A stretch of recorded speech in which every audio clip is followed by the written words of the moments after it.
Hmm, what a beautiful day. Do we have sound?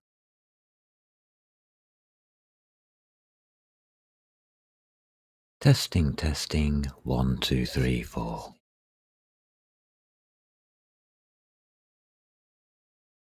We have sound. Welcome, welcome, welcome back to programming. 3D programming. Oh, we're supposed to run this, aren't we, as an example at the beginning of each stream. So here we go. This is what we've got. We have a dungeon, and we have our at symbol going past a bat and a kestrel, I think they called it in the original game, with the door there into the dungeon. Well, that's a long corridor. Hope all this connects up, because it's randomly generated. It does. It's quite good. Lighting's working. Lighting's working rather well. Oh, stairs going down. There you go. And we have movement, which is what we did yesterday. And we also started the artificial intelligence. Now, this is going to be interesting. Should I talk about artificial intelligence in public? Am I allowed to?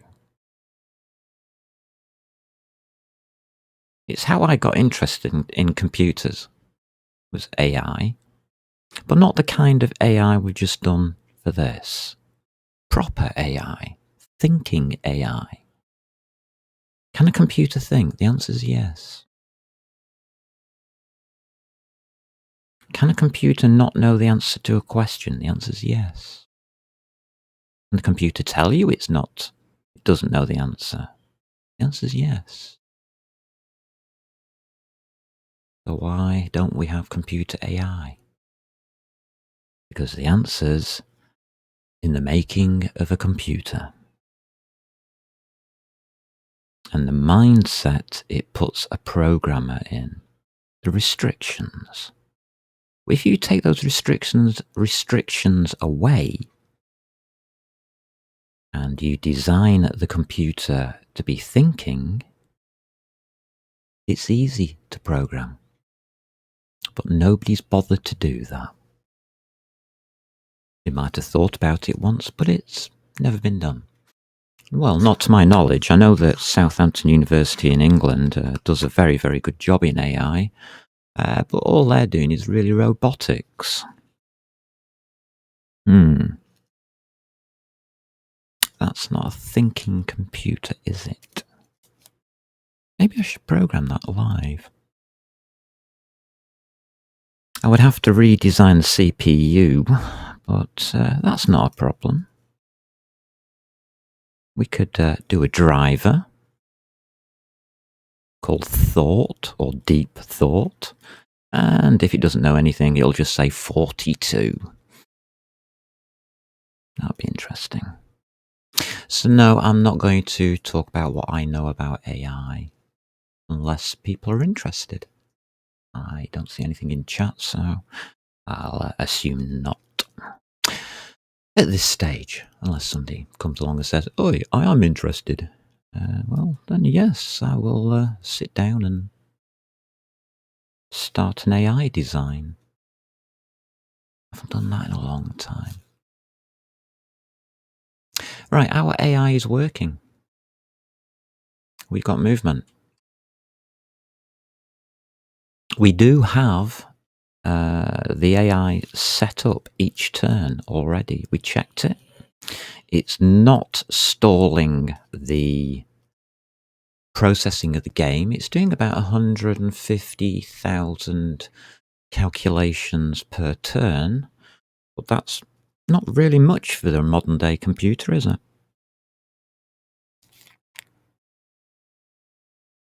Now, if you're thinking about 3 gigahertz, is 3 million, I suppose. calculations at a time. We haven't used up that much of the CPU. And you have a look at my CPU, I'll put the top right over here. I'll not get, there we go, here. You can see that we are not using it, even when let's move around a bit. Yeah, we get a little spike, we get a little ripple. See it there, the little ripple? It's not really testing my computer, is it? That's the Dijkstra map being calculated, right there. Goes up to 3% of the processes. So to actually manage the AI, I've used 2% of the computer's processing power, which is quite a lot. An awful lot. I mean, the actual rendering uses 1%. Oh, yeah, think about that.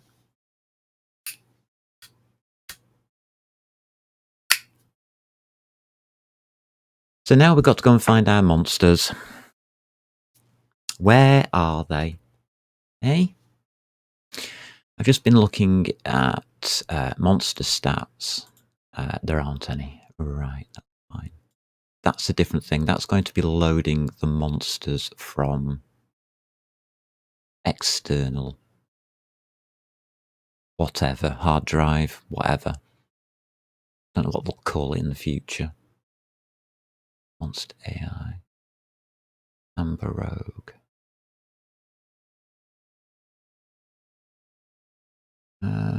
System move entity and game turn. Okay, let's just go down to game turn.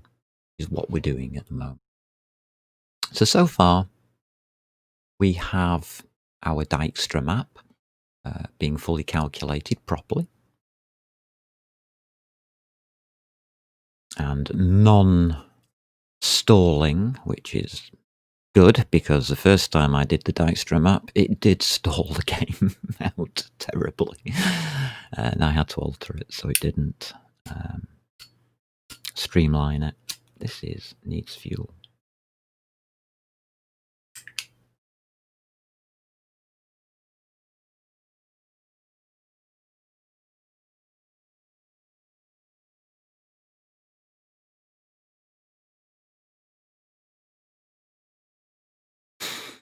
We can go through each monster now.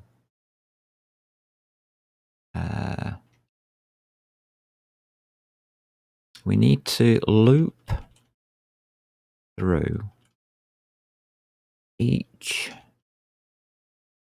mean AI monster and move attack. Now, did I put an attack back or not?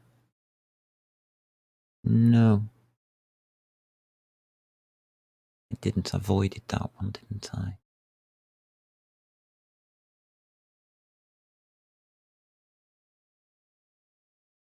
Well, what we're going to do then is the player action is going to have its own attack pattern. So if player action is equal to attack, then we'll do it from there. And the same is going to be done for this. So we're going to need a for next loop and game turn monster. Sorry, game turn mean monster. That's better.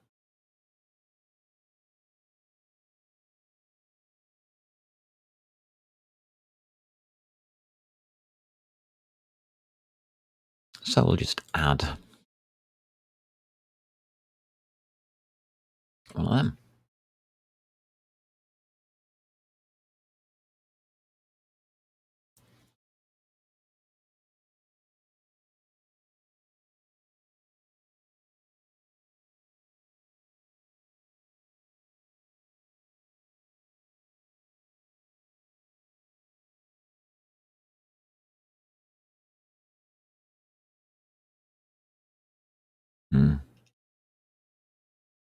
I'm not sure what to put in there yet. We'll see.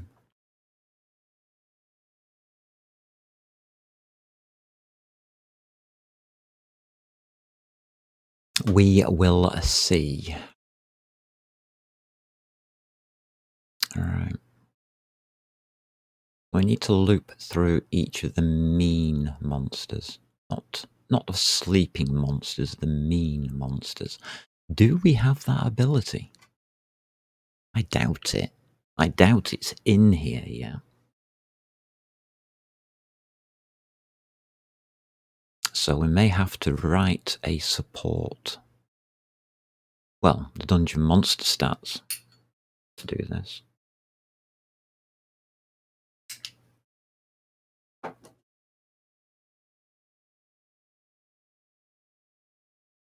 So first things first.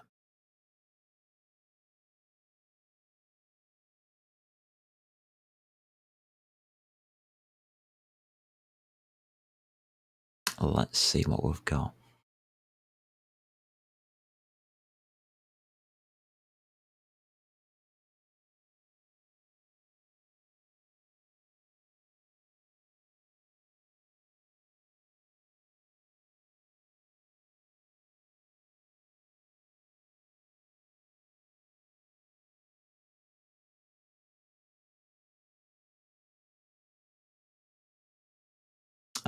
I think that we're not really handling the monster initialization. What we're doing is we're going to be leaving that to the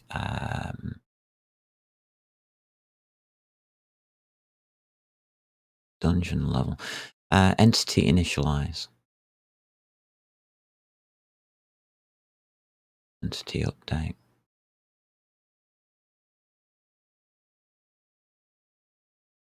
We do have a model where.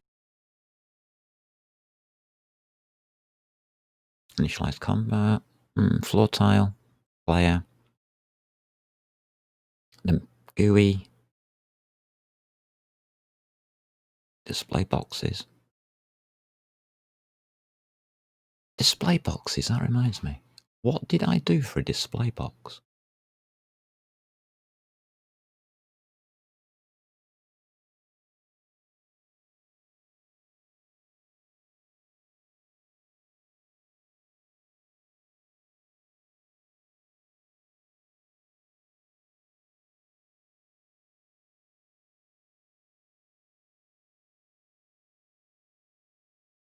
I would like to check that because it's interesting.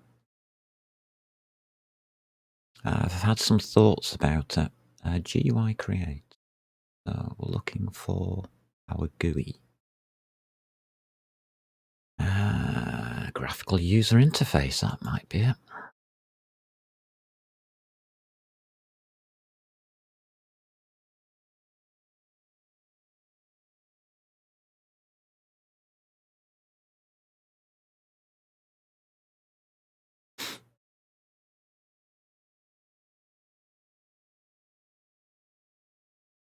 Return entity create.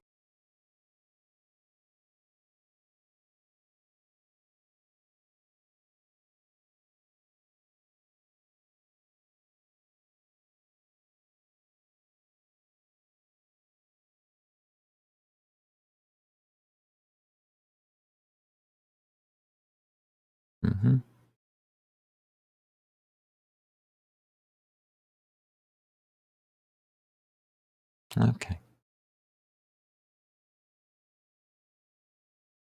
Yeah, we just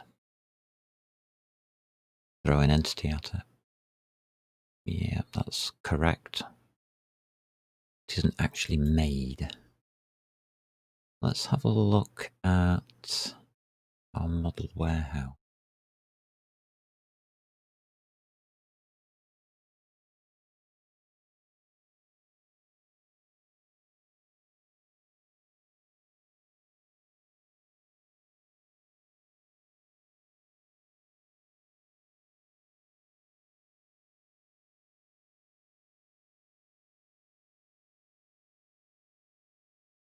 Initialize 0 to 126 as ASCII characters plus GUI models, yeah.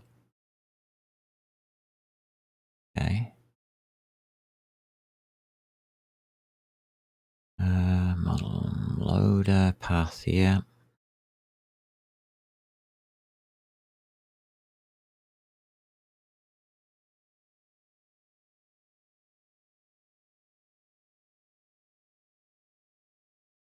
Textures. Oh, I've actually got textures in as well. That's good news.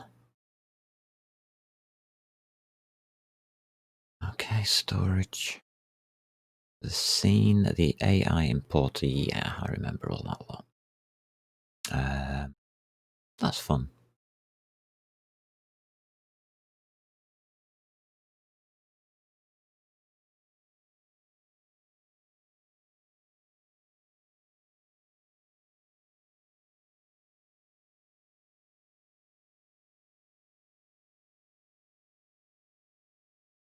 Ah, yes, here we are. So I am using blocks. I thought I was. How do I turn this around?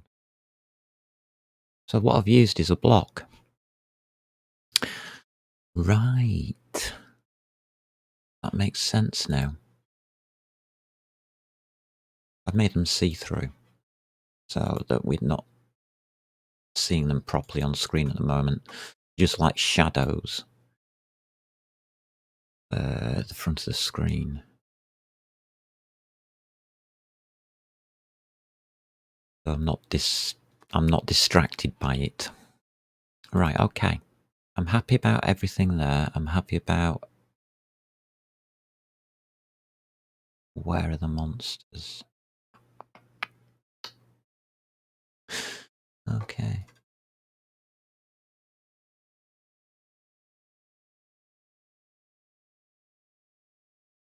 Player, floor, camera, game state.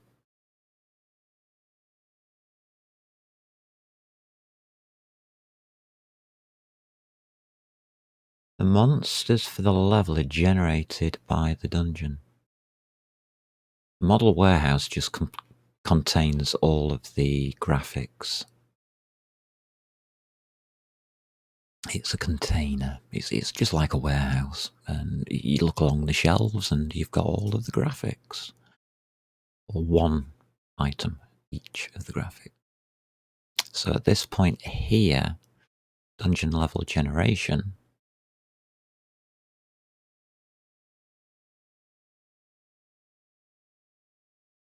we actually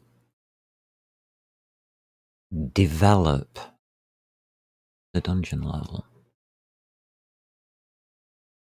And that would be possibly here. There it is, dungeon level generation.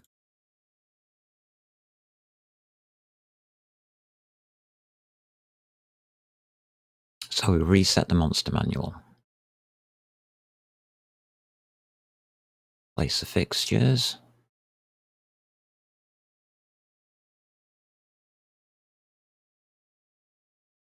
Monster generator. Place the player. Place the camera.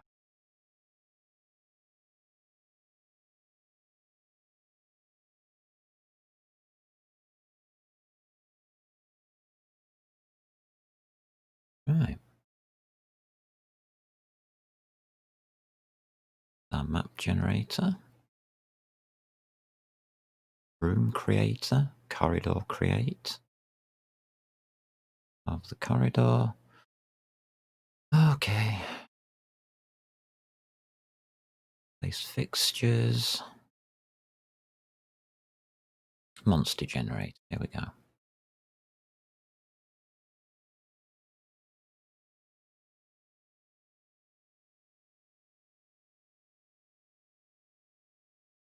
Alright, we are keeping layers separate. That's good.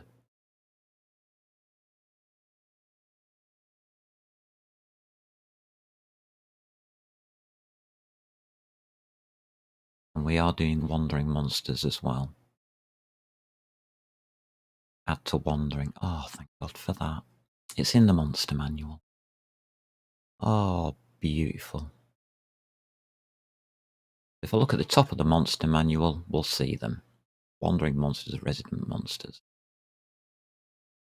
Add, monster manual, check location.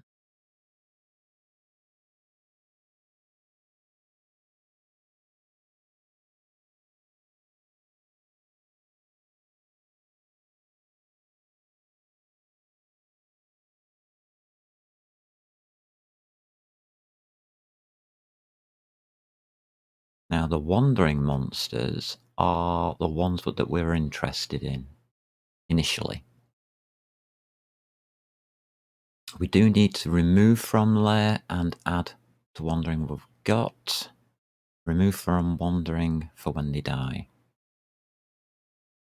Okay, so there's two functions missing there. And for each level, we reset the monster manual. Do more.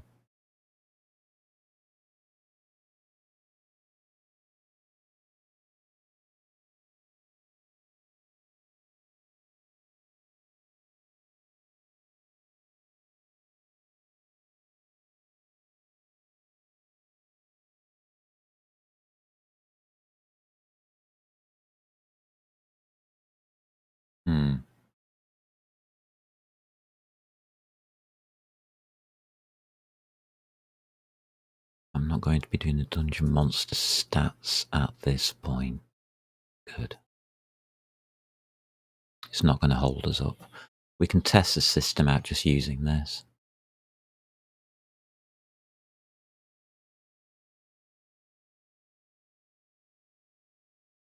Now, this is going to be used for collision detection and attack.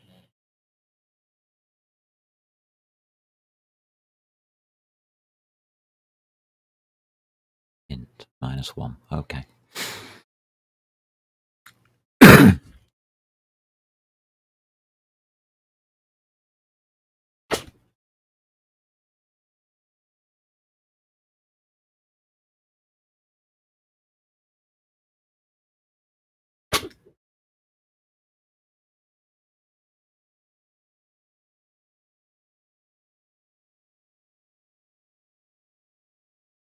Yeah. I understand what I've done there, but it's currently wrong because we haven't made them solid. When they become solid, that's correct. Okay. But we haven't written that yet. All right.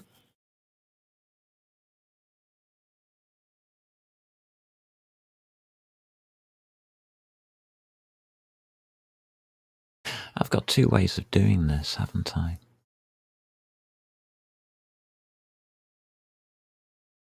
The best way to do this is to have the monster manual let us look it up. And we will take the whole of the wandering monsters and move them each turn.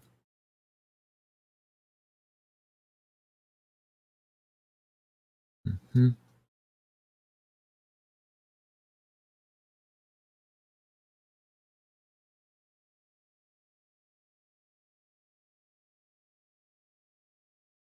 Okay, so it's here.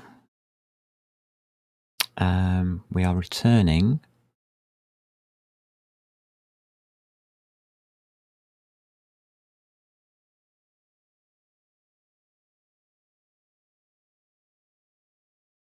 that.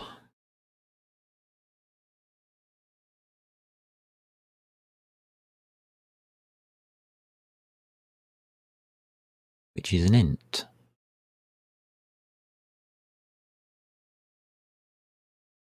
Okay.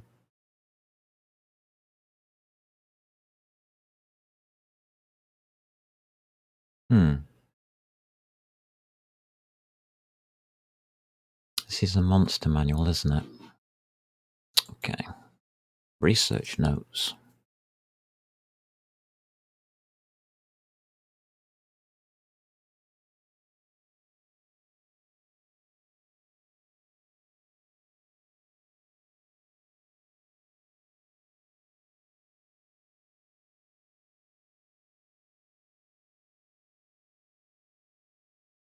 Attack damage hit, monster base, blah blah blah blah blah blah blah blah blah. These are all statistics which we are going to move to a text file.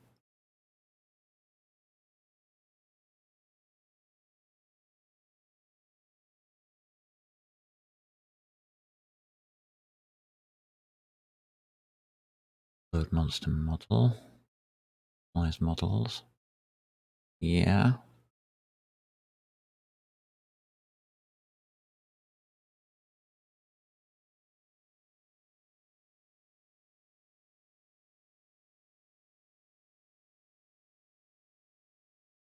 We need the monster's position.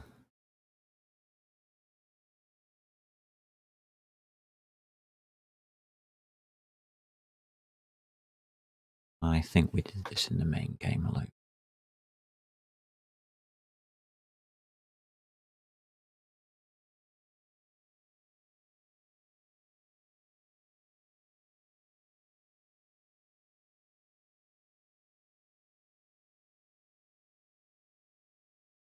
Yeah.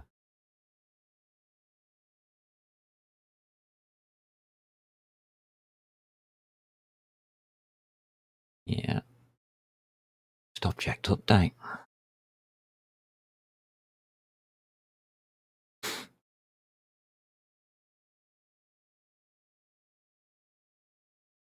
Second one in.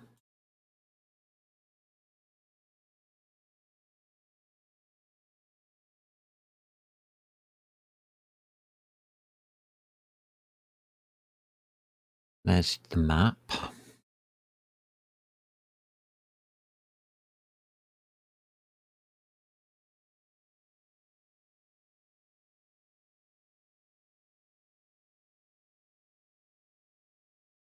Where did I get monsters wandering from?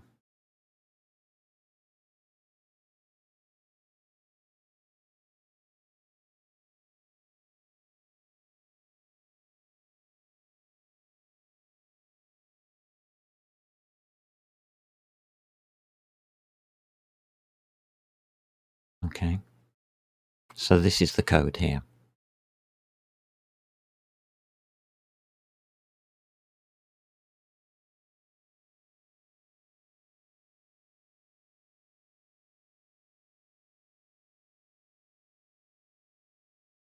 Static vector monsters wandering. Okay. Trying to use. Oh, that's right. Yes, we had a different system. Oh, so we need a vector. Ah.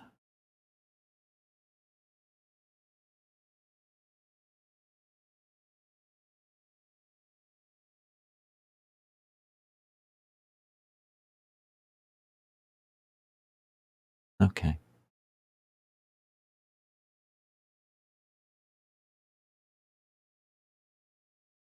Object add wandering monster. Yeah. Yeah.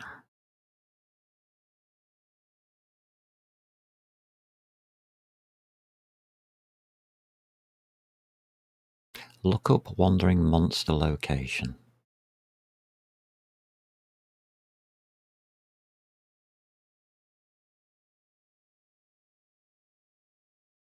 Hmm.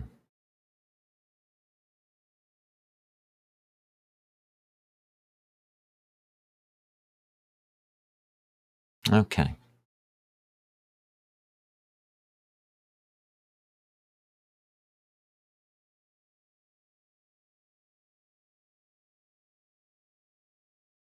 So we are going to need to return it. What we're returning? An int.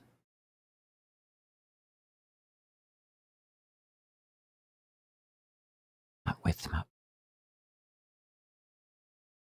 Okay. Hmm.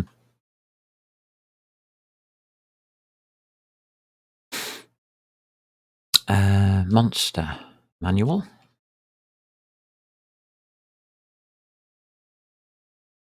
So I know where it is. Look up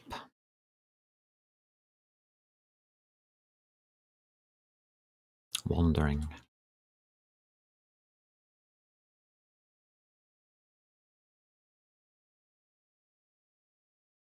And there's no input to that.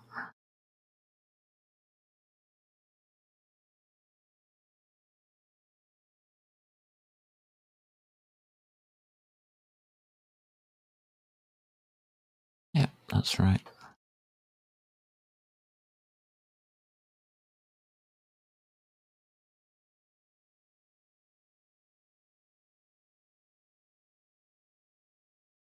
So it returns the address of wandering monsters.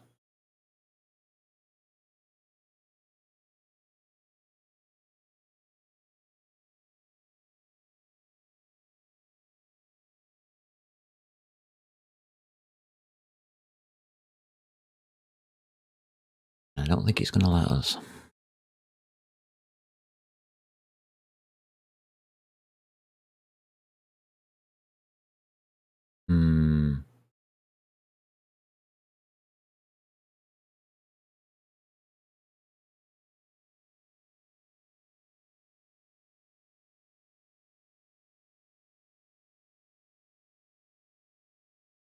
Oh, of course. Doesn't need it. It's already an address. Right.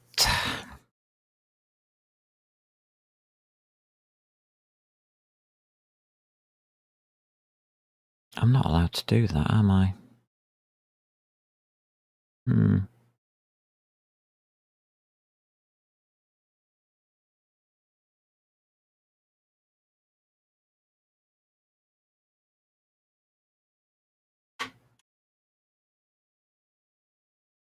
There we go.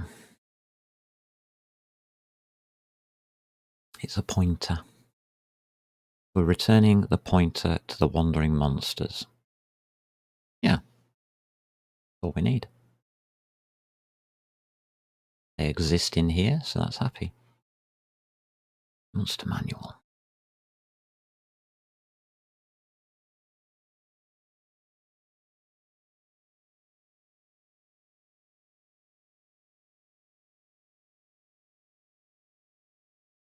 We will have source.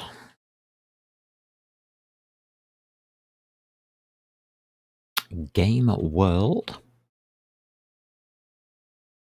Monster manual.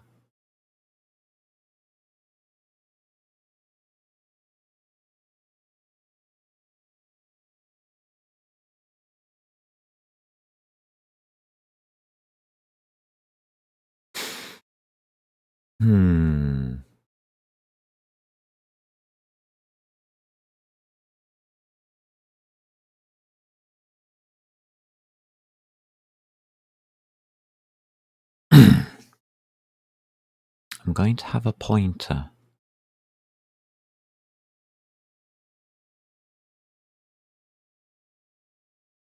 So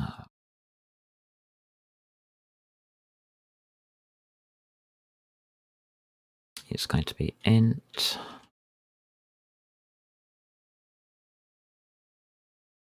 star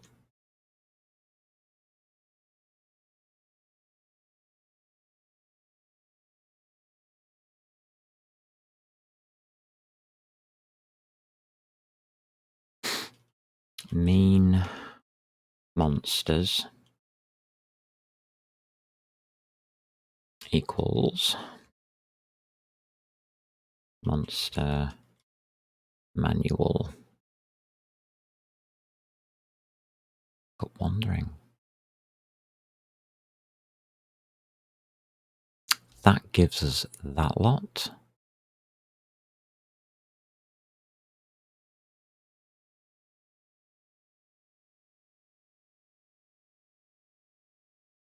Doesn't sound good to me. There's something wrong.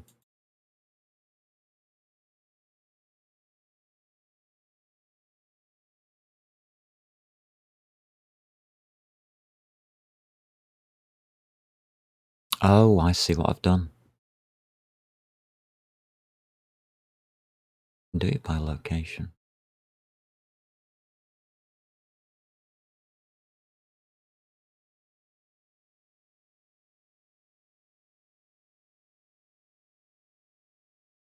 That's a map.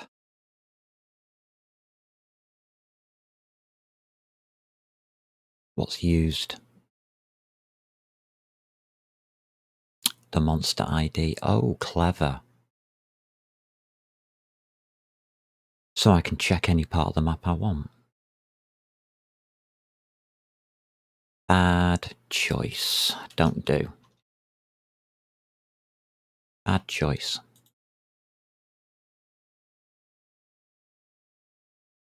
Yeah, 100% don't do.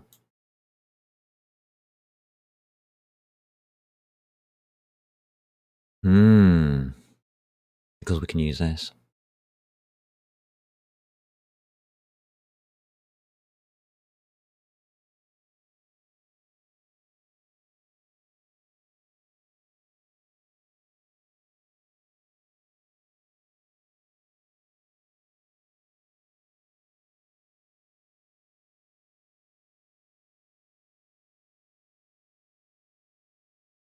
So we are going to scan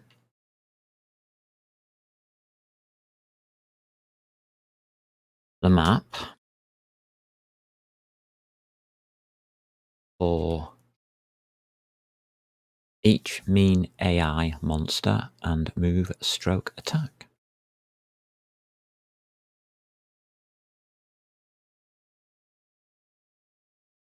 We can do that very easily, can't we? Because we know all the things. What does that return?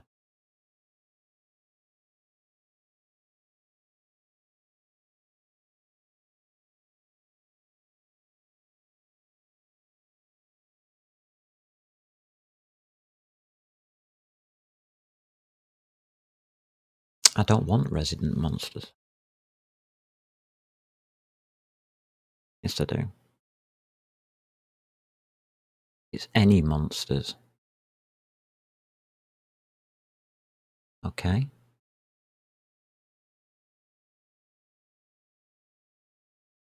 Scan through the map for any.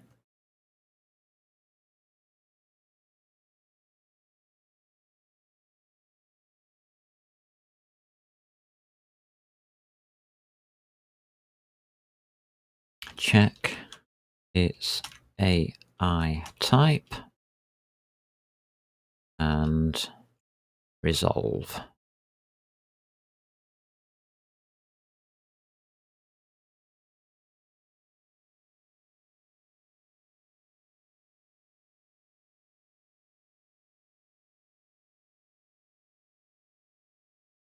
Yeah.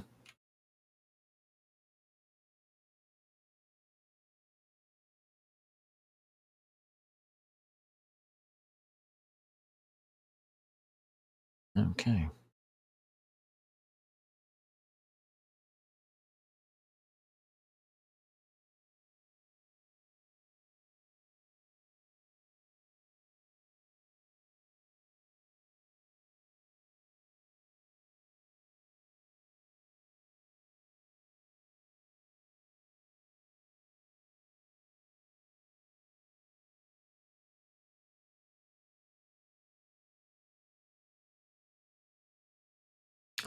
That's that one.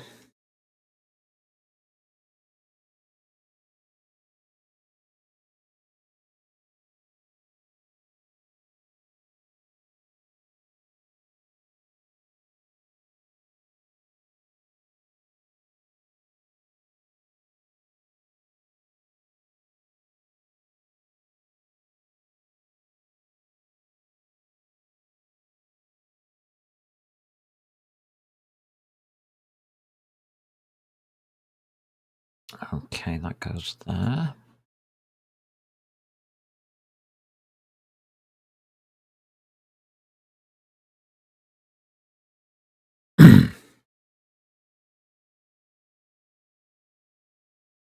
All right, so we've got our map.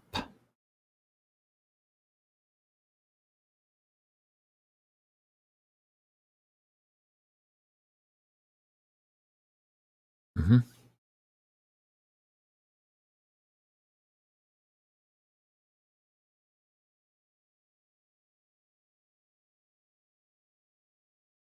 So we can now use this.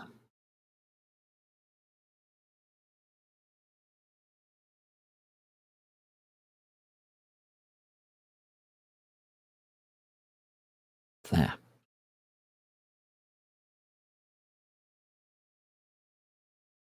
That's going to return an int.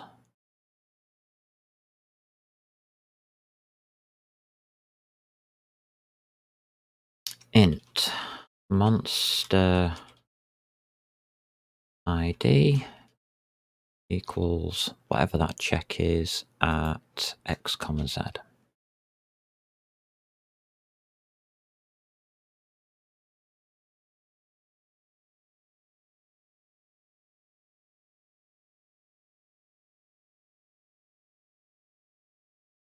If monster underscore ID is equal to unused,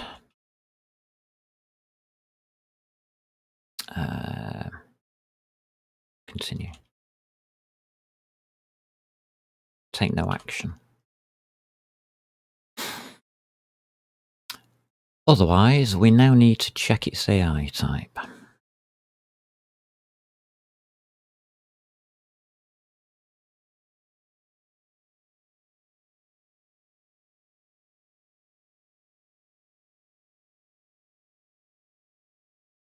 It's looking good.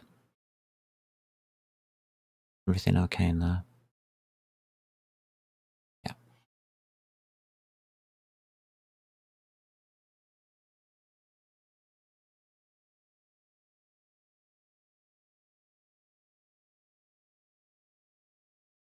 Okay.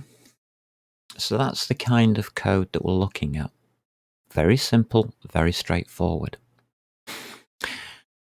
How do we check its AI type? Well,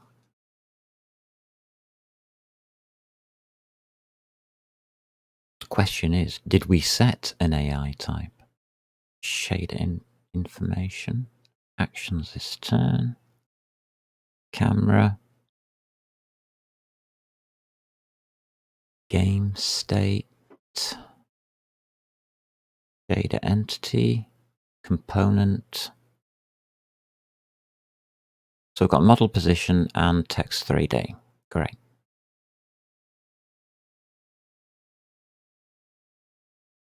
There's no AI there.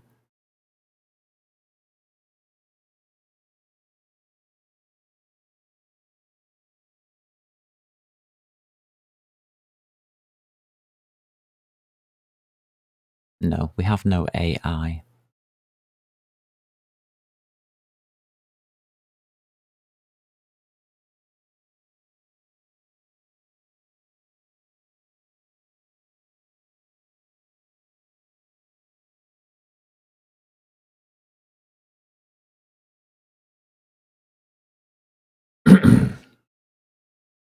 I thought as much. So that's where we stop. We have no AI.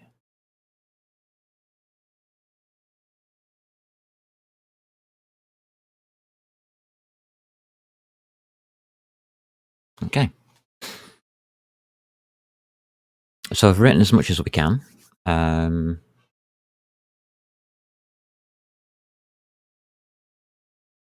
this piece. We're going to do that there.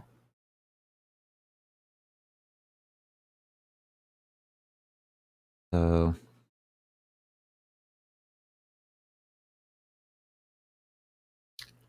if AI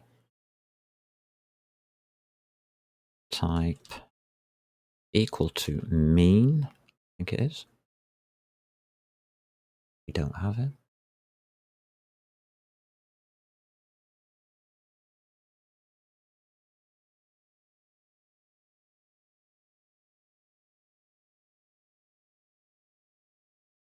Hang on there.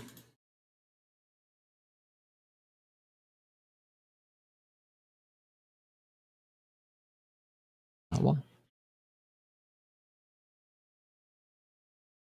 Monster AI mean. Then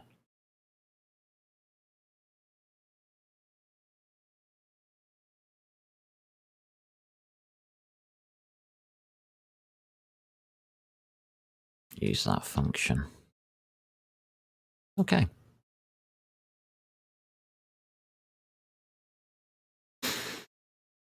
Right, I think we can do that. Otherwise, you just continue. That's clean.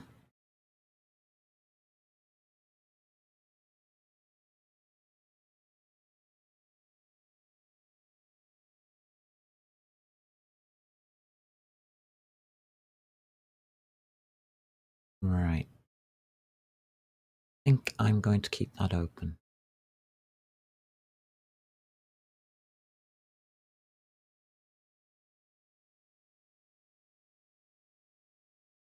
So that's the action definition.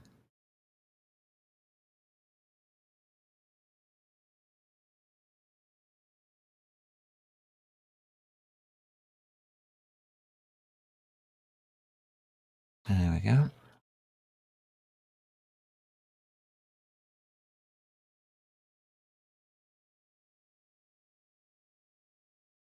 Okay, definition, standard library, blah, blah, blah, general enums, structs, entity components. Here we go, component.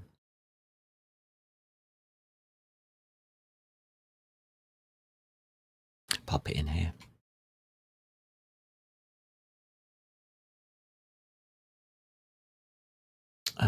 Can't remember the command. Is it control plus that? No. Control shift plus that? No.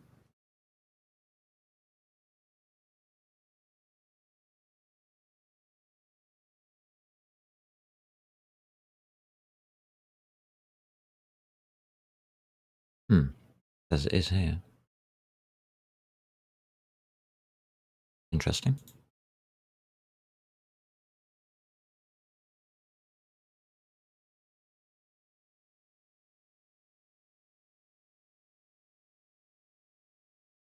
I'm setting it as an enum. Right, I don't think we can do enums this way, can we? Yes, we can. Type def enum.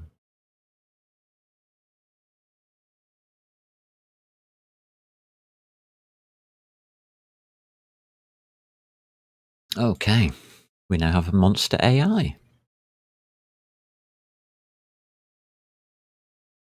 And I'm going to make it into a component.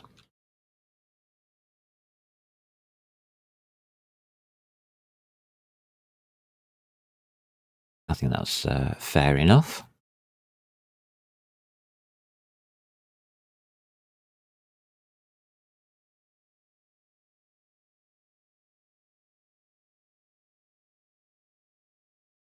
And if it's going to be a component, it comes under ECS.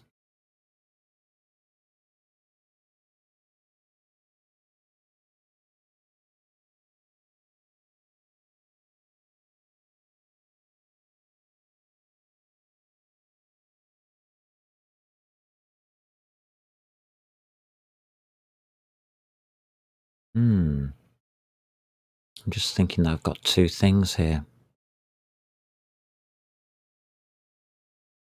What the other one's a system. Excellent. This is working out well.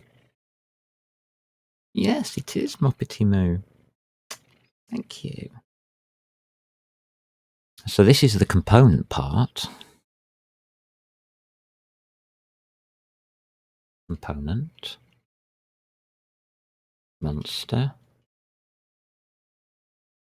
AI. .h.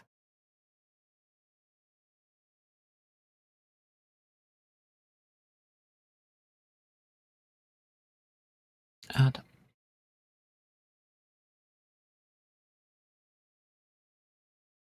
Thinking about it. It's thinking about it still. Yeah, it's thought about it. Good. Add a new item. We'll just take a CPP file.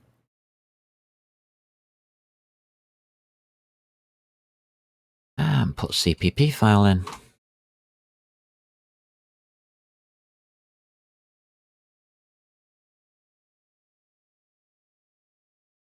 How have I done the other ones?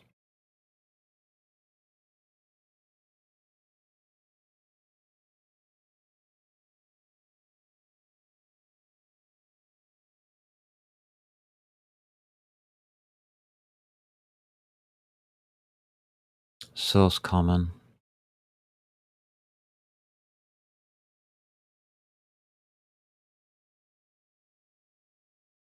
Okay.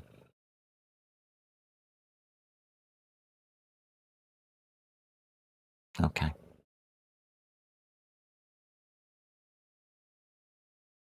So this one is just component.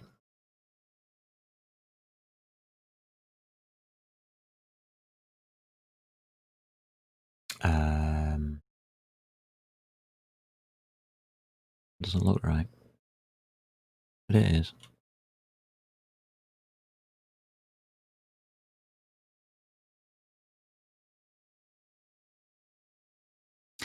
Yeah, this is working out rather well, say the least.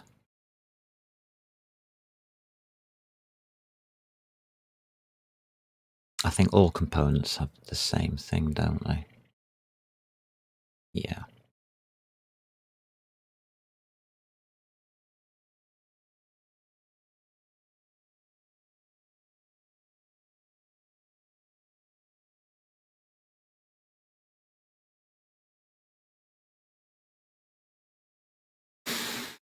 Okay.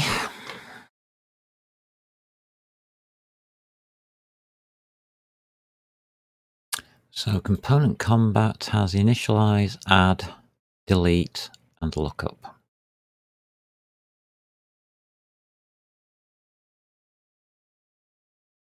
Initialize, add, delete, and lookup.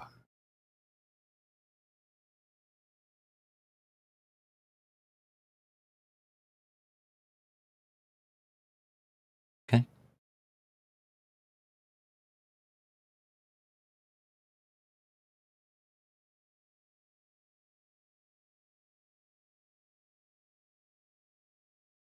American.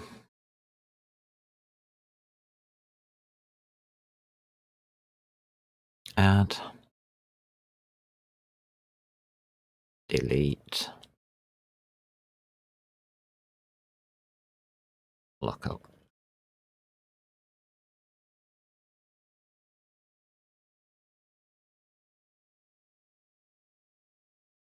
So it's going to be void.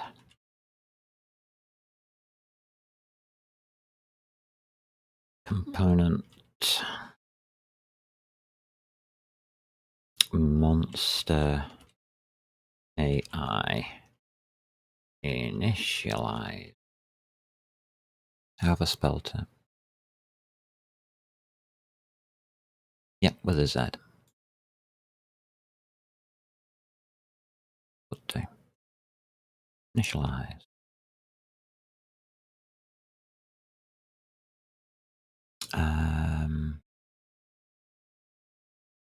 Put the voids in. Always start at the beginning, and we'll just add it as we go. Component monster AI score add to the system void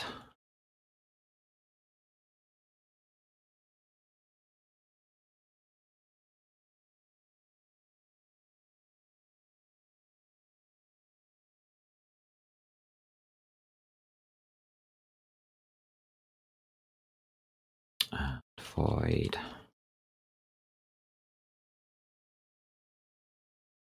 there we go underscore delete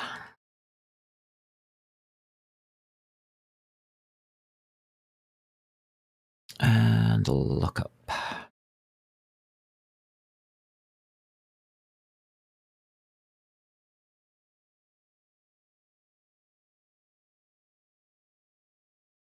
Okay.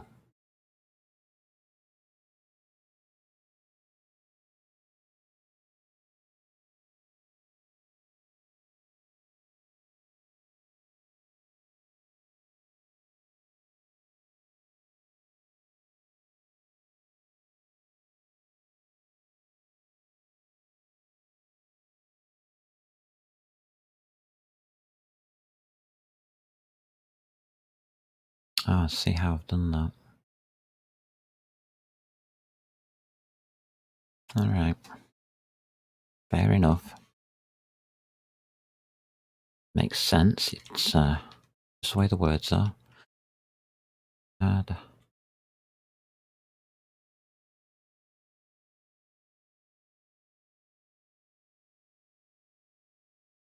It's important to have continuity within your system. Otherwise, things get misplaced and it becomes difficult to use.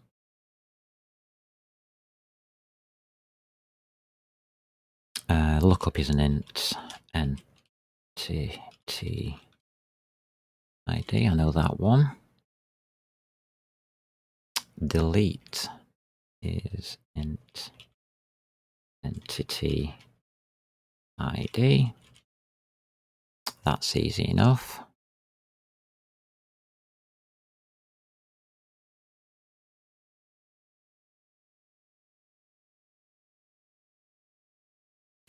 The lookup will give the component.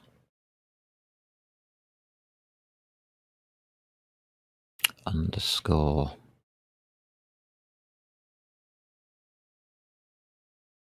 monster AI, and we'll give that as a pointer.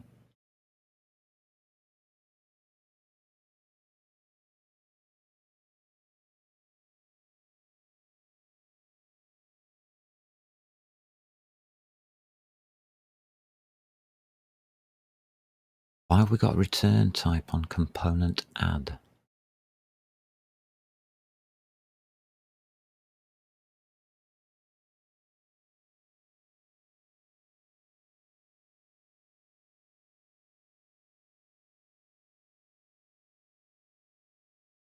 We have.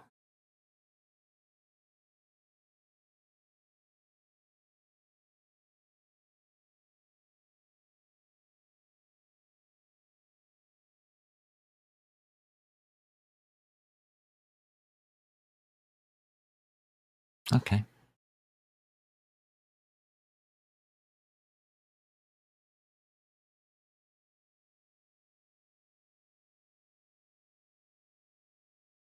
There's a reason for it.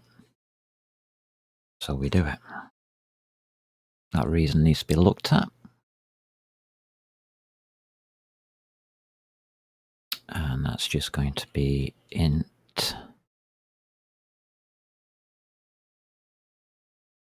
AI type. Lovely. I think that's it. Done.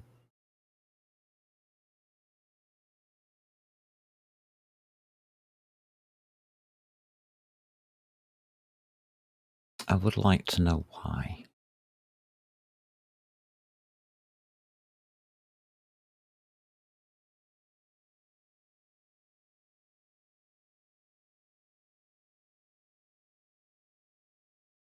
So we do return it when we make it. The reason for that, component add model position, blah, blah, blah, and you return it. That's because it's probably needed for something once it's created. You can ignore the return type. That's fine. Makes it optional, but okay.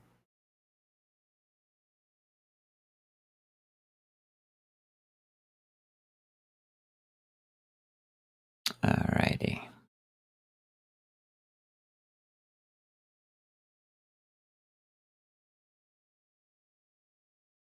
I may as well take you.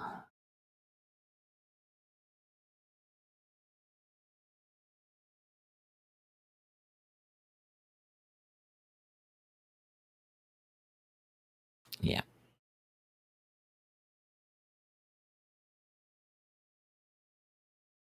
I could have these. No. Subjected out and done separately. No real need.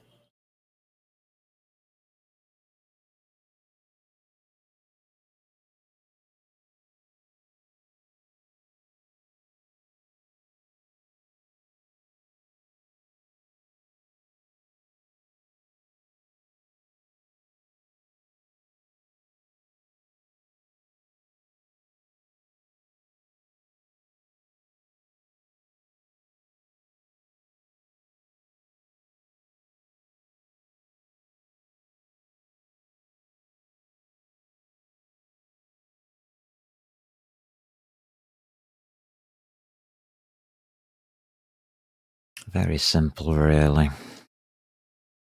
That's what I like about ECS systems. Just make everything the same. Static component monster AI is not allowed. It's undefined. You're right, it is.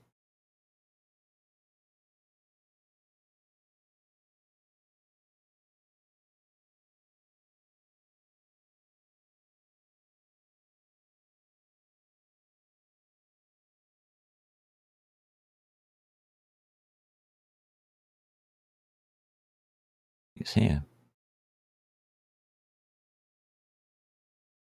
Oh, put monsters. Maybe that's why.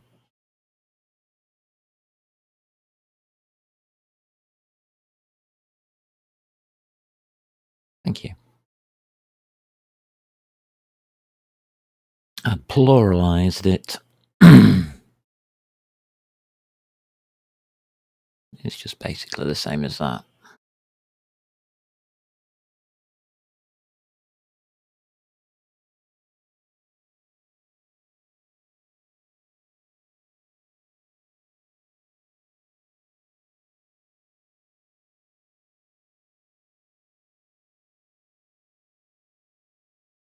That's how it's initialized.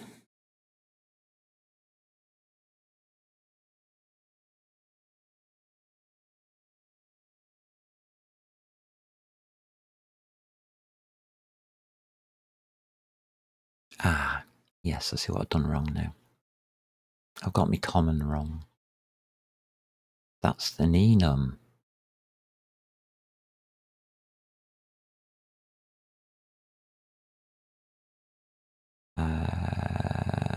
Blah, blah, blah, blah, blah, blah, blah. That's not the struct.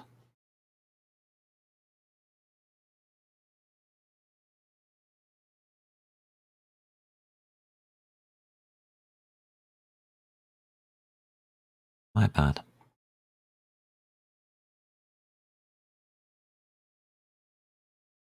Where are my enums? Here they are.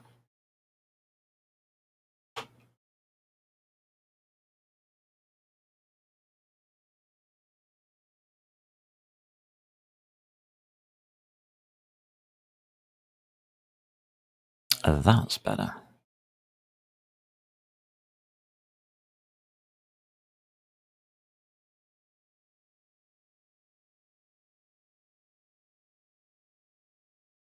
Why have I placed this here?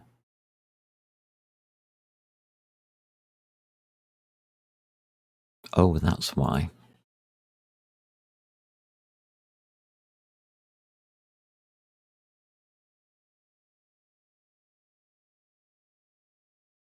Oops. Sorry, up here. I need 2 hands for this. Pomp. Monster. AI.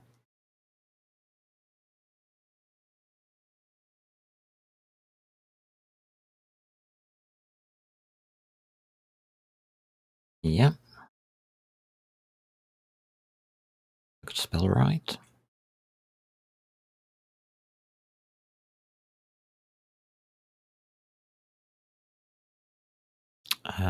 Down here.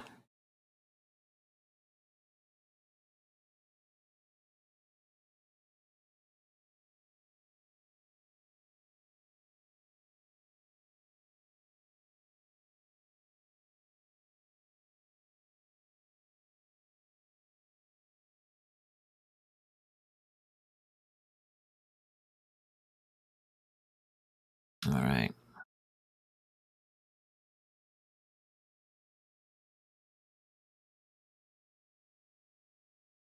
And it's just going to be int AI underscore type.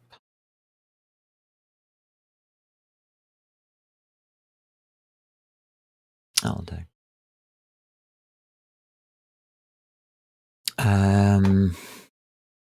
But we need an ID now.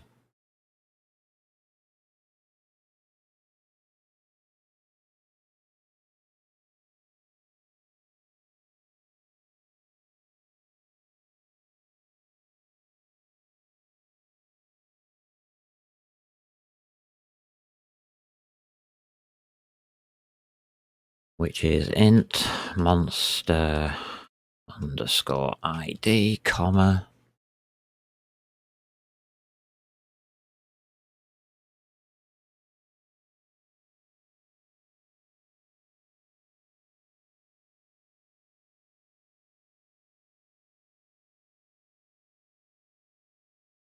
There we go. That's that done.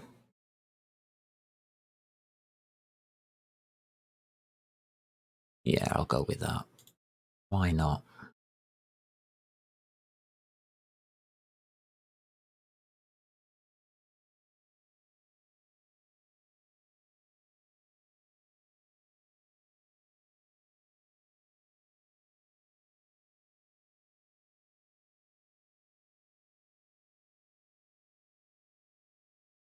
There we go. All done.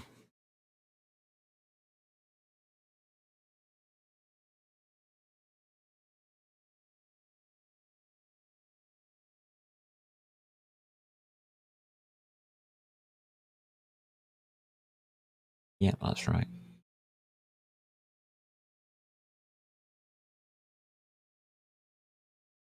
I can use...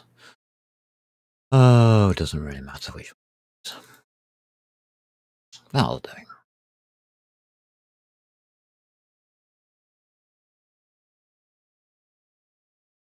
That's the template anyway.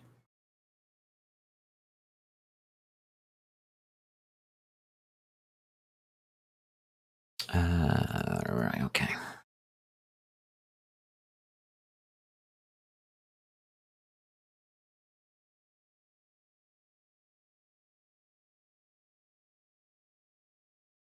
That's a good point.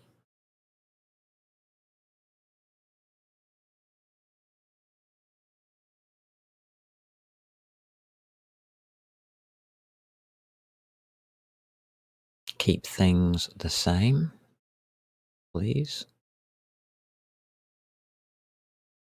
Entity and ID type. All right.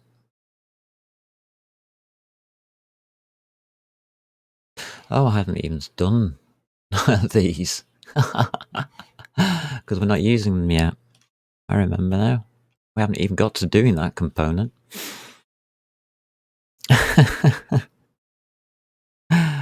Oh, God.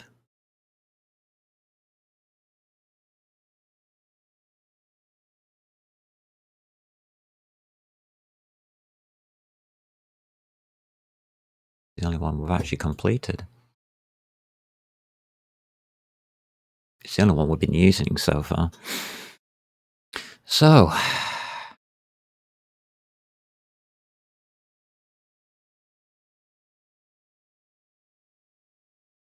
and that's why we return it. Okay, thank you. Wondered why we did. Now I know why. All right. So we need a component. So it's going to be component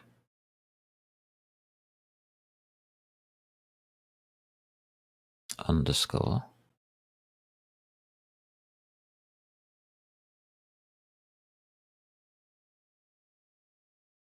monster AI.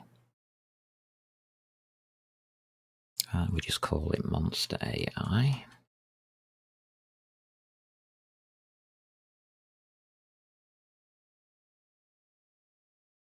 Okay, that gives us a new one of them.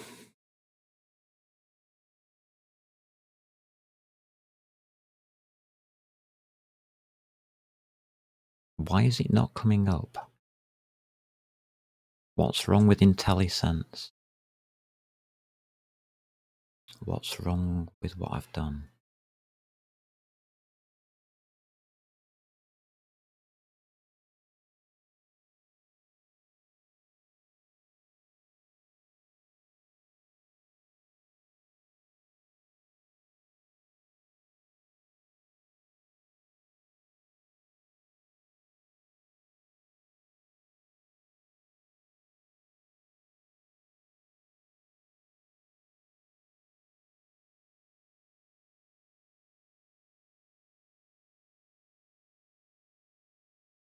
It looks the same. Is it?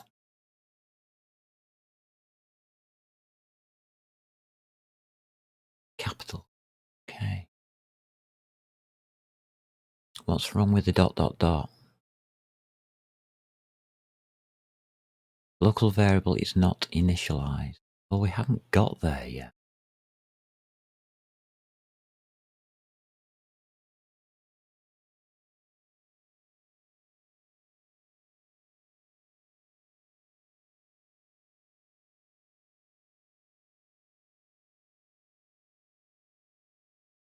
Adam, right, okay.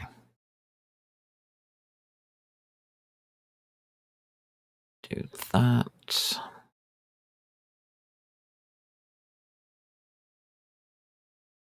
That. So, Monster AI.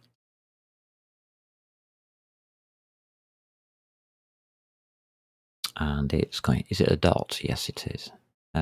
Entity ID. No. Dot. Entity ID. Tab. Thank you. Equals entity ID. It does get this difficult to make a program. Really does not. Monster AI, please. Dot AI type equals.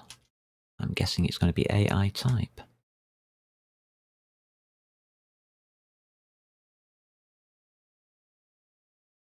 There's quite a lot of these within the system.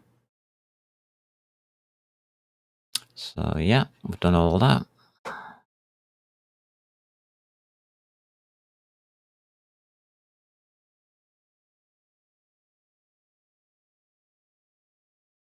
Okay, just add it to the component model.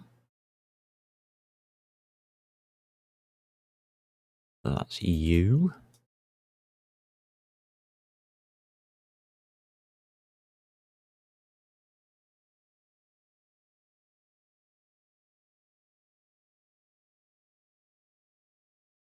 And that's entity ID.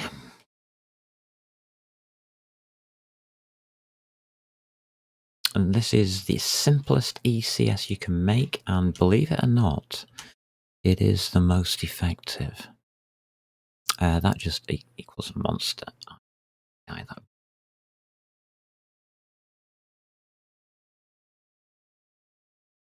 we go. Like that. And then we just return it.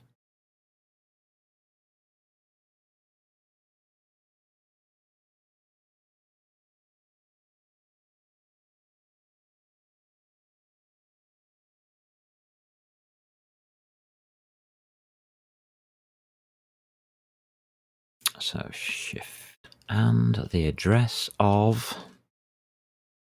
that. And that's it.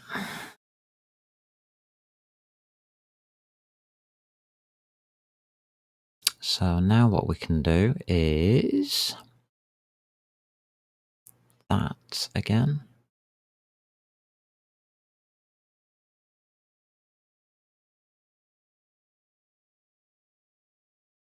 Dot, is it? Yeah. dot entity ID,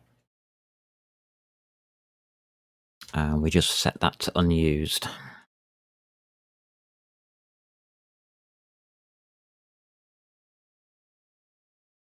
It's a pretty simple system, and I put it in English, hope. And on this one, it's just shift and blurb. That's it. So that's your component done. Yeah, pretty hard stuff. When do we add this component? When we create the entity.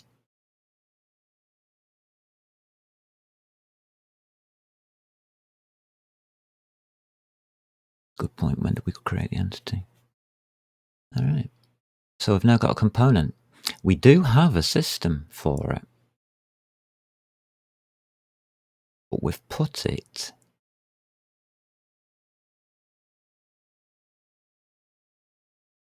here.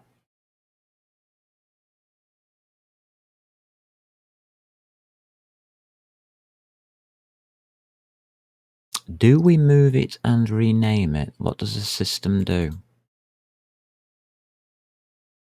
Whatever you want it to. Okay.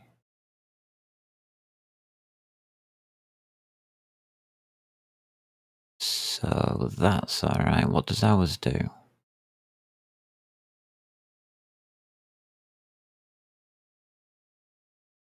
It is a system.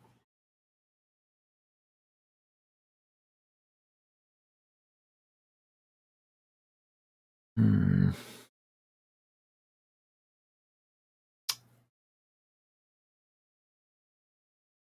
This is a design choice. The problem is if I put it in as a system, then it's going to be the same for all monsters forever and ever and ever. And I've called this dungeon monsters. Look, I could put in system dungeon monsters or system dungeon monster AI. I don't like it. I think I want to keep it as a separate game rule. I think it's a game rule. I know it's part of the ECS, but it is a game rule. It's how the monsters react within the game. There won't be that many in the final version. The players will be the monsters. Yeah, you get to play the monsters as well in the final game. You could call it PvP, but is it? It won't be.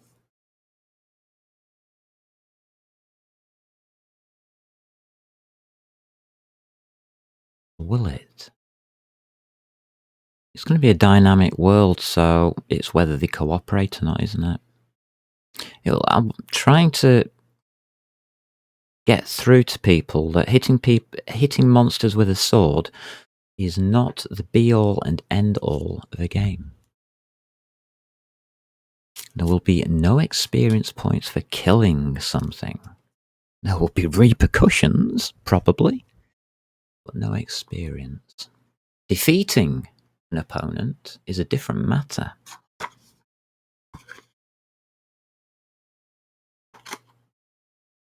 There are very many ways in which you can defeat something.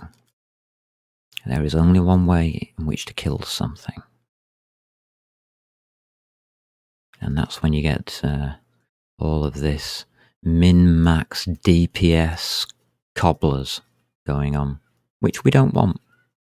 We want a game to be played and enjoyable, that you can play in any style you want, in any way you want, and it's just as effective to be anything you want to be. Everybody has the same power rating.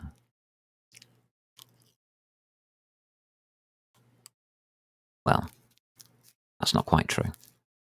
The longer you play the game, bigger the power rating will be, which is just experience points, how many experience points you've gained. Power rating, because you spend your experience points to develop your character.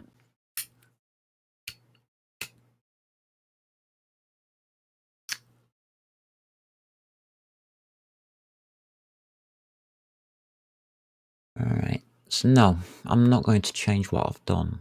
I've done it from instinct without thought.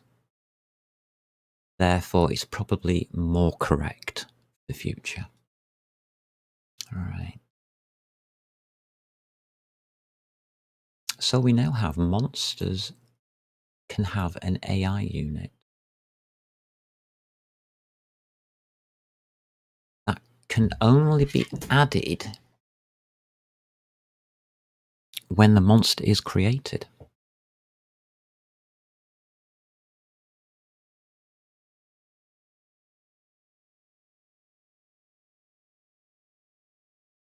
Why are you looking at me like that for, Muppet? The cat's staring me down, saying, I want food. You're not having any, mate. I might have a cup of coffee, that. I could have a cup of coffee. What time are we on? Oh my god, we've been going well over an hour and I haven't even had a cup of coffee.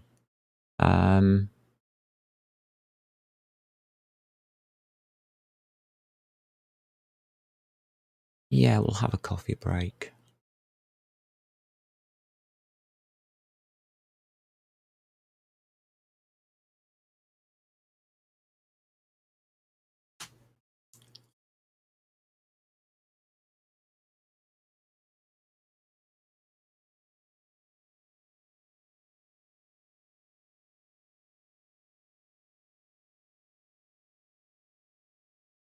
And I might add some AI stuff later on as an optional.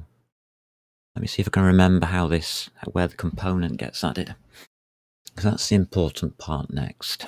So, be right back, gonna make myself coffee.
My God, it's getting dark.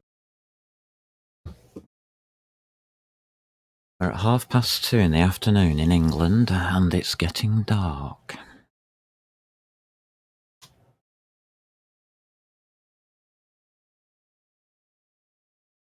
Okay.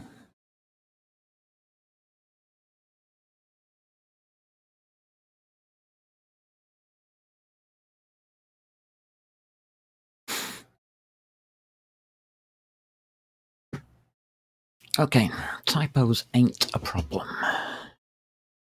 That's good.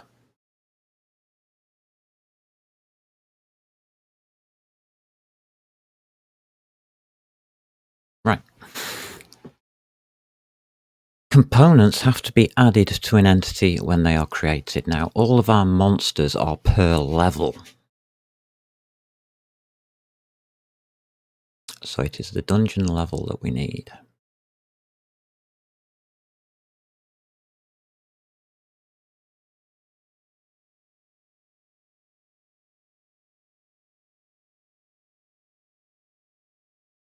So, place camera, generators. There we go. Dungeon monster generator at the end.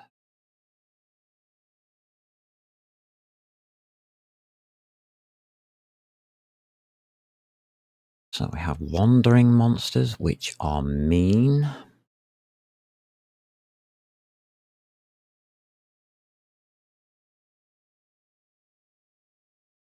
Randomness, blah, blah, blah, blah. Danger, danger, danger, yeah. Location. Monster manual, add to wandering. Dungeon monster wandering, danger, location. Okay.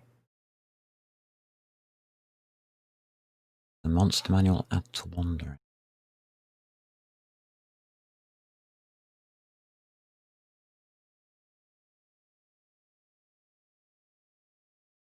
Add to layer, add to wandering. 2 different AI units. So it's here in our monster manual. And we're keeping them separate as well. Oh, this is brilliant. Location X, location Z equals monster ID.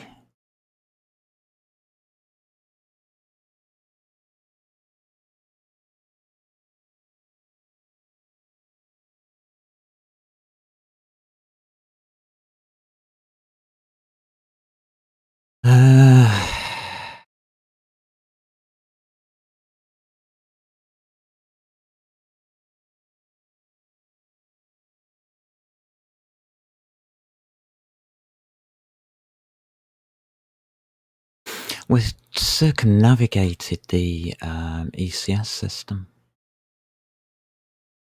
Why? We only need one list.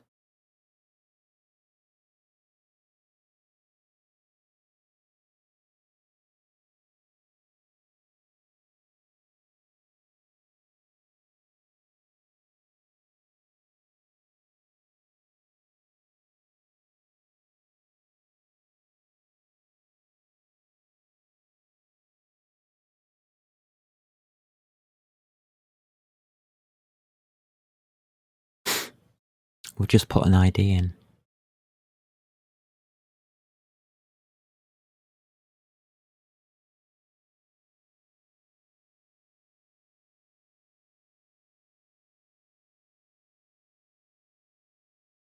Okay.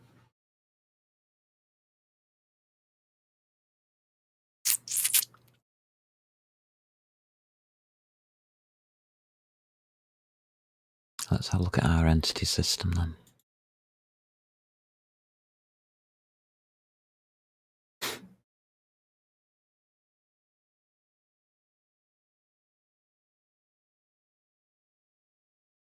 Entity create.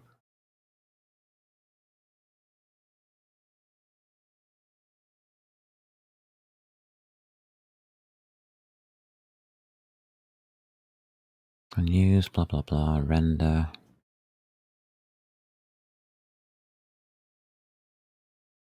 Entity create, destroy, add, remove.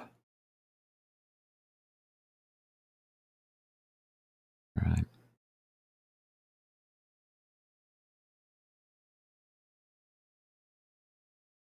So we're not using the component system for it. Hmm.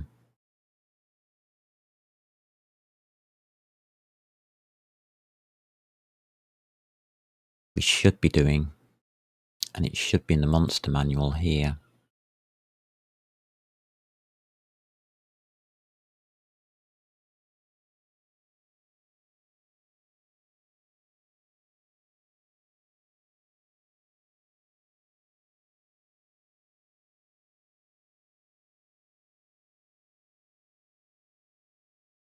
That's not clever. Hmm.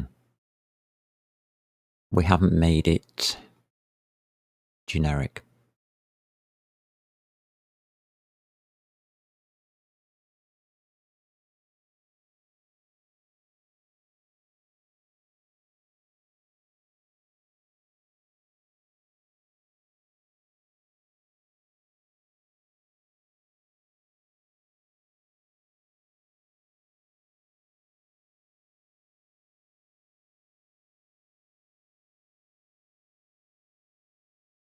Gotcha.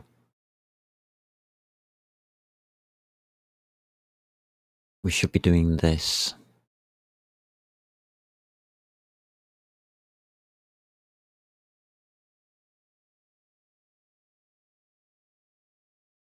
We should be using a component add on. Ooh. Here.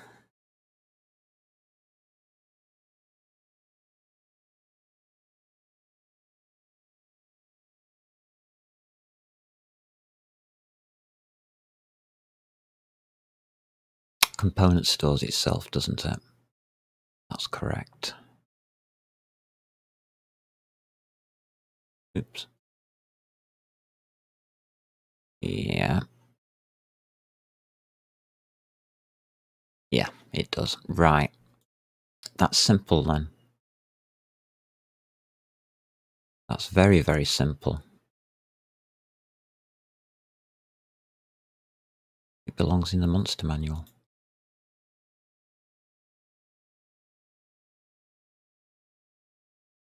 But that's not using entity.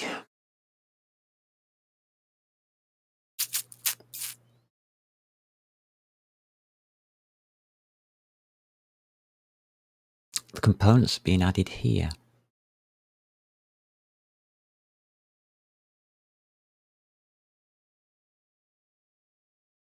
The entity and components, the ECS is being initialized here.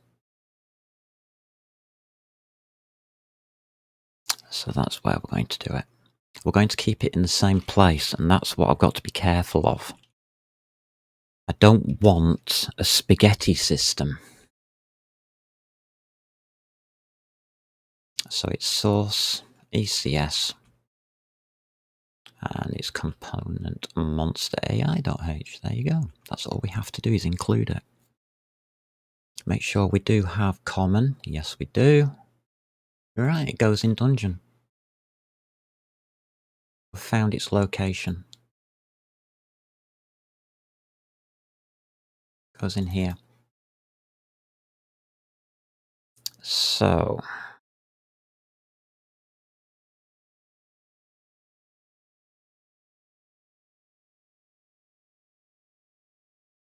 there's its ID.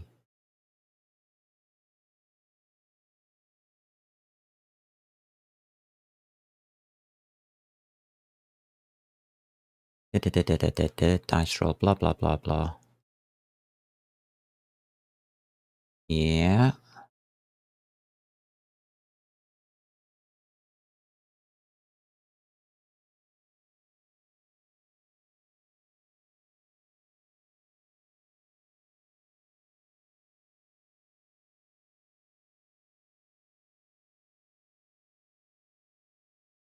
Hmm.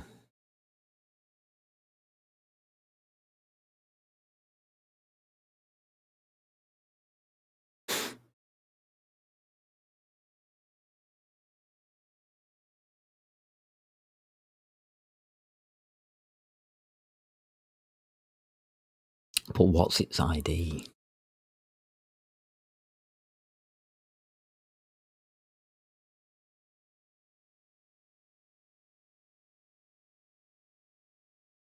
There's my problem.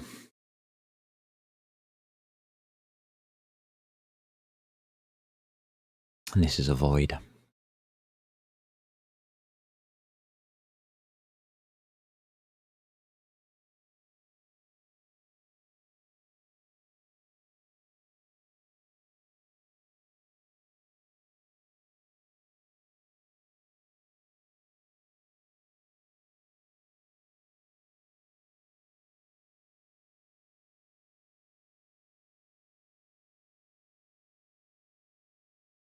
Right, so I have its location. Its location is being stored. Again, this is not, is it, using the ECS system?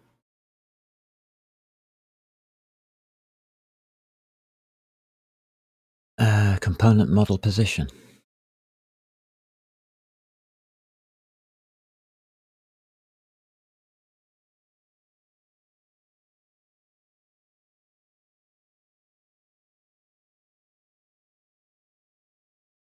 That is a struct that shouldn't be in here.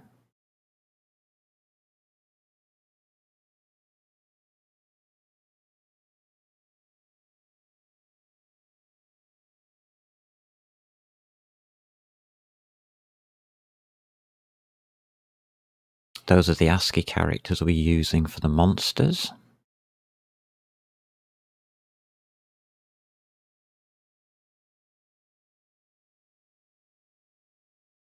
Correct. Dungeon level generation. Blah, blah, blah. Reset the monster manual. Yeah. We add it. So it isn't used in here.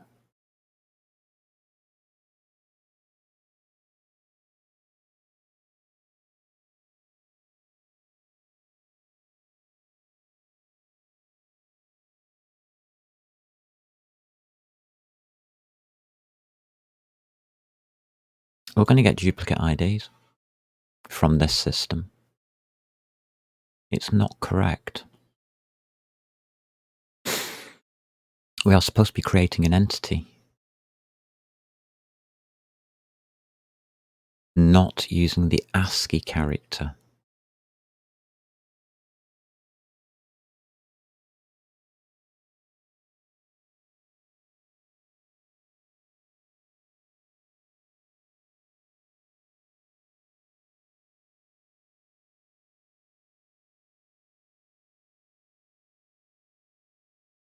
So this code is incorrect.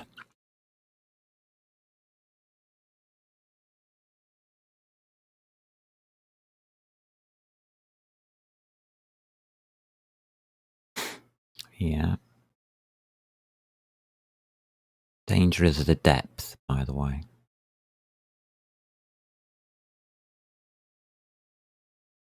Current dungeon level plus randomness -6, so it's a random depth danger.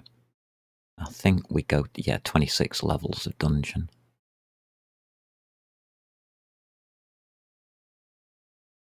Location. Placed in a room.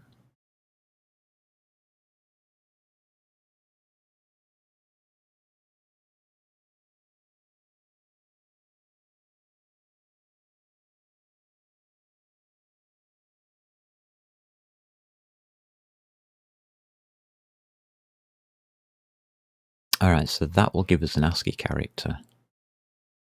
Danger is an int, so it automatically becomes an ASCII character.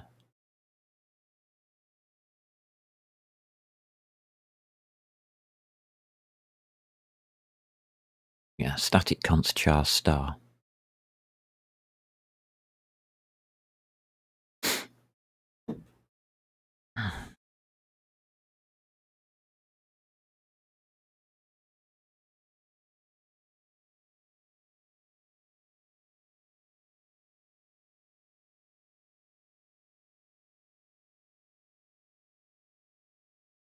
I don't give it an ID.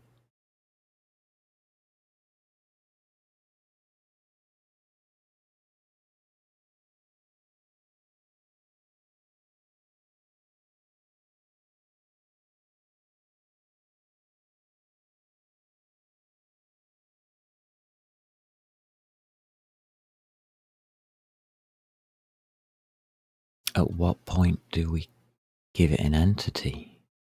Where is the entity? Ooh.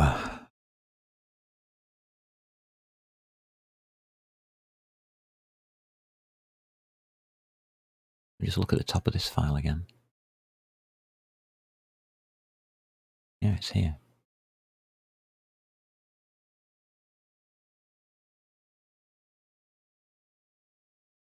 Entity create, add to list.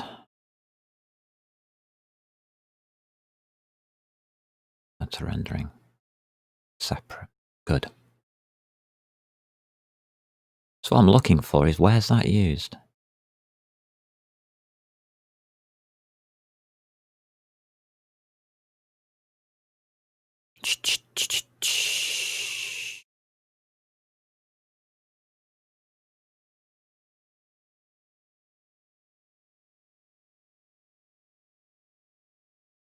It's used in treasure items.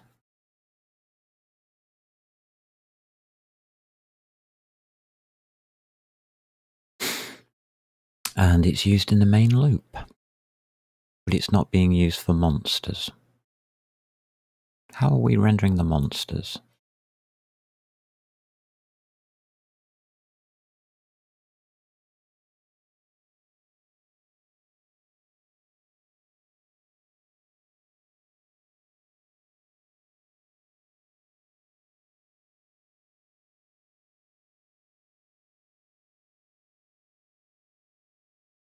By model position.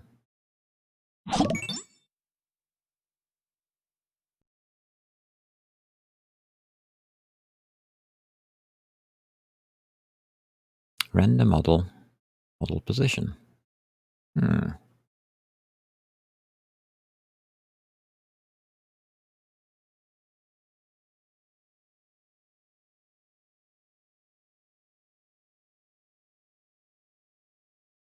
Okay, let's have a look at render model.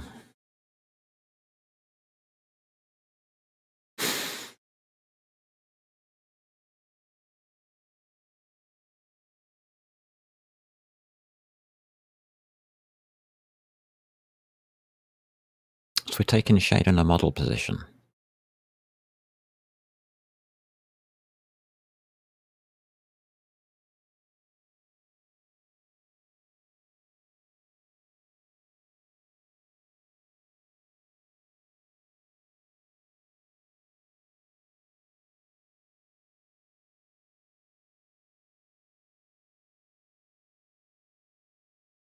Oh, we're using the model position. Oh, God. We are, aren't we?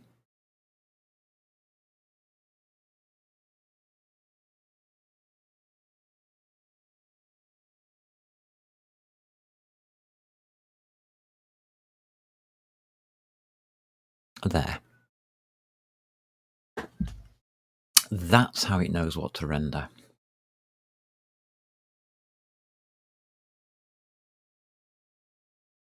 But it does have an entity ID there.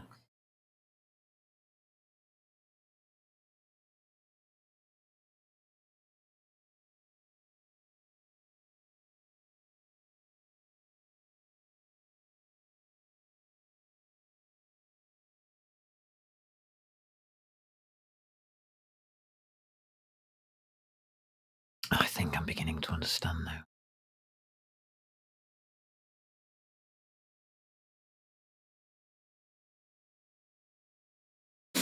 In the monster manual,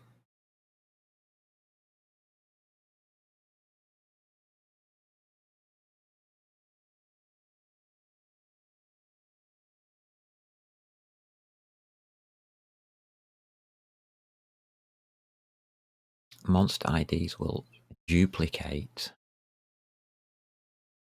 Because a monster ID is controlling what it is. The ASCII number.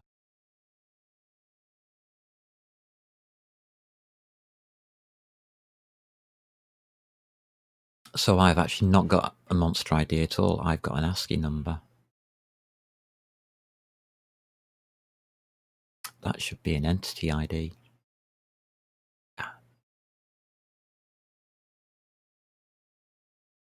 That's what I've done wrong.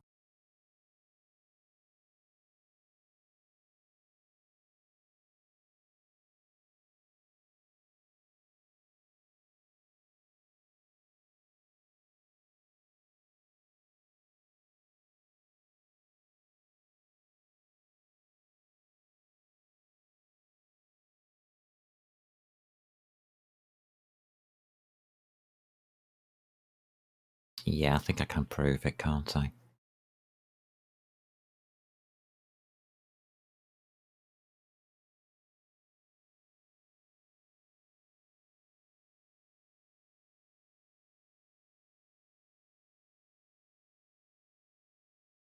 I've only got the GUI using it.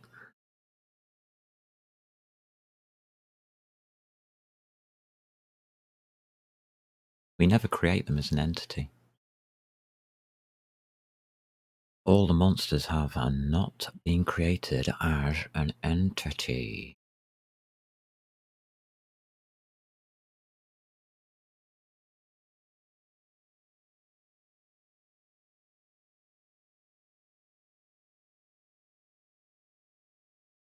Cobblers.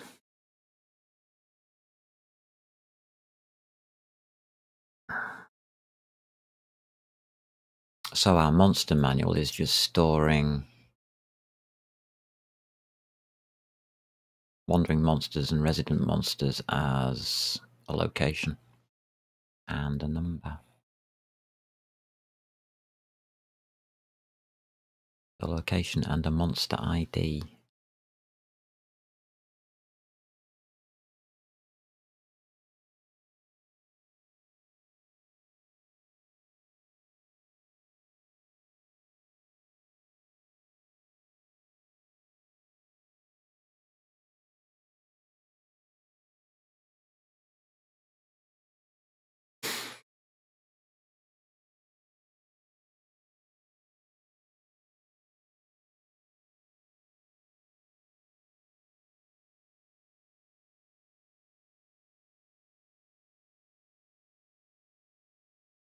We don't care what happens when we check collocation. We just want the result. Yeah.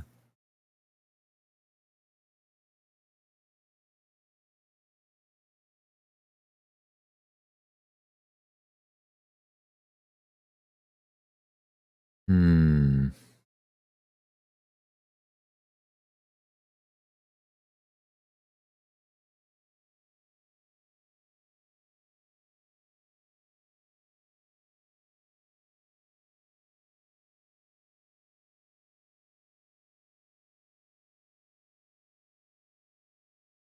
Right, this needs some thought.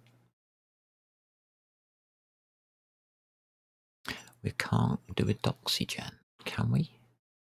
Tools.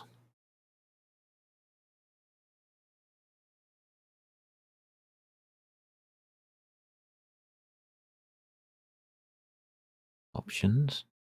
External tools.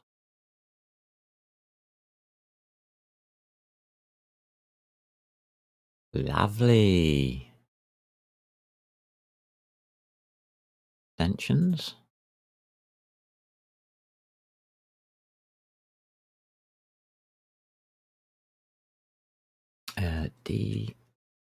DOX.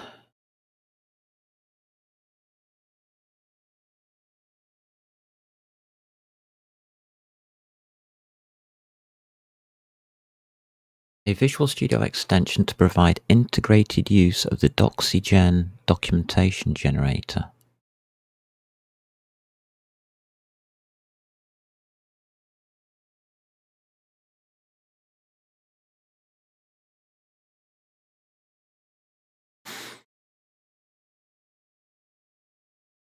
Okay.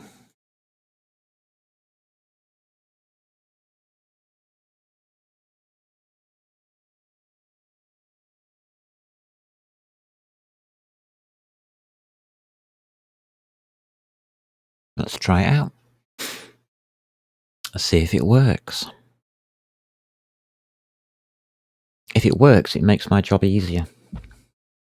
Because it gives me the design. One-click docs. Okay, close.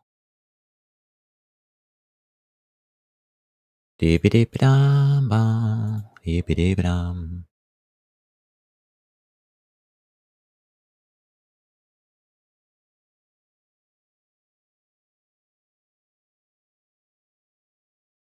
Welcome back.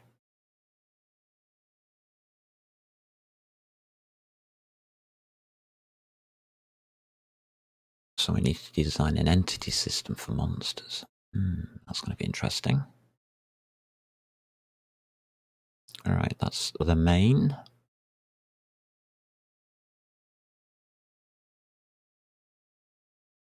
One-click docs.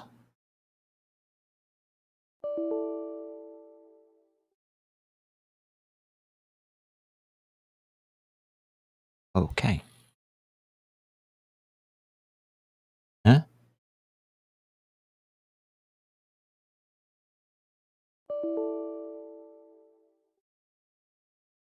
Okay, where should it be? I don't know.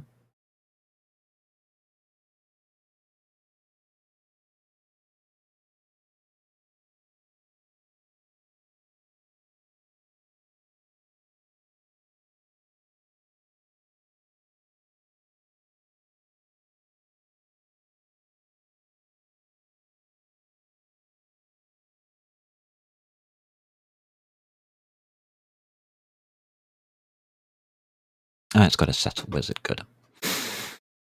Ah, Muppety Moo, Muppety Moo. We're off to see a wizard about the doxygen. Doobie-doobie-dum-dum.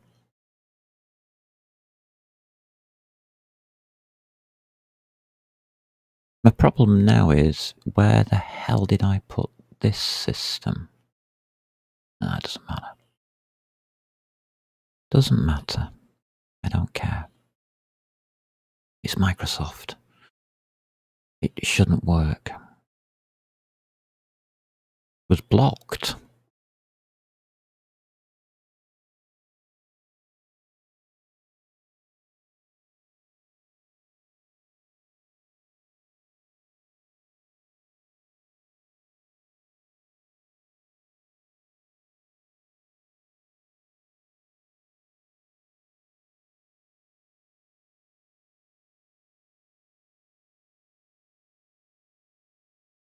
Thank you.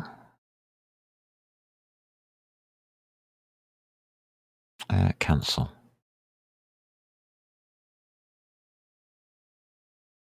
Showing folder.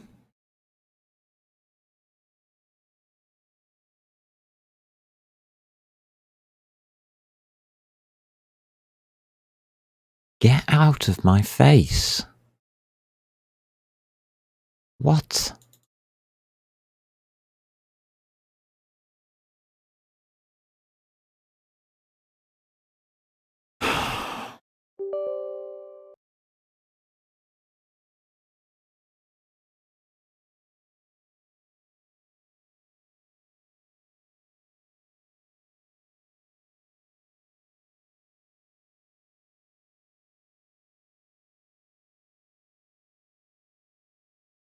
Just install.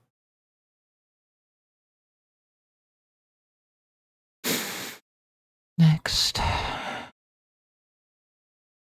Finish.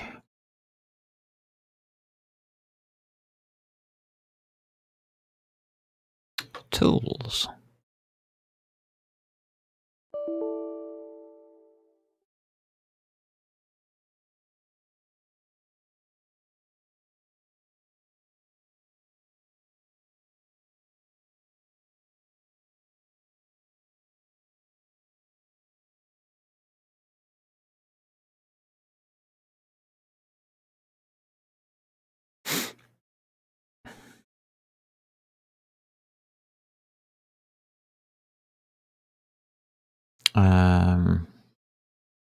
User options. You can access options using the tools options. Okay.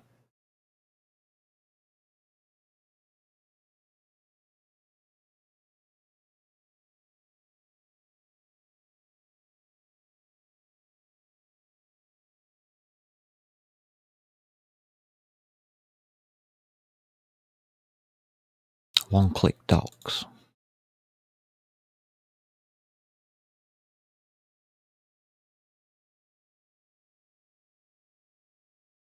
Ah, here we are.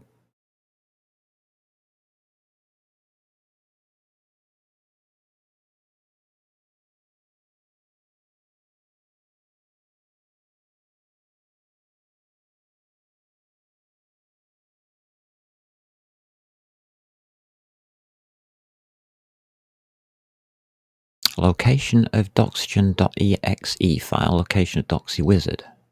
Okay. C program files. Doxygen. This is doxygen.exe bin. That one. That's the application. Wrong one. Doxygen wizard.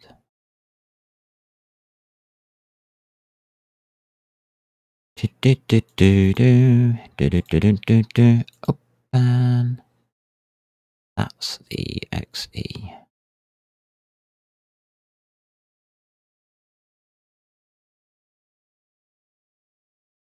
Open. Okay. Can I have the wizard though? One-click docs. Doxygen wizard.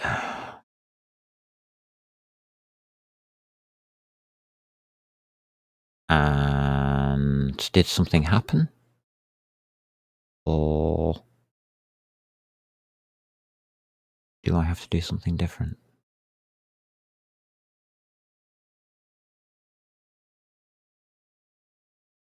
Nothing on screen.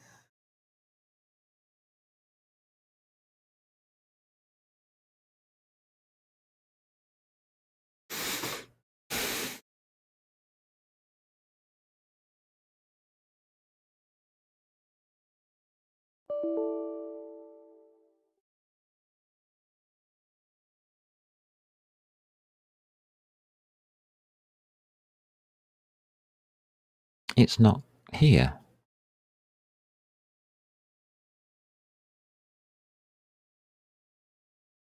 Hmm.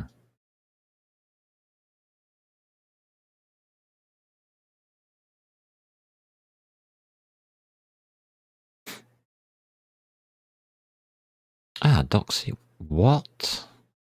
Why does it keep putting it in there? That.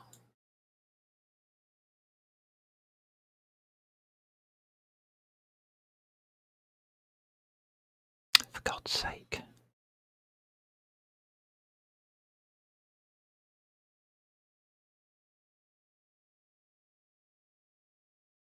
Doxy wizard. Yay. Okay.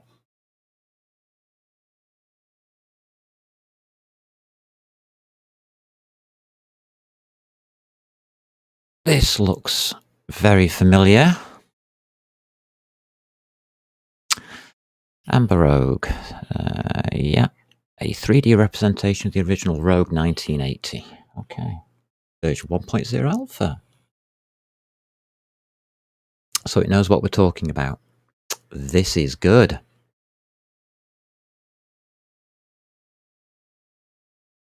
It knows where we are. That's even better.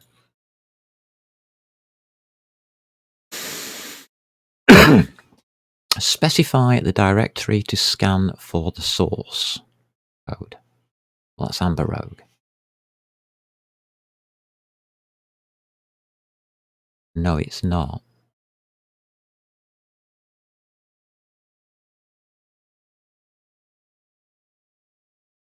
It's that one there.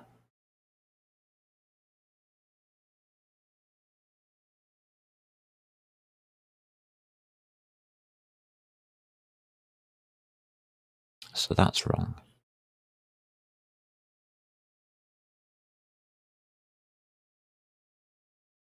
I'm sure I'm on the C drive. It says Amber Road. Yeah.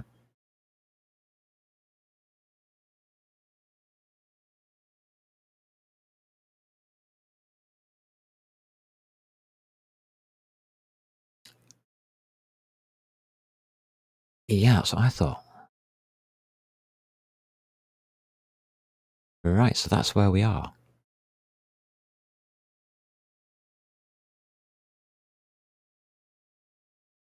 How do I find that?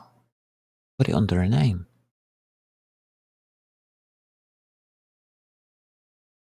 Stupid machine. Why has he put it under this name? Oh dear. That's Amber Skies. Whoopsie daisy. It looks like we're programming in Amber Skies directories. Ha ha! As if I care.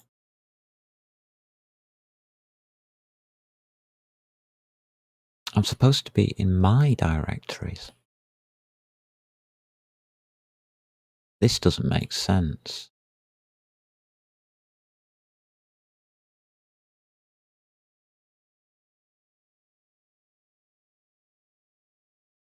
This PC, C,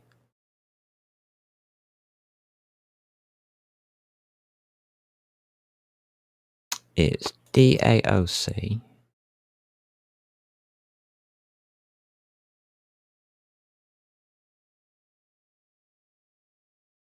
source, repos, Razor Blade Sharp, yeah, Amber Skies Rogue.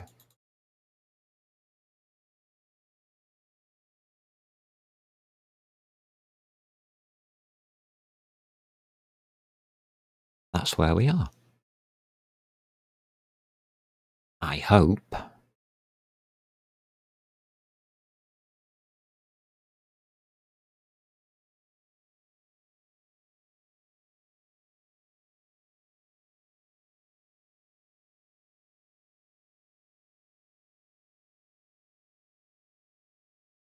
One to eight.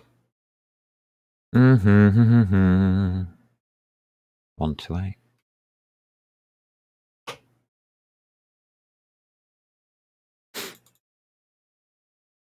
Well, no, because there'll be an AI unit in the rules under Dungeon Monsters, and there is, so it's this one. And if I go to Amber Rogue, that one, right, that's in the wrong place. Oops.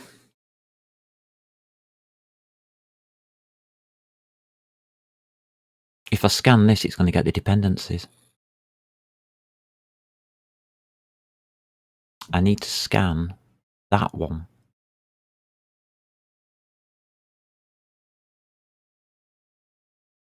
There's the CPP file.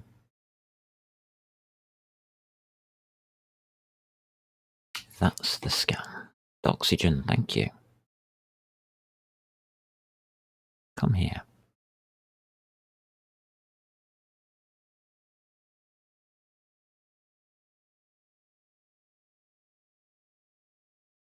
Okay. Right, we have the correct scan.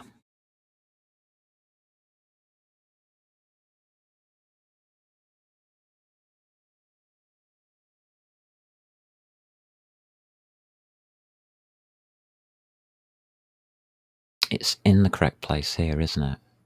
Yeah.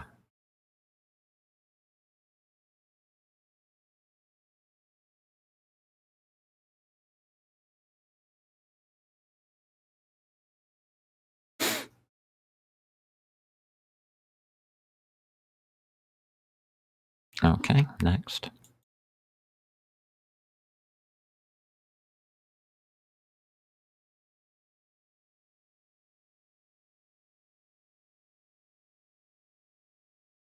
Okay, next.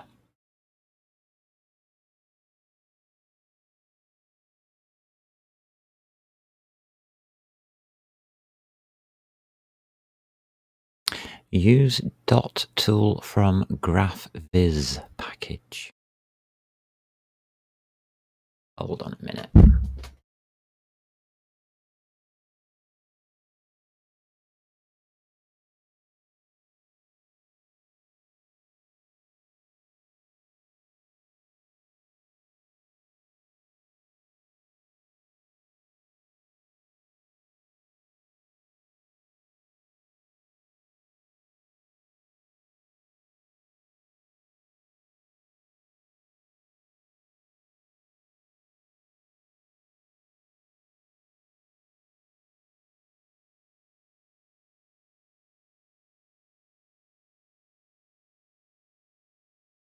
I don't have GraphViz.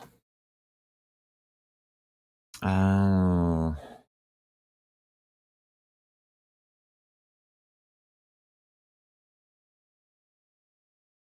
We might have to do that.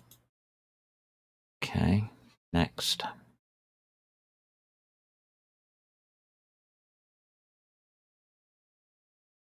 Blah, blah, blah, blah, blah, yeah.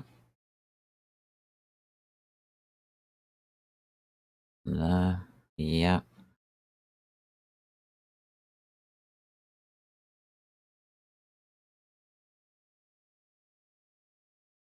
Okay.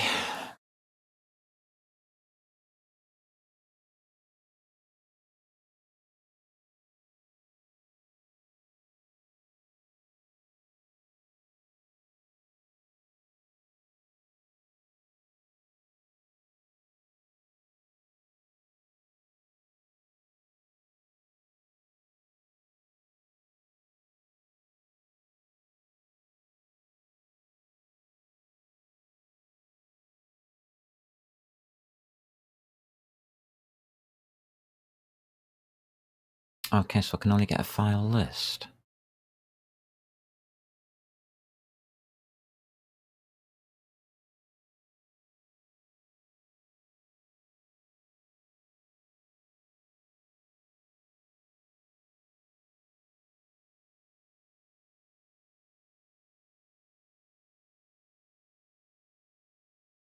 There's not many. I know that. How do I... we're going to have to use GraphViz. I've come across this before.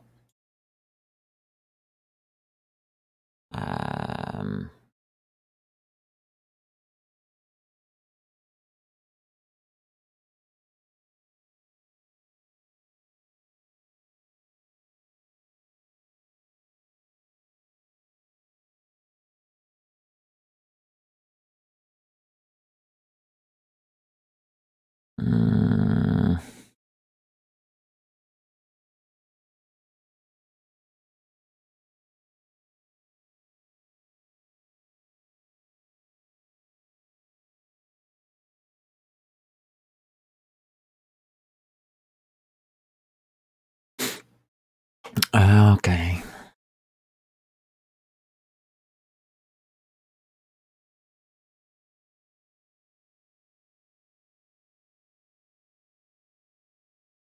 Okay, we've got setup exe, but where's the GraphViz notations?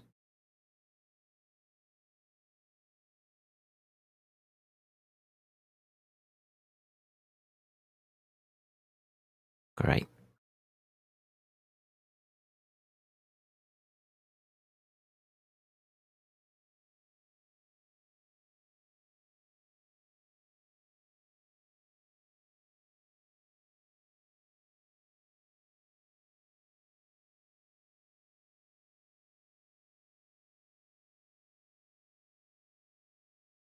Yeah, that's great, but it's not working. Well, it doesn't work for some reason.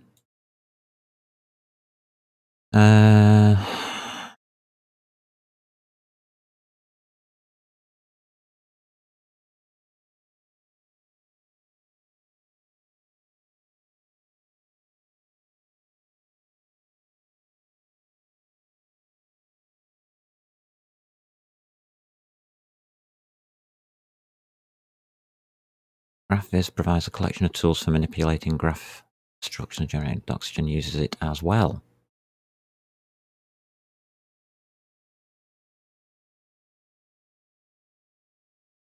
Features, yeah. Roadmap, download.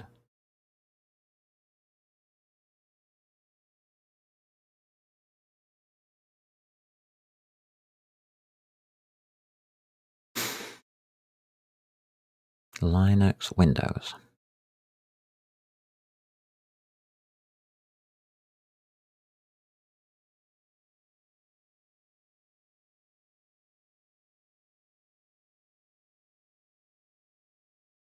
Hmm.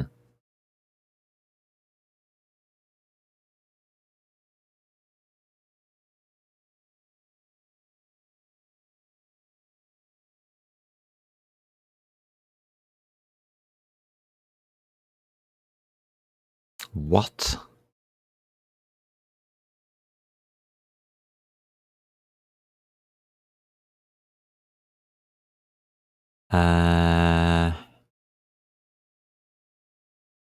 Pardon?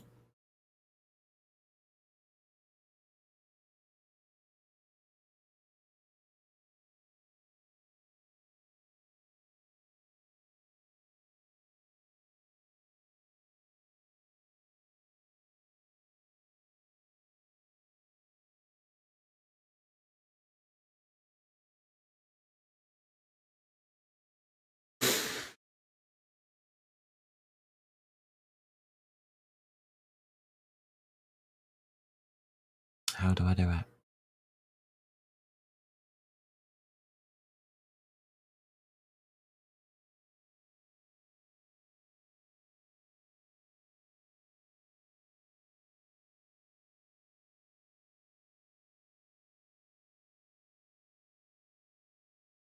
No.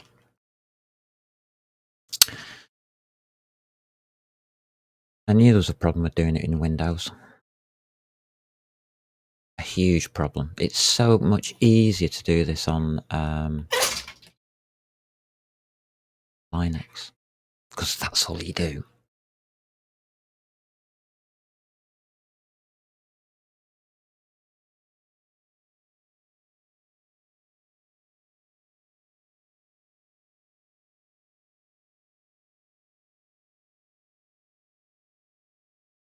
Okay.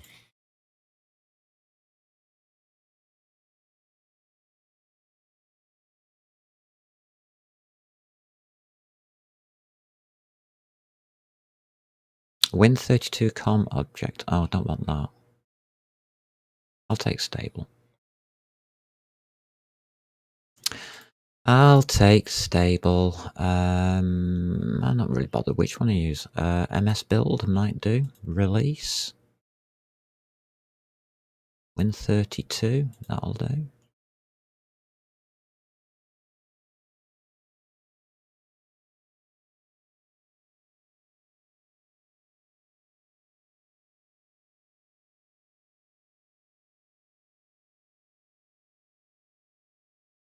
Okay.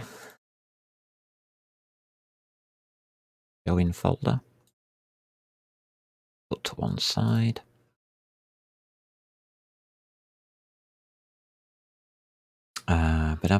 Docsgen website.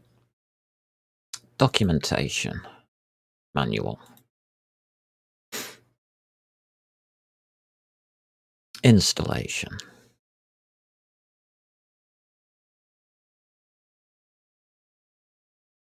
Getting started. Graphical front end. Docs wizard. Yeah, graphical front end for yeah.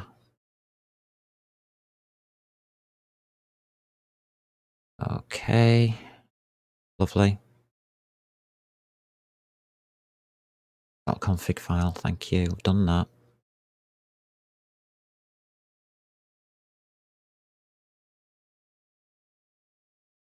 RTF, XML.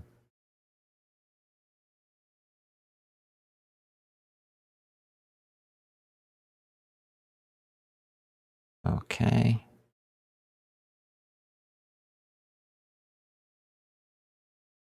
Including tables, graphs and diagrams. Okay.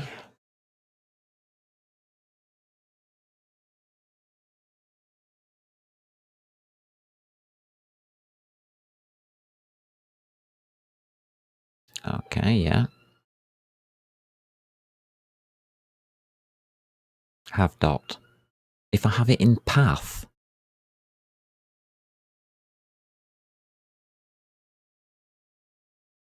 Whose path? Oh, sugar. Path, path, path. Where's the path? Yep, I can do that. Right, let's set that up. Downloads. Where do I want to put it? Anywhere I want, really.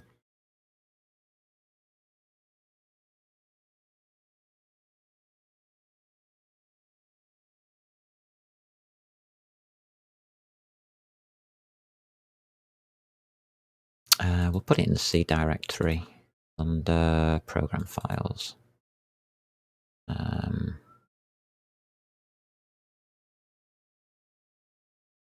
Yeah, I'll do.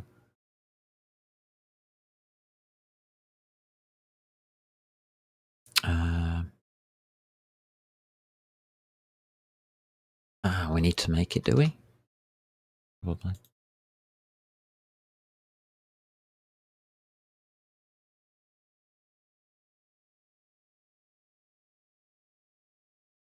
There we go.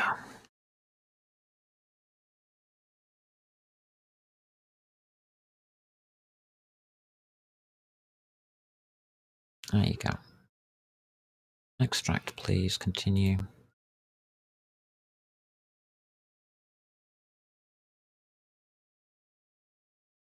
Okay. I knew it was going to do that.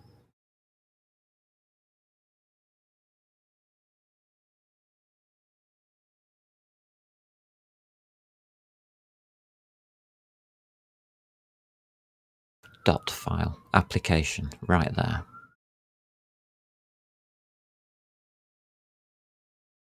Alrighty.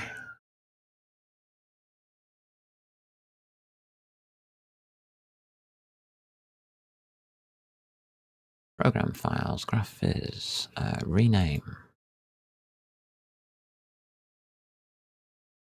That'll do.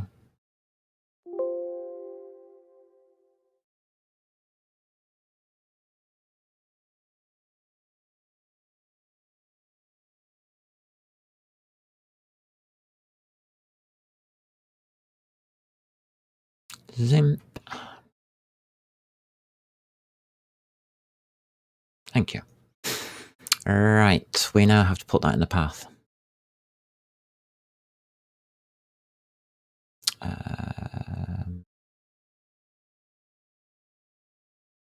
System path.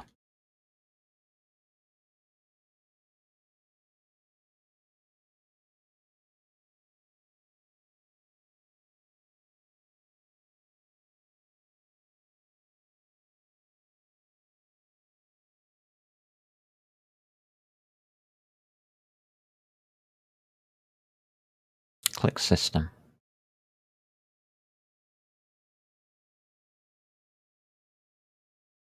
Scroll down to related settings section and click the system info link.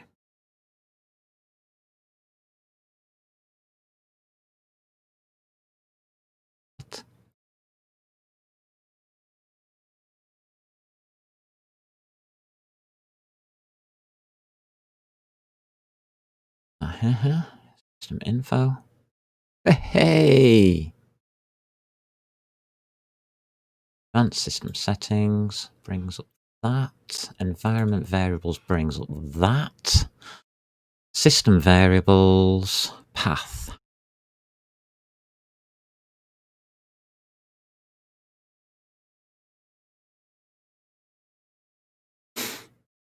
Add. Actually, just escape that a minute. New. Browse. This PC. C. Program files. Graphics. Bin. Okay. Okay. Okay. Thank you for going through so many frigging stupid screens, Microsoft. You are fantastic. You expect me to remember that? You are joking me. Right. Back to here.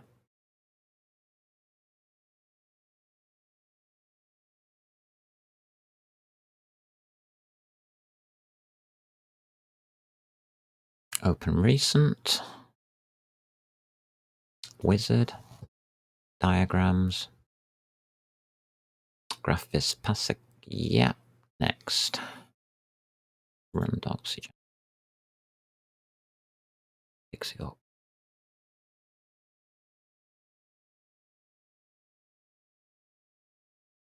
Tag input source deep amber skies. What do you got that load of crap for? Why are you using D amber skies?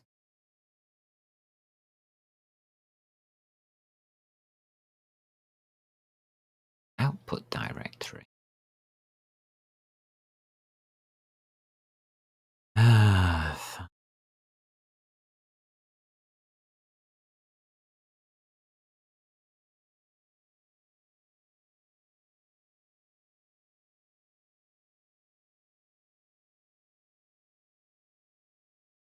It's linked into the last one.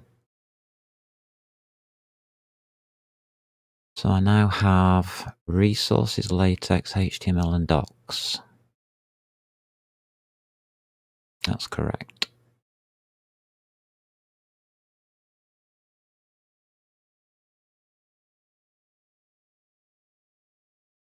Delete. Go up one. Delete. Open. Okay.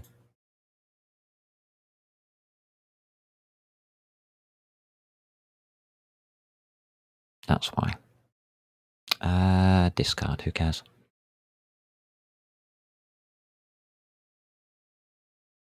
Get rid of them all.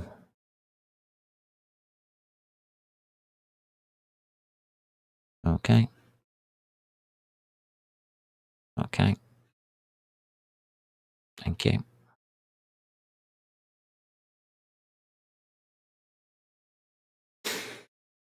Tools.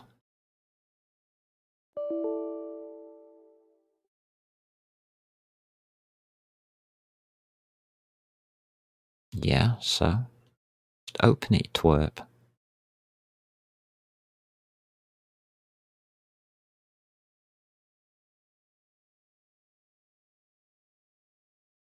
Okay. So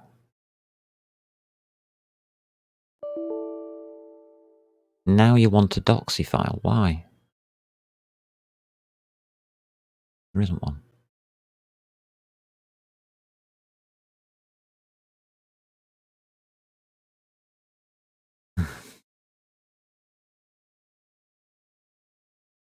You have to run that in the admin window. Okay. Open folder. I can't remember what to type. Amber Skies Rogue. It's here. There. I think I should move it all to here.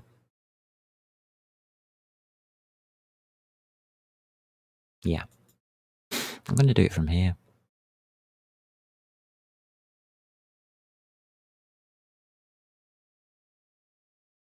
File.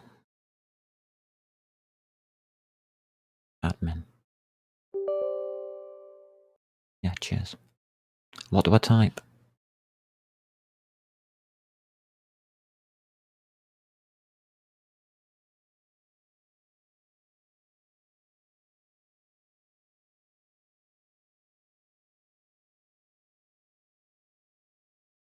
Right, you document your source code with special documentation blocks, see blah, blah, blah, blah.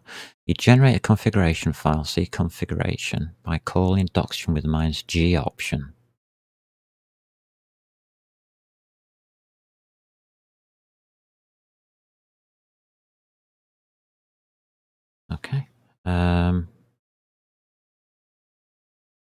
No, it doesn't belong in...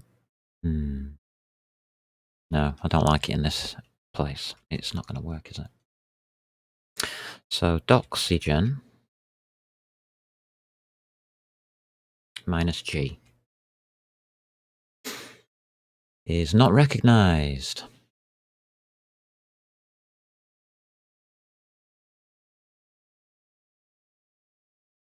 Okay. Muppet, can you get off the keyboard, please? Thanks, but stop it. Do I have to write this in full? C colon. Don't know how to do it in Windows.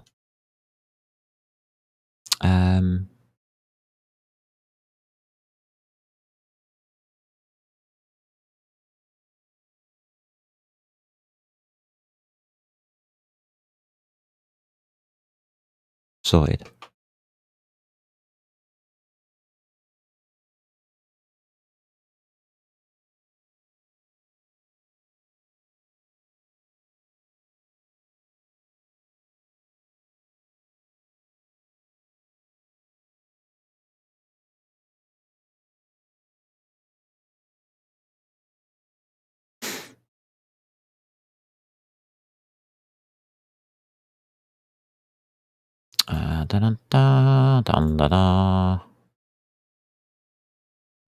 Oxygen, please. Binary.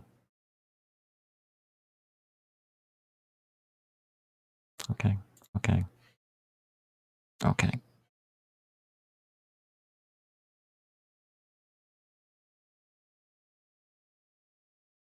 I have to close because it won't pick it up.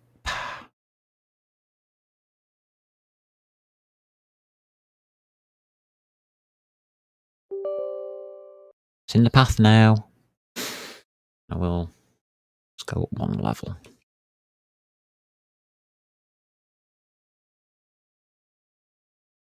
There you go. Configuration file, doxy file created. Now edit the configuration file and enter doxygen doxy file.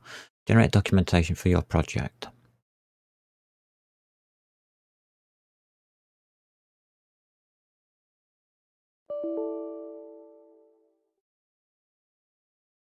Amber Skies Rogue doxygen doxy file. You can't find it.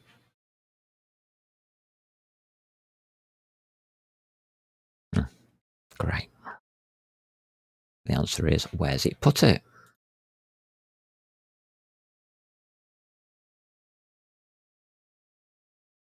Let's put it there.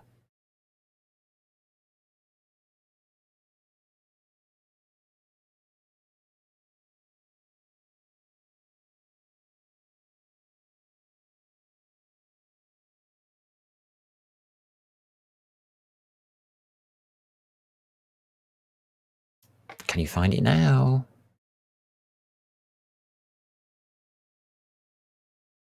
Doxygen with a capital G.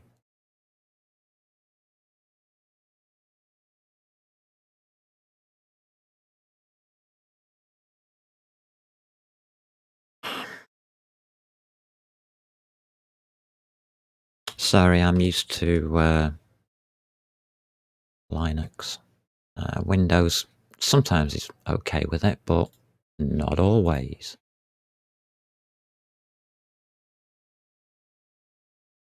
Thank you.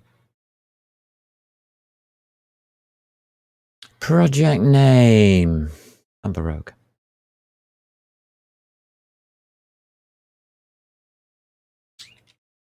Project synopsis. A 3D version of the 1980 ASCII Rogue. ASCII Rogue game. Okay. Project version ID. This is Alpha 1.0. Alpha 1.0. No logo. Source code directory.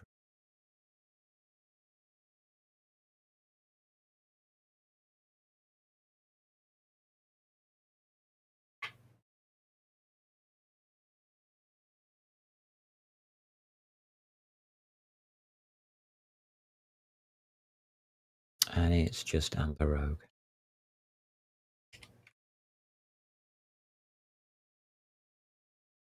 Specify the directory where Oxygen should put the generated documentation.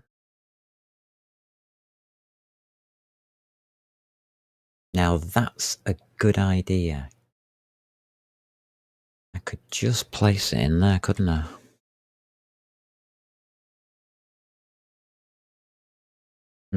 Okay, we'll try that.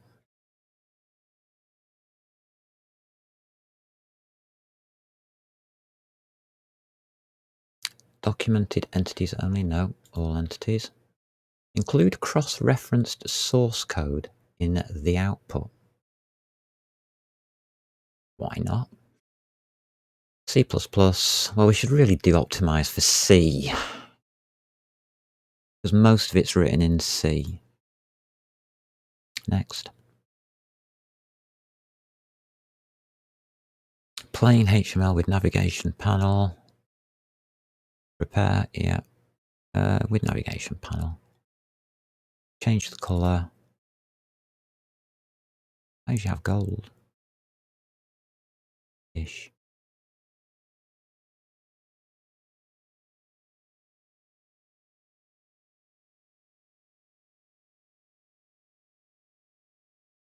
Nah, I don't really like it.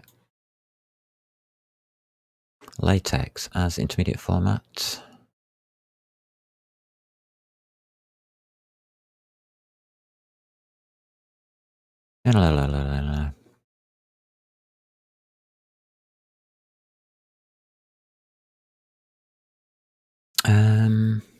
Only need XML, don't we?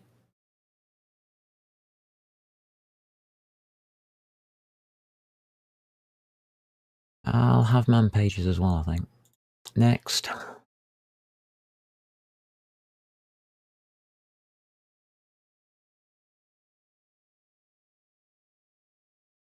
I want everything. Next. Run. See what we get this time. We got an error.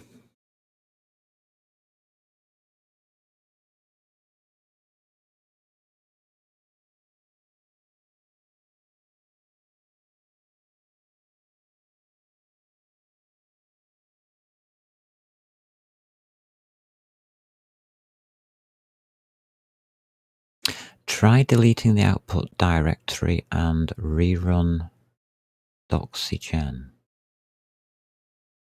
Oh, Amber Sky's Rogue HTML. I thought I'd deleted everything there.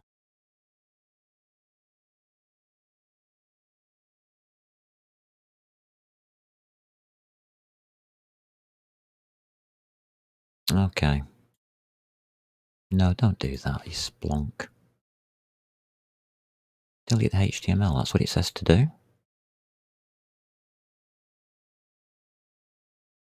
Okay.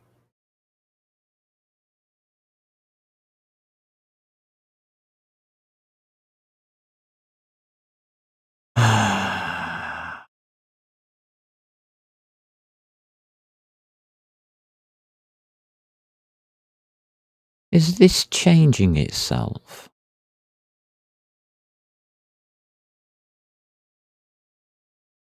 What is in there?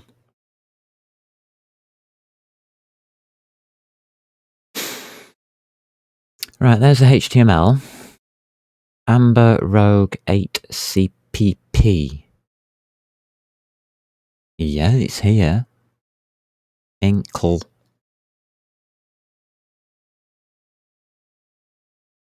Inkle what? Dot map.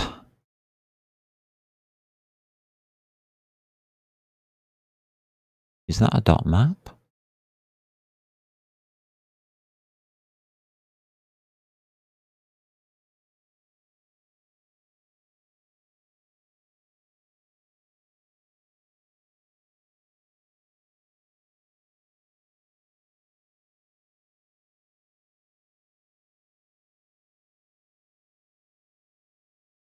Doesn't look right to me.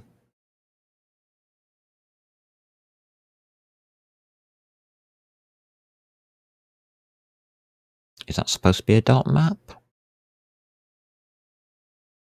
How can we find out? Who have we got?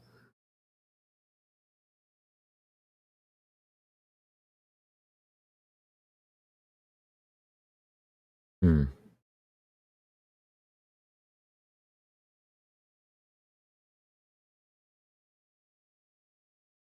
Who have we got? You'll do.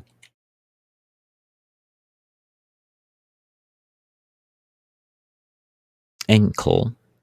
No, it's just dot dot.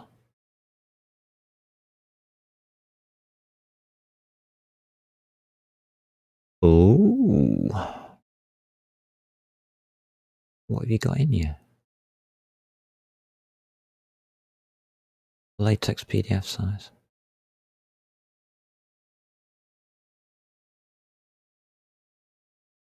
It never made it.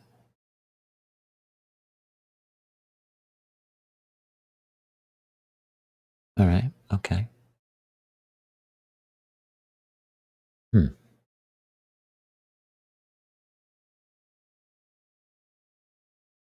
Fair enough.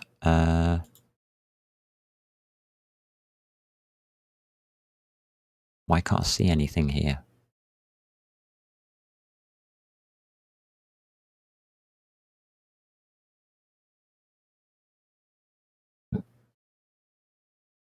Alright.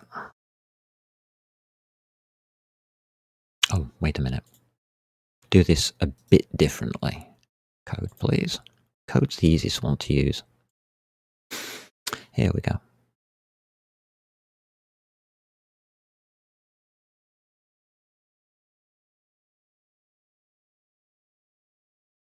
Yeah, that's better.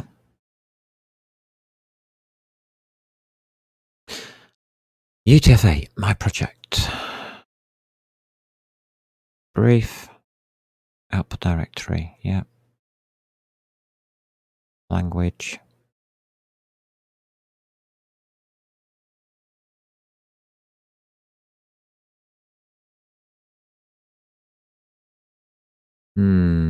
Name. Strip from path. From ink path. Banner.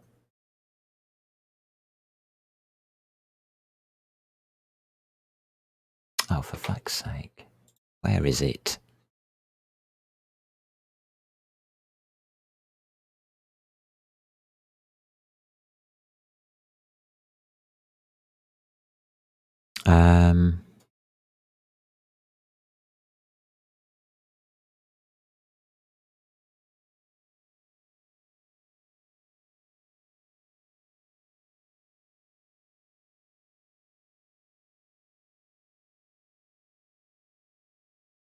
Right.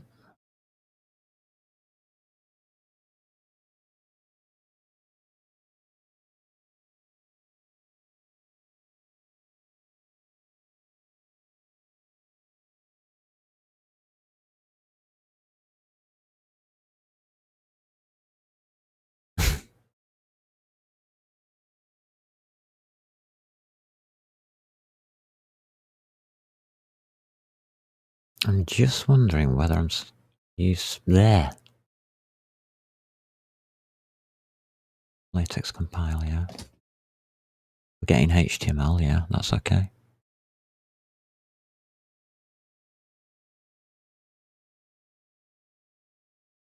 No.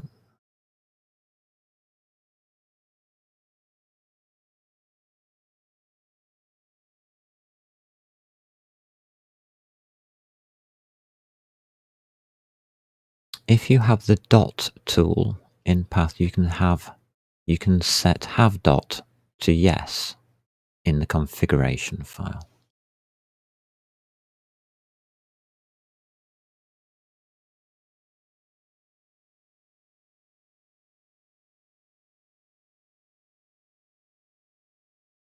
That's the bit I need.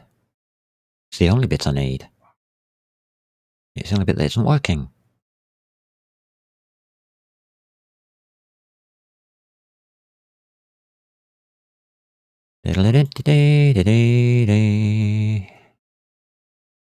Oh, don't you just love it?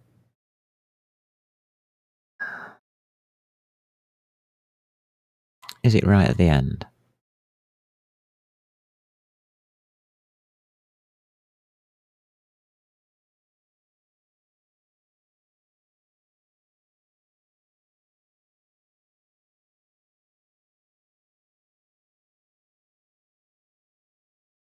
Okay.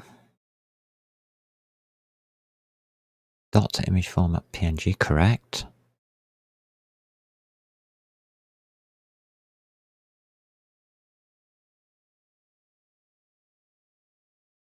So, where's have dot? Okay.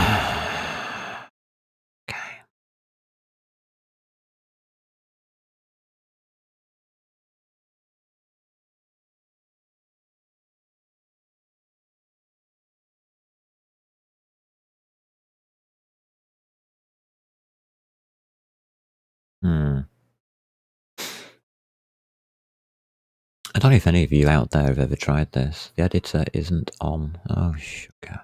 How the hell does that happen again? Why does this happen, Twitch? It says entire screen here.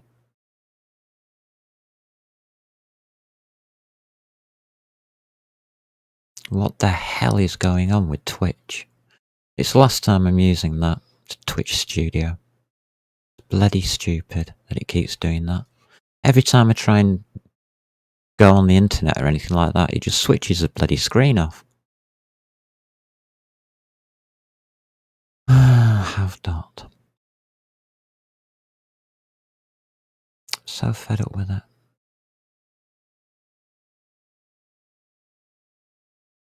Does not seem to be here. Group graphs, yes, yes.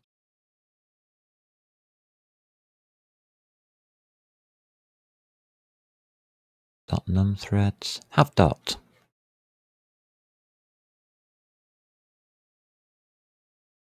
Yes.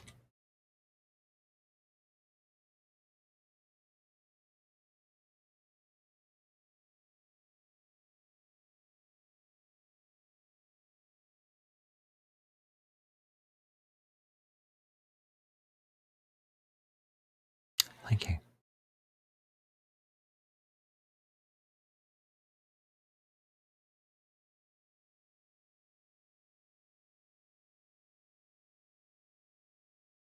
Problems running dot xcode -1 command dot arguments.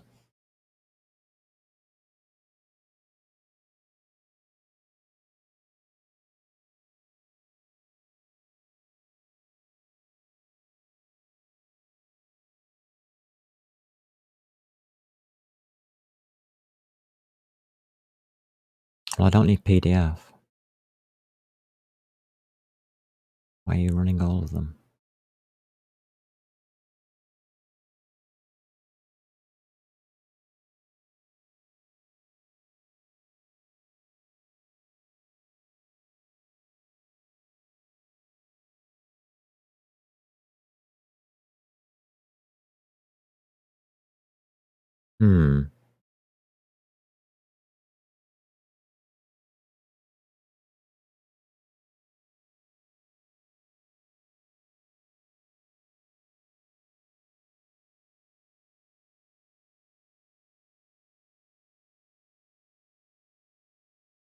It should have worked.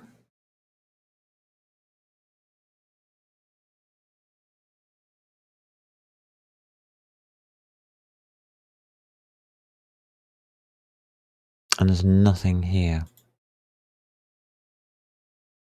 In fact, it hasn't even gone recursively down the files or anything. Right, okay.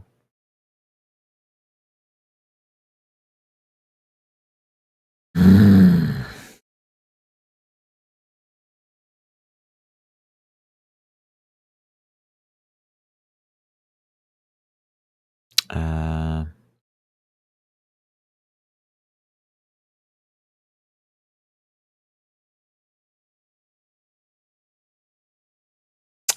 Run the oxygen. Ding. Errors.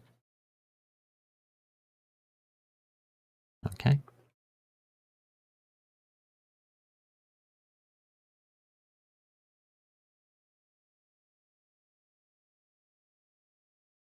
Yep.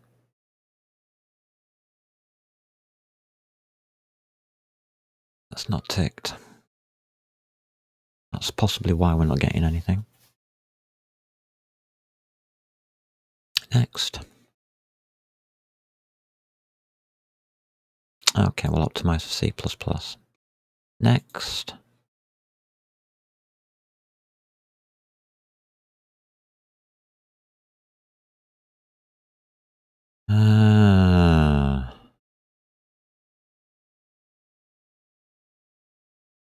That's correct. Don't need that. Don't need the rest. Next. Yep. Next. Run.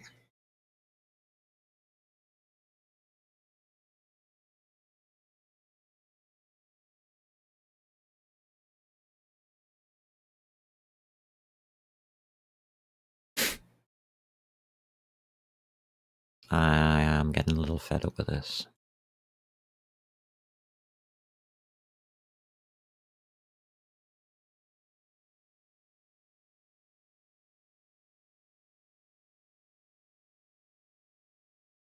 It's just...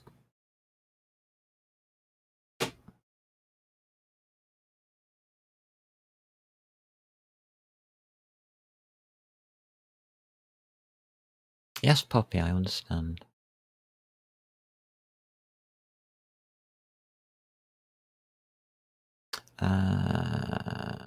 Tools. Okay, next.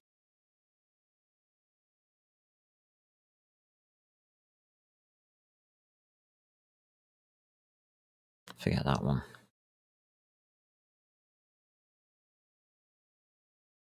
Okay, la la la la la la la, yeah.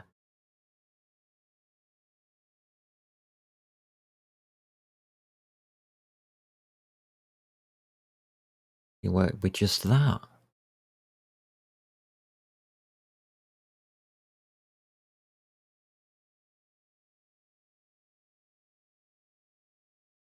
That works.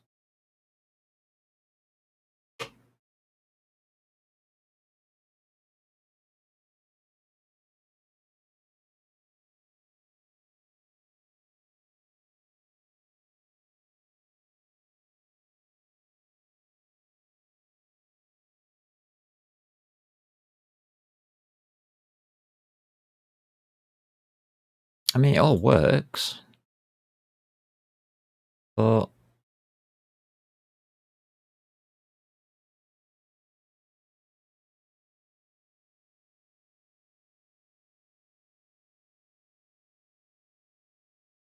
there's no...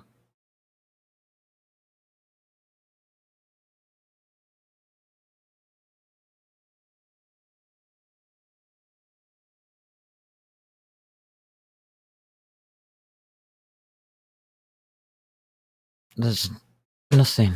There's supposed to be a graph on each... a picture on each page. You're supposed to be able to go to main here.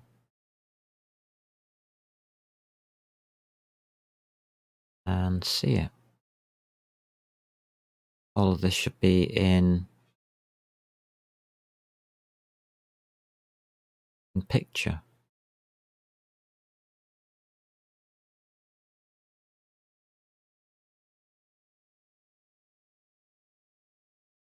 And it's not. I hate this system.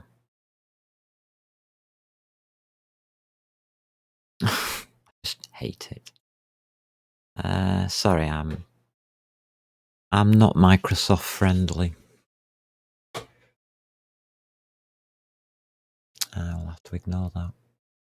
I want to know where to place The entity.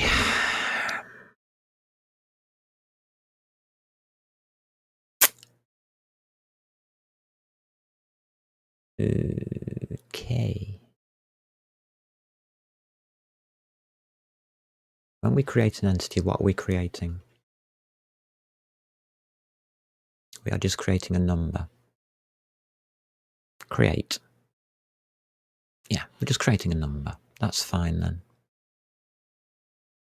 That's all an entity is. It's just a numerical value that we can look up the component, each component for.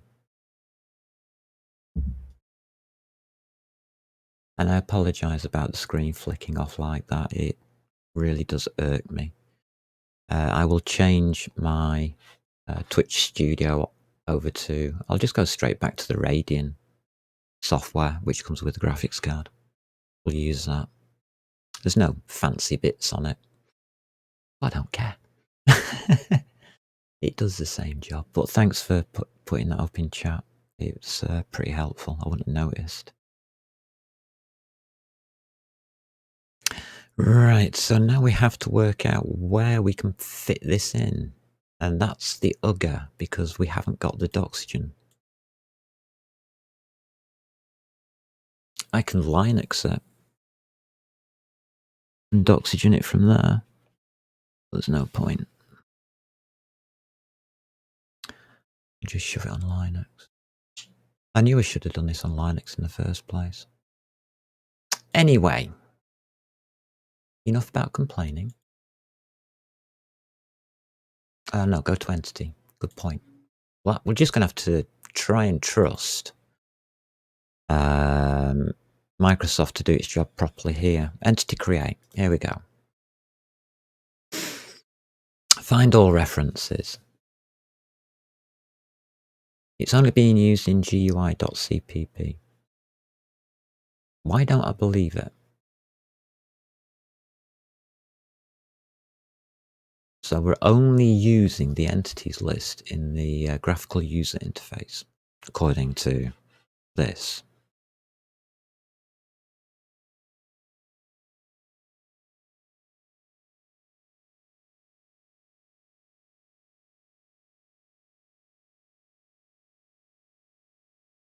We are not even using it for the player. That surprises me.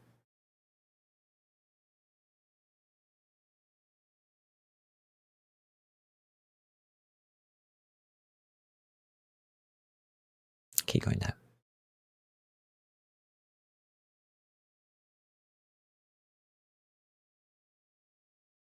So what's that doing there?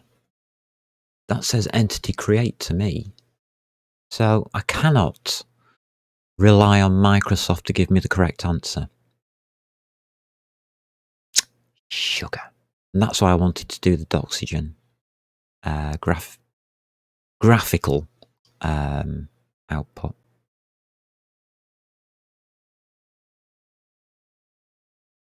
Oh, you basket cases.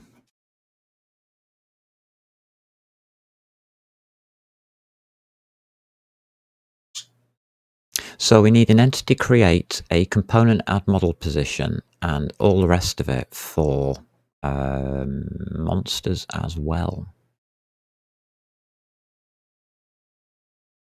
Everything in the game has to have an entity create and its components. Otherwise, we can't find anything. You see, we can get all the information from the model warehouse.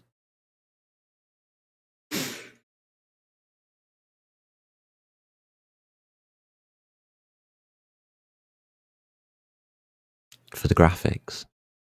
All the graphics are held in there.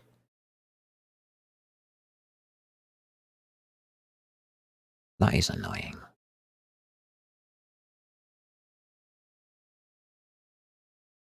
So GUI create does an entity create. So those two are the same thing. That's correct.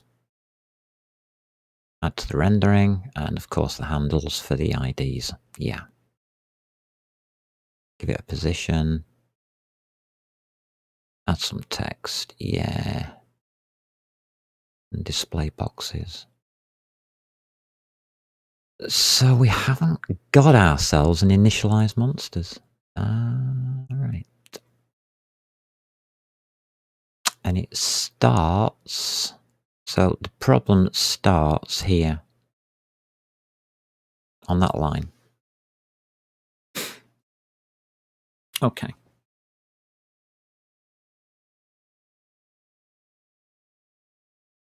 Dungeon level generation. So we're going to have to rework this.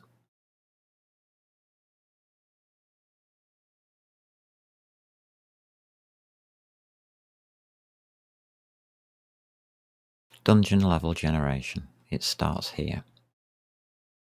Luckily, I've got a very good memory for, well, I've got a photographic memory for these pages.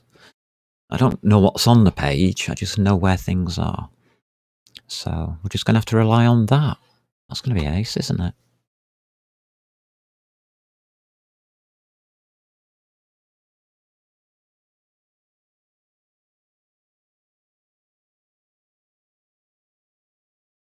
This is correct.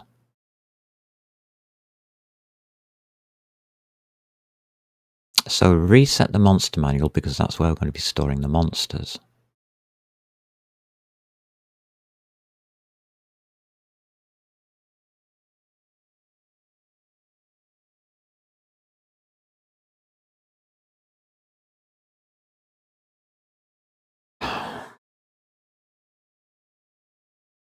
Create entity should give a number back.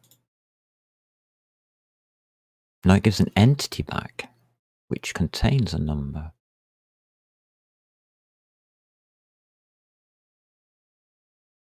We would then have to store the entity. No, we don't.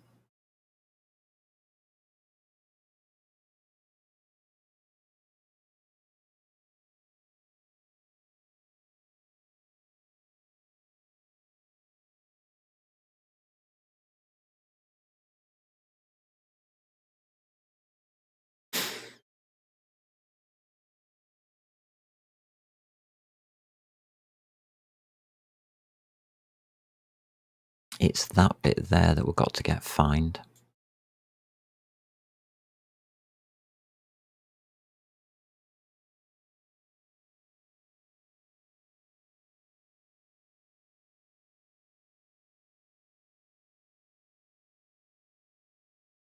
Yeah, this is all out of sync. So we need that, this initialize player thing. We need to initialize monster.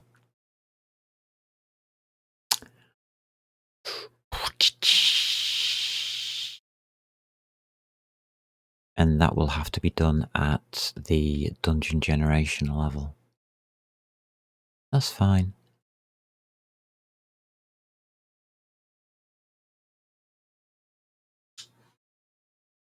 Yes, Poppy, I know.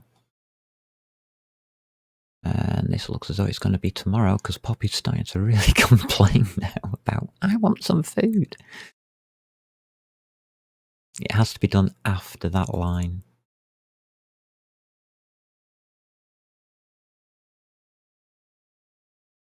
We don't then need this, but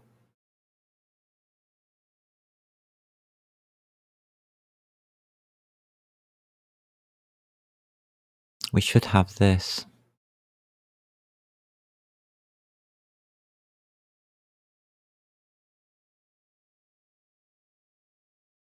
I don't even know what texture ID I'm using on the monsters.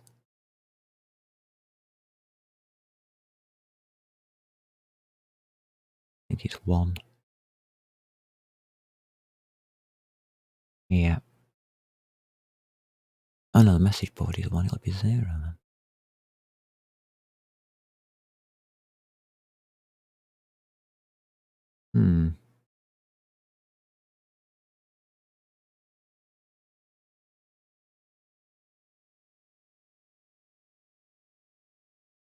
Texture ID is converted to a colour at the moment. I've got it ready for textures, but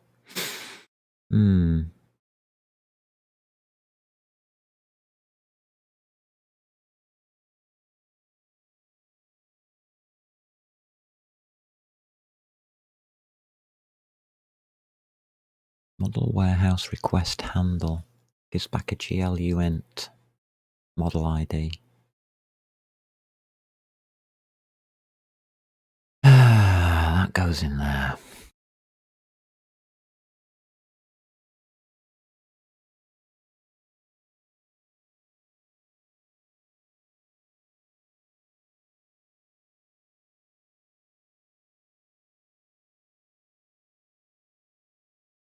Place player, yeah.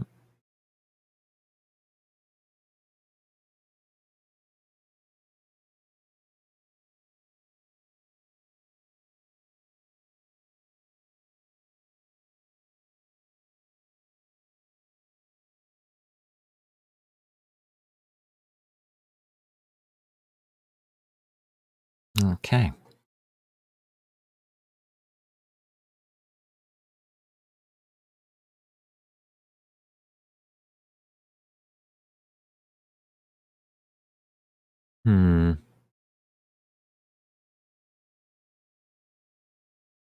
At this point here, what we have is the ASCII character.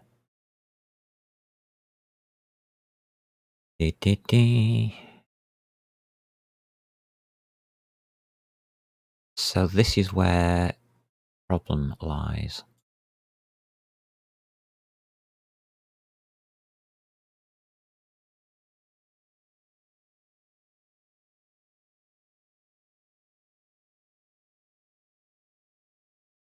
We've got add to layer, add to wandering. I'm going to put it in there. I know that I'm supposed to put it in here though.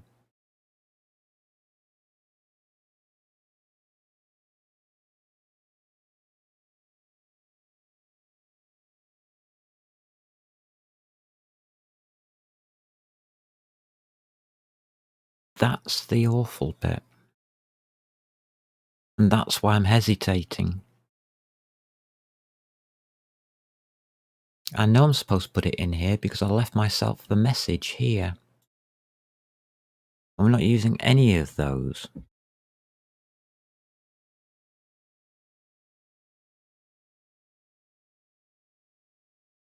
Look at the original.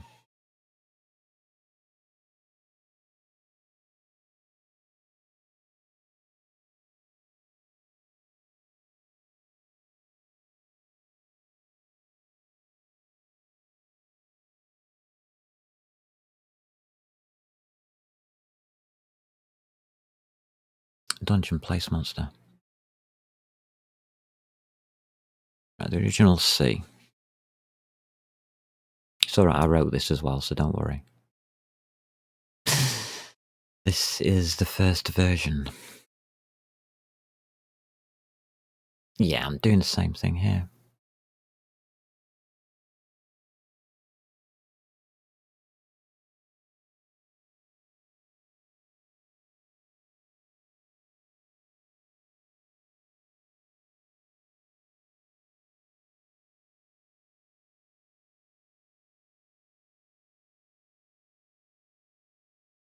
That position being sent in is actually the component.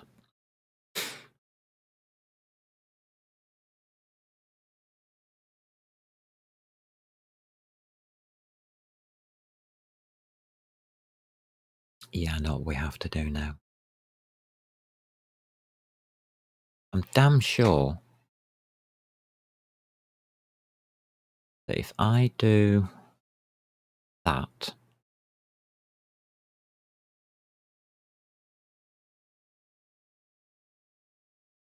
it won't break.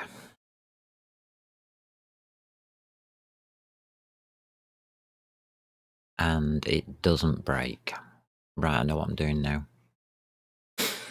And I bet if I do that, it doesn't break.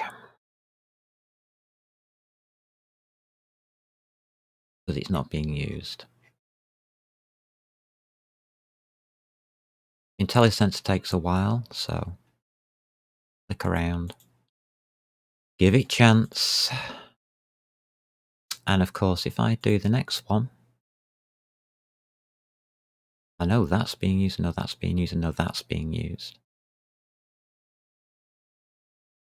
Then we find out that we're not using the ECS system.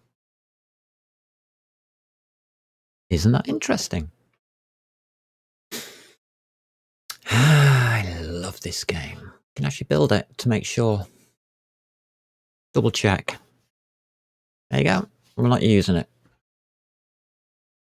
So why is it there? It shouldn't be there.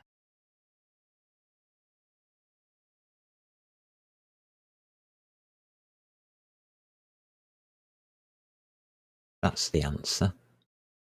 The true answer. Stop messing around. Stop distracting yourself with stuff you've written before and do it properly.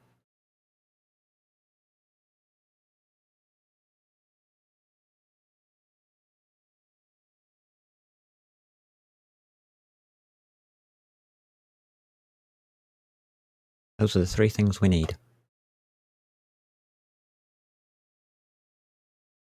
Okay.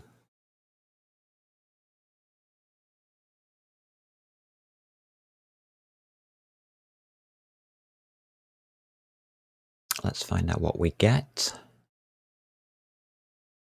We get a monster ID, which is the character. Let's check that out first of all.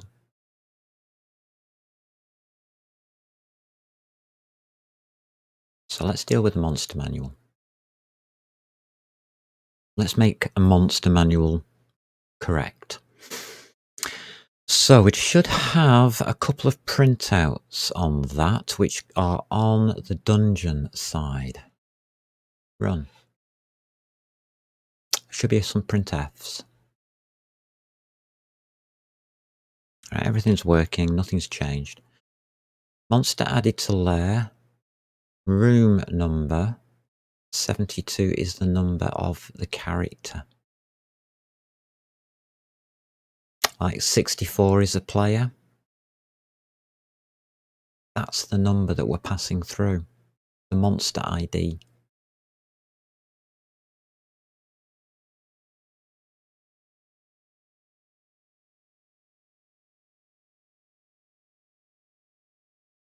So when we add to a lair, we should have entity. Well, whatever we do with the player, up to a point.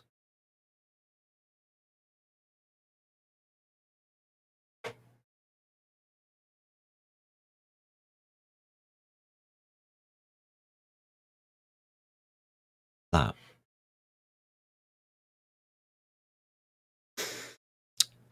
So this is basically what we want is entity monster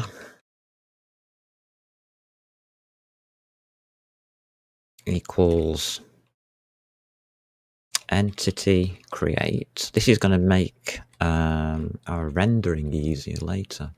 Create. Semicolon. GLUint.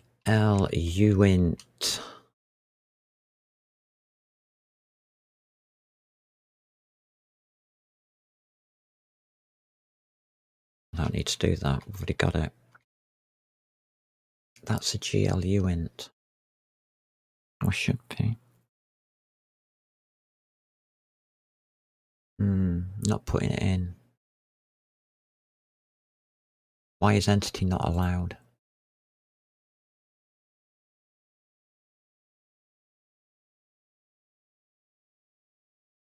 Type def entity. What?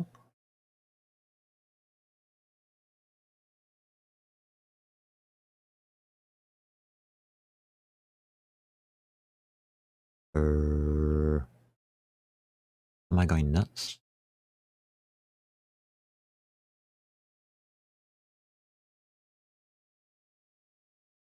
Entity comes from common, not entity, not H.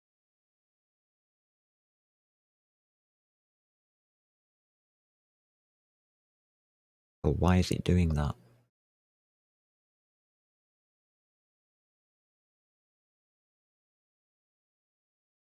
That line is correct. Why is it not allowing it?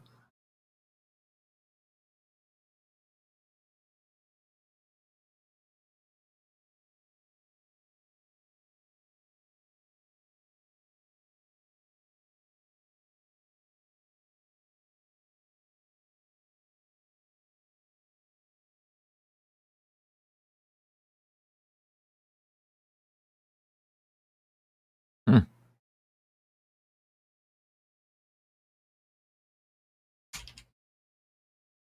E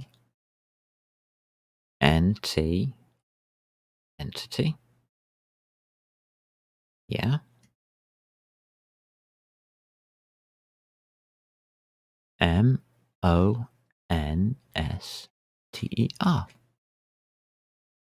Monster. Monster. Yes. Equals E N T I E create is a function. There. Semicolon.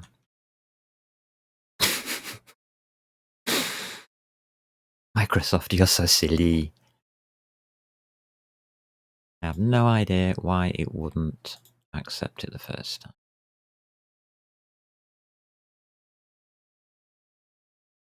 Hey ho, that's Microsoft.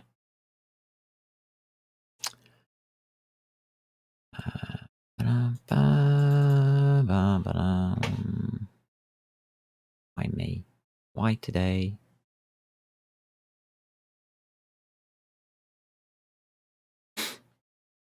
Okay. We know the model ID. I don't know what the texture ID is going to be.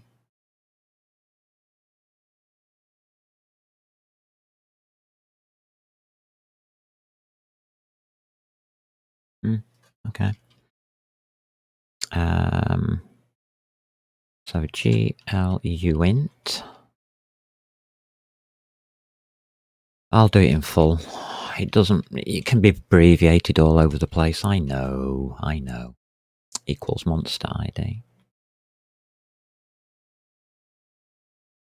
I want to oh, it's doing it again.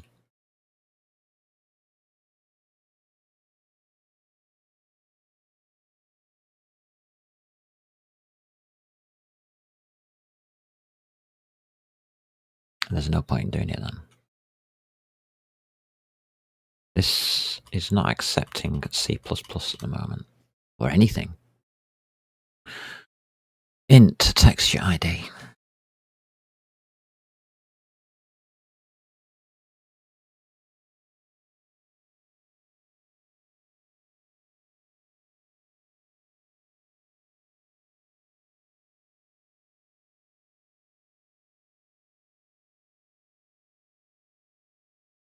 I don't know.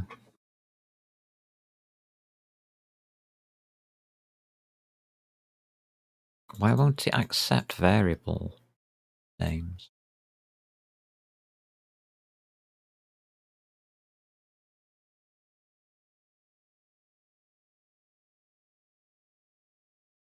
Local variable int texture ID. It's green. Kit. Carry on.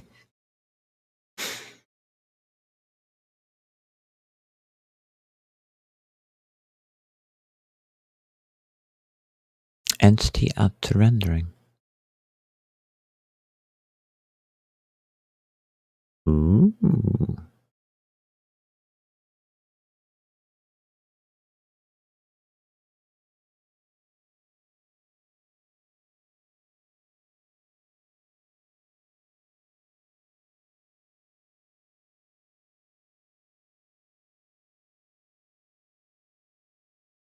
But they are already rendering. I've got it there. There's a K, there's a Kestrel. Not that many monsters on this level. Door. Y over there for a kestrel. That's right.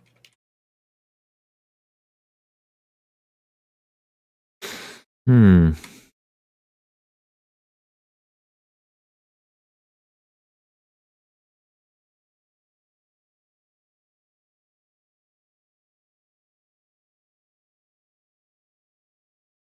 That's dodgy then.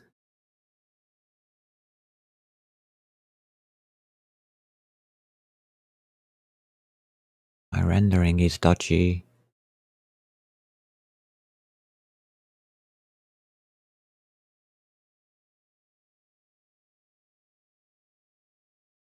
Oh dear. Well, today has made an interesting day. Things that don't work, mainly Microsoft. Entities to render is here.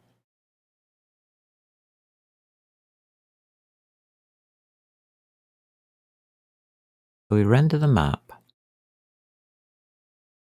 and then the models. Entities to render.size.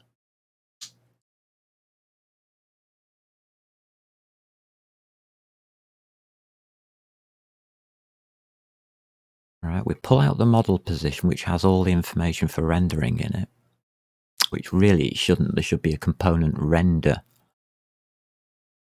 Renderable, I think it's called. That should be split down. I just used it for convenience. And then we render the model. Then we do the GUI.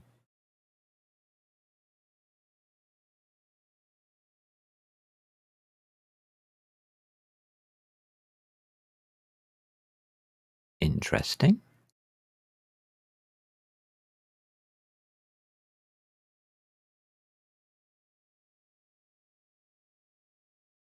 I am interested in that.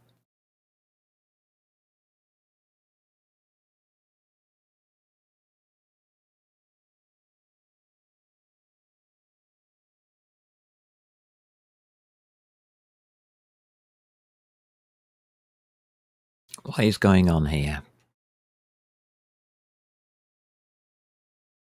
Entities in queue to be rendered.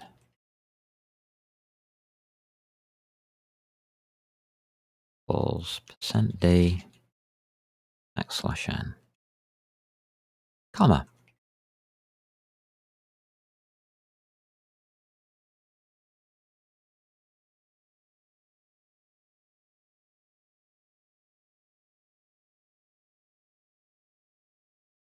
$12. Ooh. 2, 3, 4, 5, 6, 7, 8, 9, 10, 11, 12, 13, 14, 15.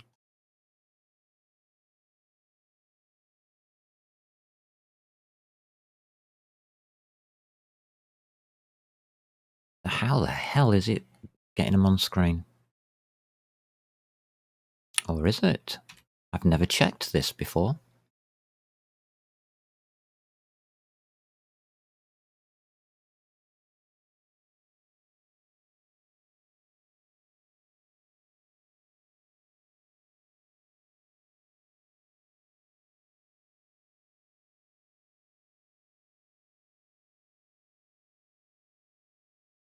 That's... Hmm.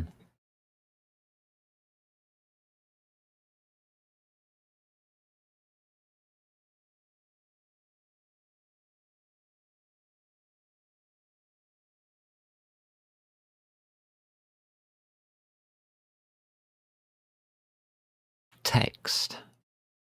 Box. Render model. Mm-hmm.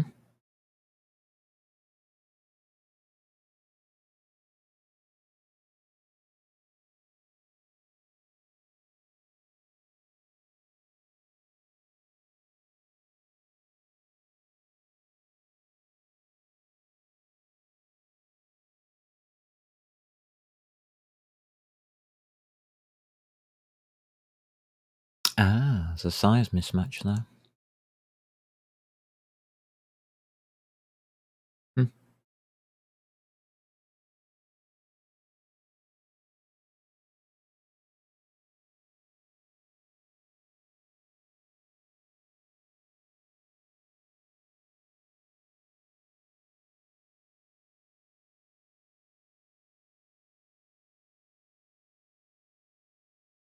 Um,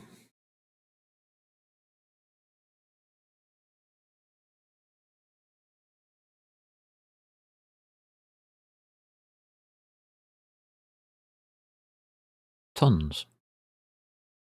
11.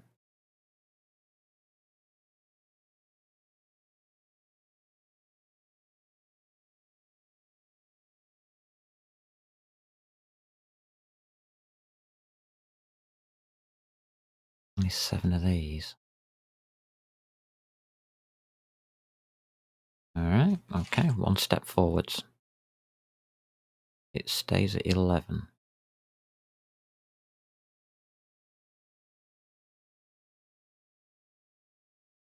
Okay, we're in room 1, I guess. Oh no, we're in room 0. Got a B. Yes, that's correct.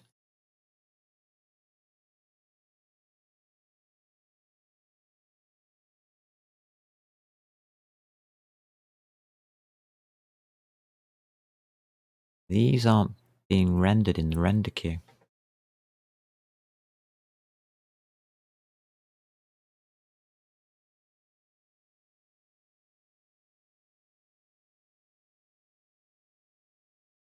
Render map.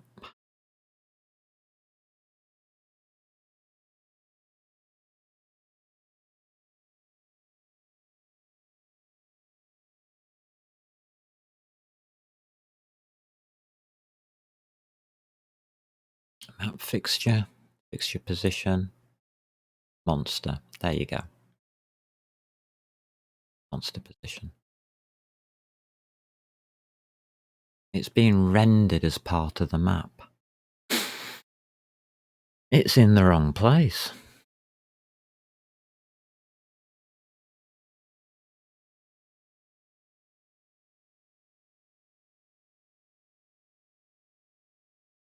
So we are actually creating the component on the fly. That's an interesting idea.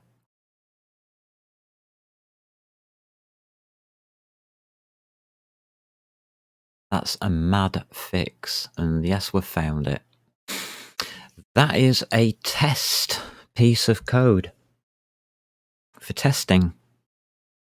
That piece of code should not exist. Does not need to exist.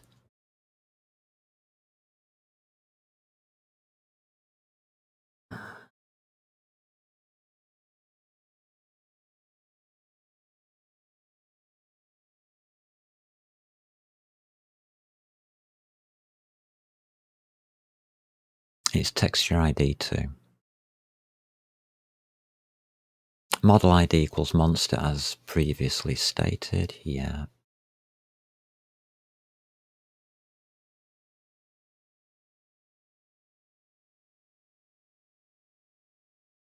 Look at what we've done here at the bottom. Render model, monster position. Fantastic. They have found it.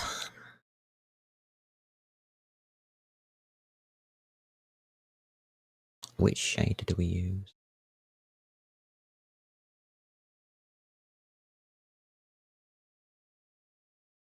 We can have multiple shaders in this, so I've got to be careful before I start moving things.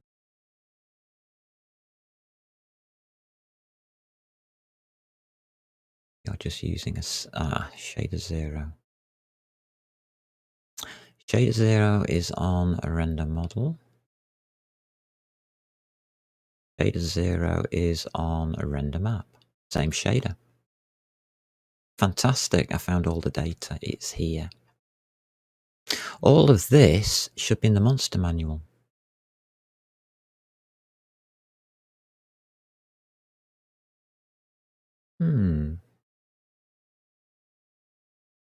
So the number that I was getting before was the GUI. The player and the GUI. None of the monsters are being tracked that way.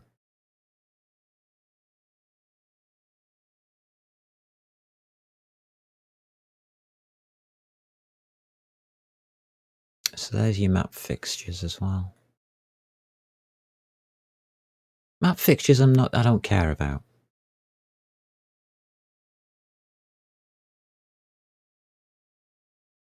At this stage. But they should also be changed to ECS.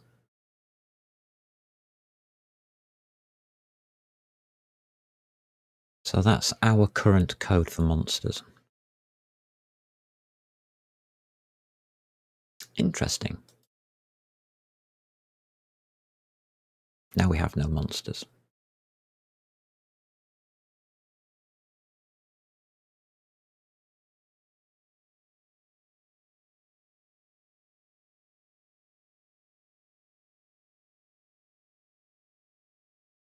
That comes to their int if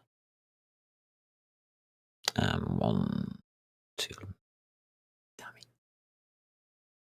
That's all of our the if statement.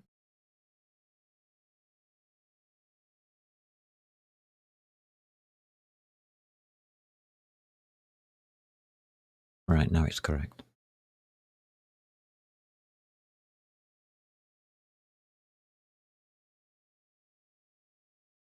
So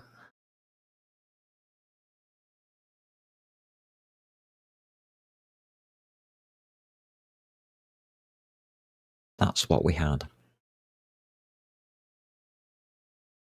Now if we run the program,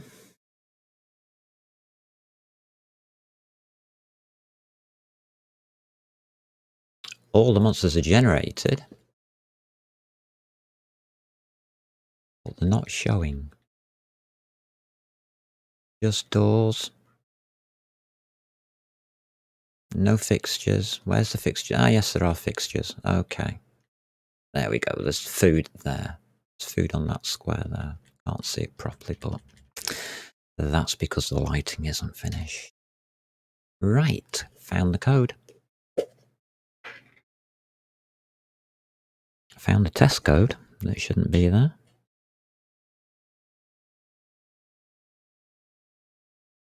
Now we've got that, we can actually put it into the monster manual. Yay!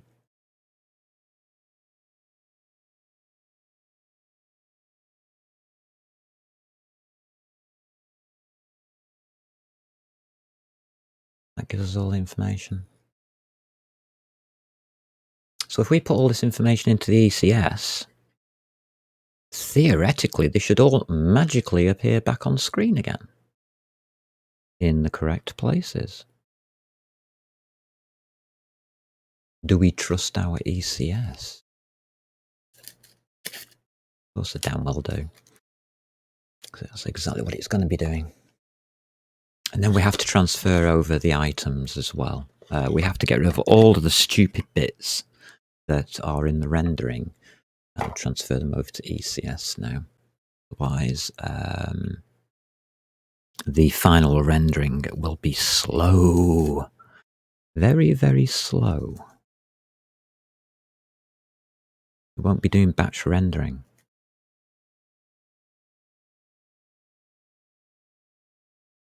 Because there are two lists. There is what we want to render and what exists on the map. This will render everything that exists on the map. If we initialize these as entities, we can add line of sight and only have the entities that can be seen rendered.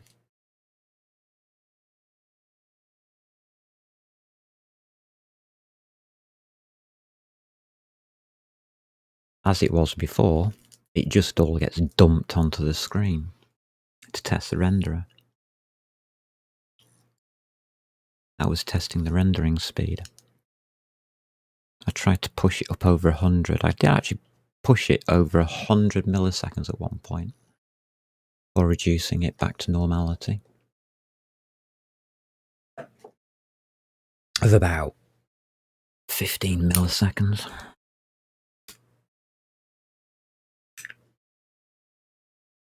It's surprising what you can do by ordering things correctly. So I know all of this is in the correct order.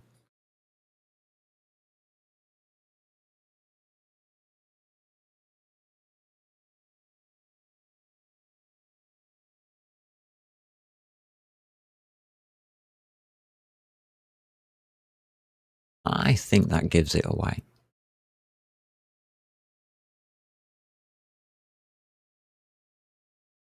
That one line says it all. So I am right in what I was doing. I just didn't have the information in front of me. So the texture ID is actually 2. Interesting.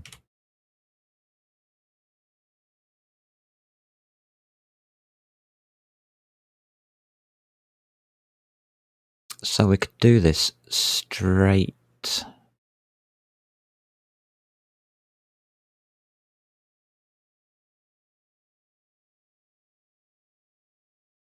Now that is being created. Should we create or not? I don't think we should. Not. Do we create like that?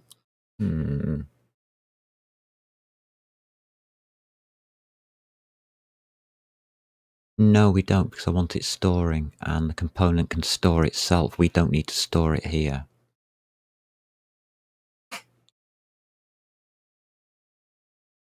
It's just not needed here. It can be stored in a component in here, as we will see from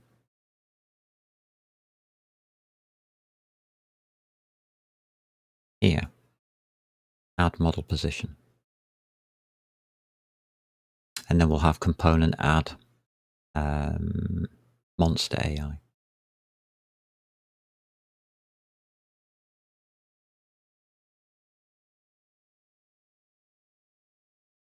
Entity add to rendering. Are we going to do that in this?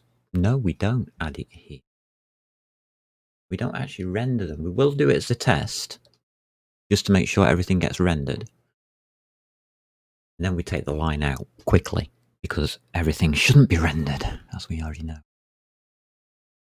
So now we've got the details, we can do it. So we create an entity.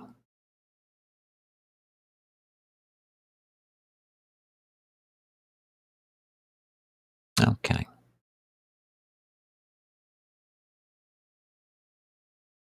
Which won't light up properly because it's stupid and it doesn't know what it's doing. So for testing only,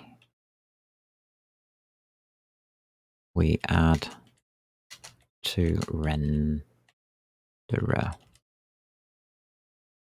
which is very, very easy. We just type in entity.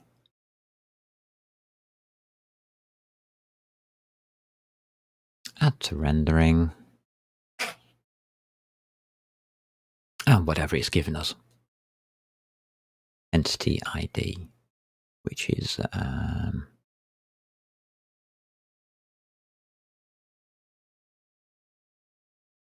whatever it's given us, yeah. Entity.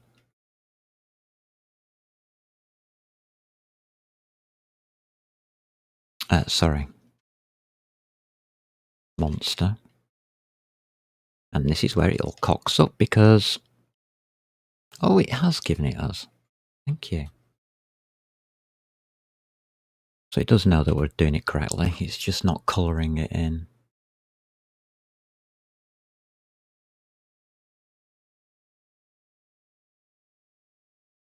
Fair enough. This is a professional piece of software according to Microsoft. This is called Microsoft Visual Studio 2019, and it still can't colour at the same speed that I type, which is not very much. So we are going to add it.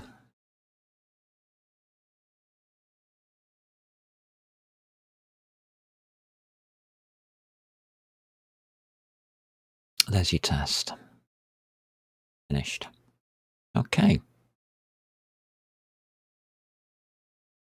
So component underscore add, and it should come up with the options now of model and monster AI. So we'll have model position to start off with. We'll open that one up, finish it with a semicolon.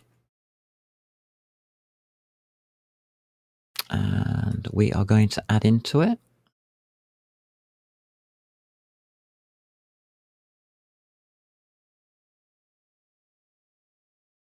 the monster.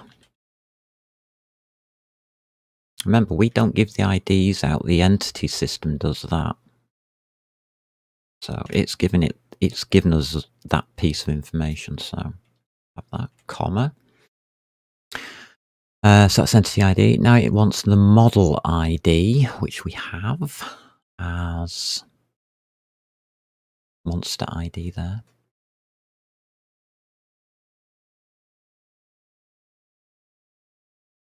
Okay. Then it wants the texture ID, which is 2. Yeah, I think we'll just put texture ID because I want it in English.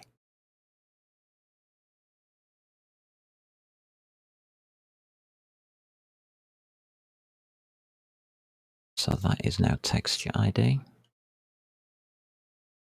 Does anybody else have these problems with Visual Studio? It's why I stopped using it.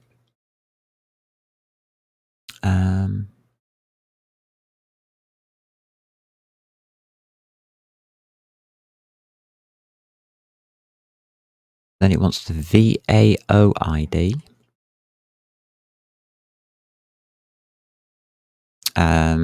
If you don't know what a VAO is, refer back to my previous videos. I'm not explaining it today. I've had too much messing around. So it's the model warehouse request handle.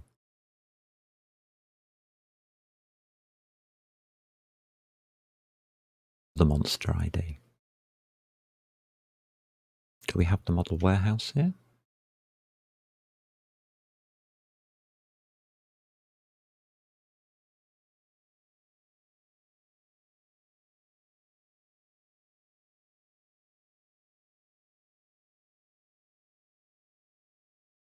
I do believe we don't.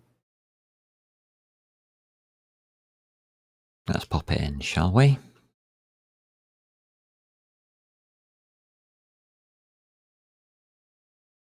Oh, thank you. All of a sudden things start working.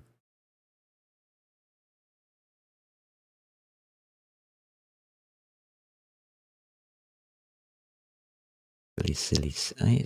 Yeah. Right, we haven't finished it.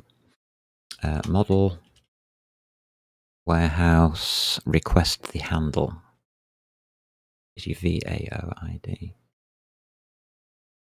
And that will be your model ID, which is monster.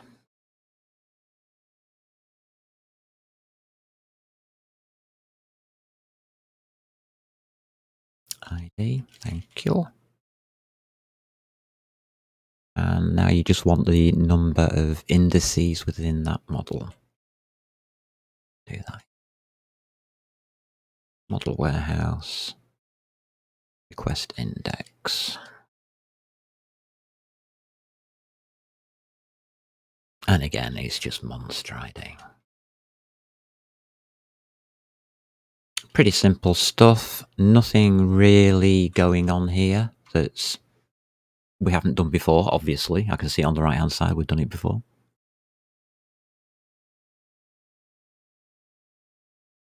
But what we haven't done before is given it a monster AI.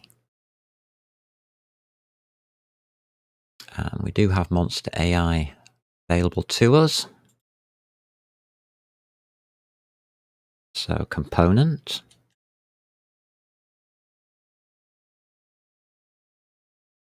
Add monster AI. We just open the brackets. It'll tell us what it wants. It wants the entity ID and it'll want the AI type.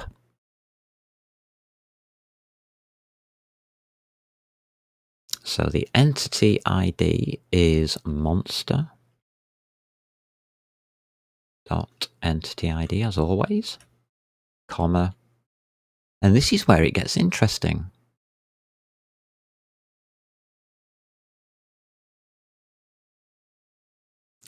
Because we have only just made it and I don't know what it is. No. We just look it up. It's all in here. That's why it's called common.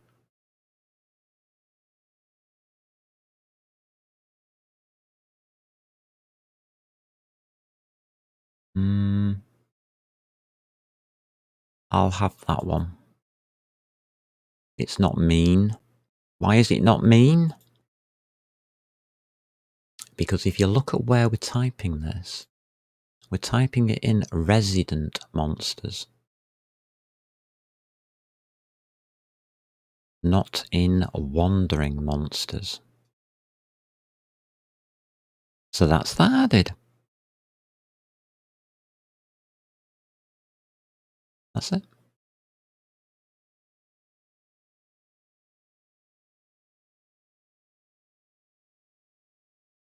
So now all of our resident monsters are inside the rendering system. Will it work? Well, we've got to get this working before we can do the next part. So let's have a look.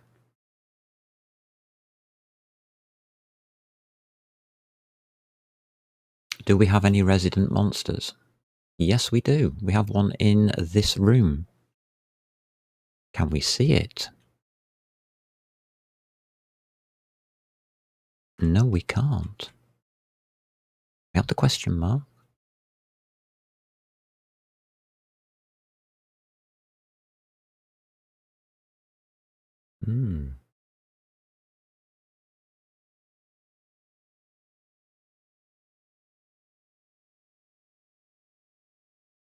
Should have a 72 in there.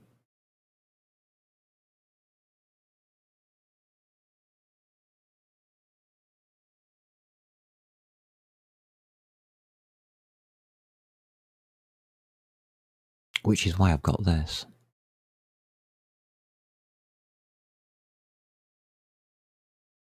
There's only one wandering monster, so wandering monster is going to be very hard to test. Layers should be easier. Alright, let's have a look around. Let's be good. It should at least do the last one.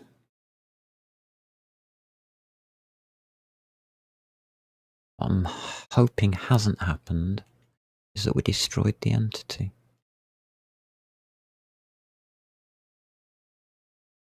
We can't destroy the entity, it's stored in entities, right. I can't see any monsters. That's a double. Is that a double? No. Two things on top of each other.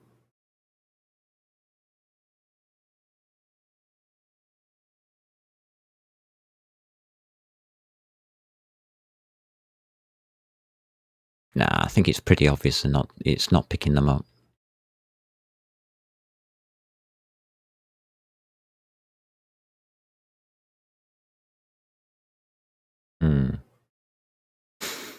Right, what I'm going to do then is on the renderer, we're going to find out exactly what it's doing. I think it's time for the renderer to own up.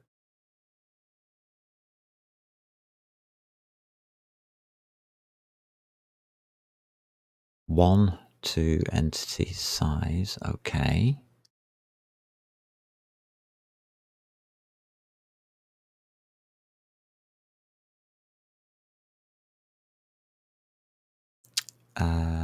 It's got VAO. Has it got the model itself? We haven't, have we? Yes, we have. We have a model ID.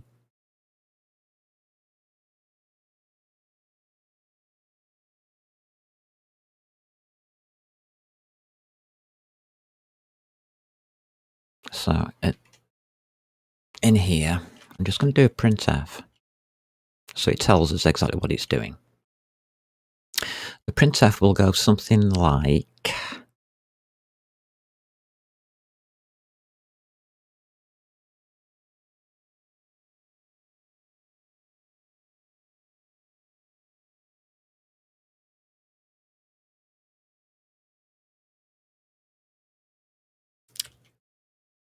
entity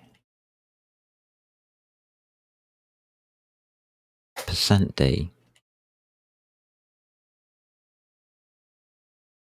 equals ASCII %d. We'll put semicolon at the end. We'll put a comma on that. We'll put I there, and we'll put model position dot model ID. There. Right. Let's see what it's doing. Oh god, yeah, right, we've got all that crap. No \n, because I'm an idiot.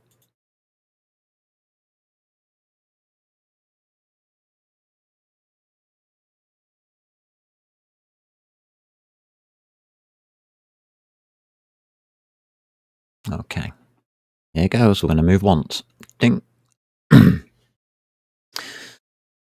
It's only doing 5.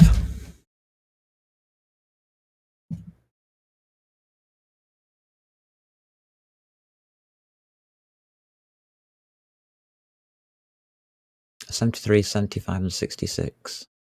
Ah, that's the player.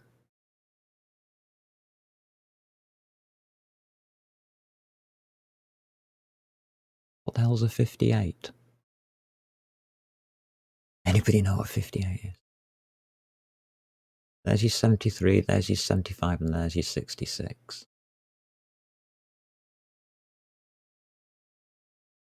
So it is doing it.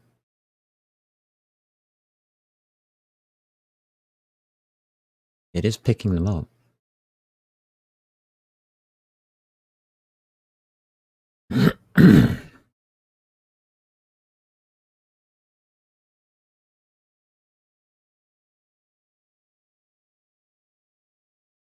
That's awkward. So why can't I see it? Where has it actually placed it? Did I tell it where the position was?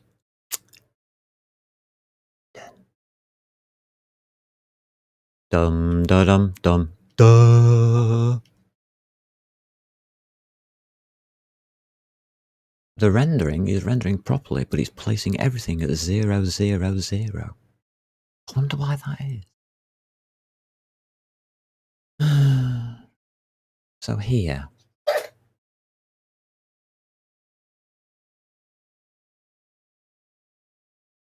we don't actually add the model position. This location, X and Z. We've got it, it's here.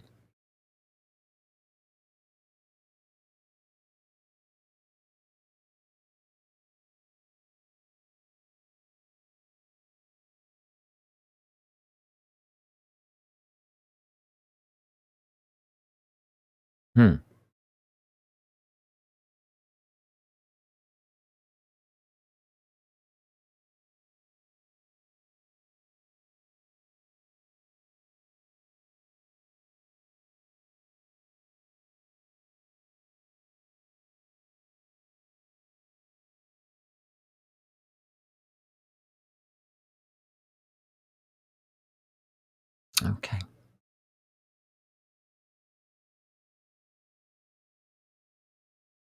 So what we have to do here is place in here. This is why there's a return value on it. I remember now.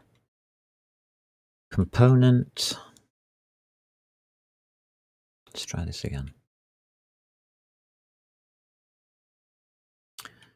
Component.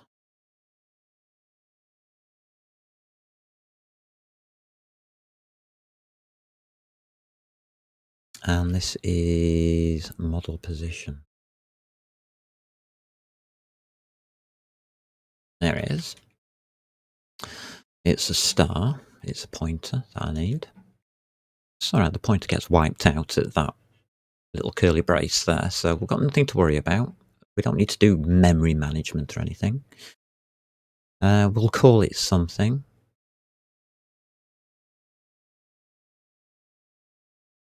Model position, yeah.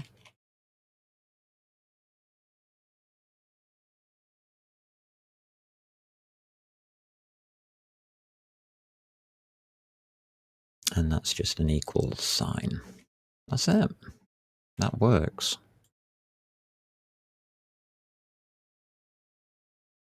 Yeah.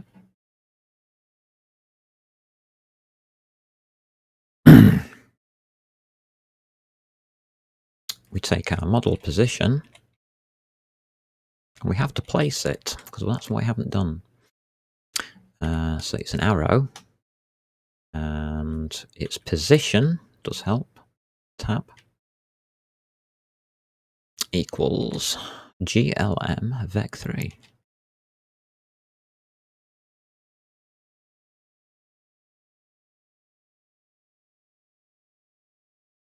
Which is open brackets.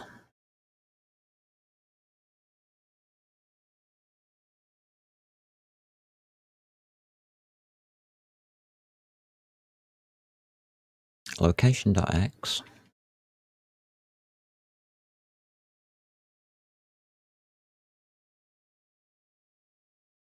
Comma.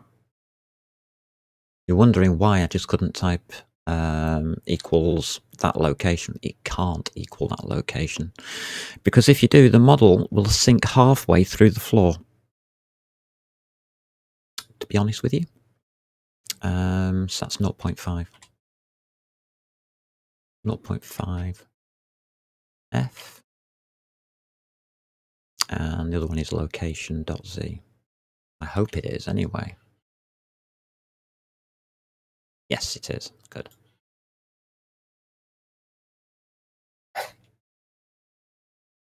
That's it. Right, so we'll set a location. Anything else we need to do? Scale, color, text. No. No, I think we're all right with that.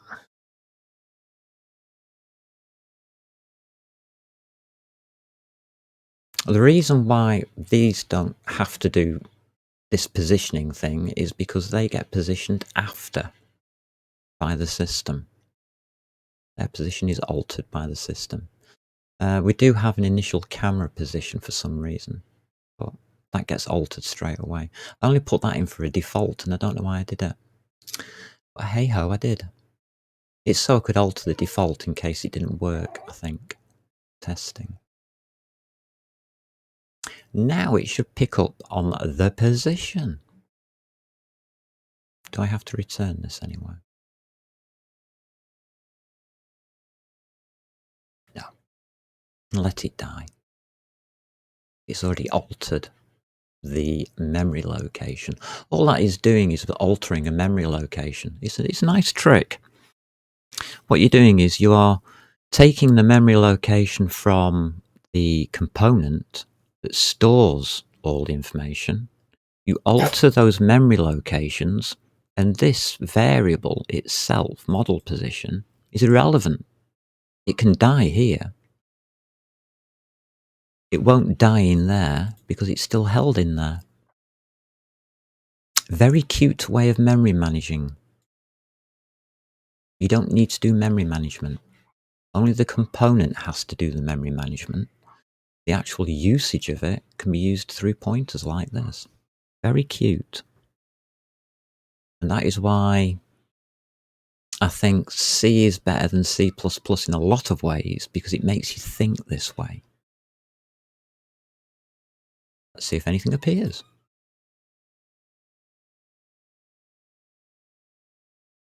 Do we have anything?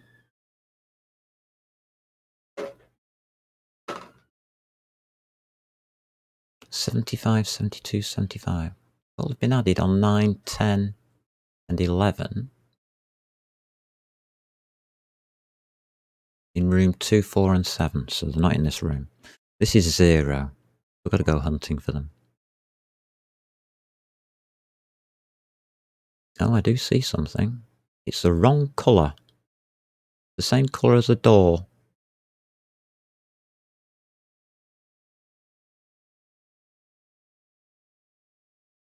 So it isn't a 2.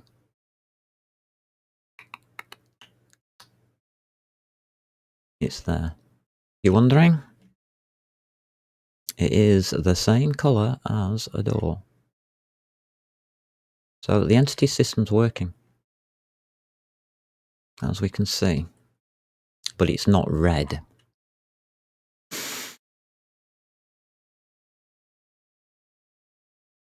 So blue is... I wonder why that...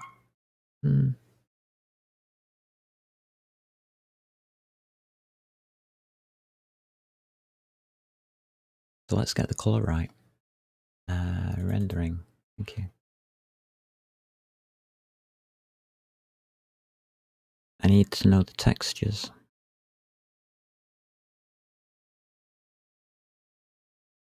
Texture ID 2 as well for the map fixtures.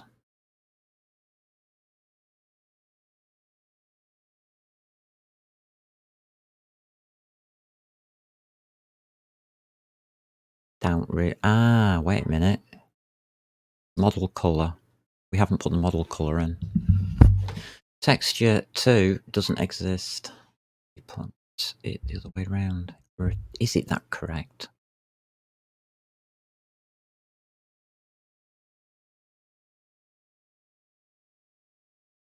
Yeah, it's this one here. We can do a shine, damper, and reflectivity as well. Alright, so it's these 3 lines, or these 3 items here. I think we better put them in.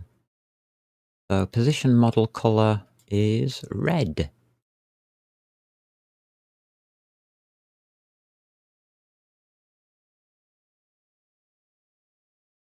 Let's try that.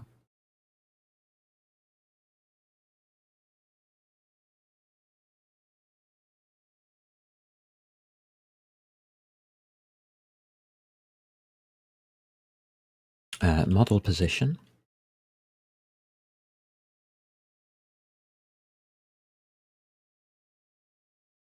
And we want model colour equals that. RGB. Yeah, that's a red colour. I do want the shine dampers and stuff then. Which ones are they? Are they just 1 and 2? Shine damper real, yeah, reflectivity 1 and 2, yeah.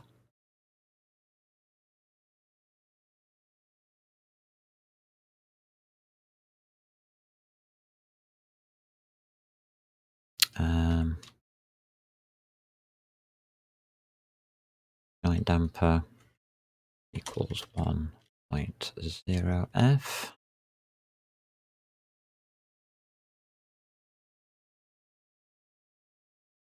And model position. We'll take reflectivity as 2.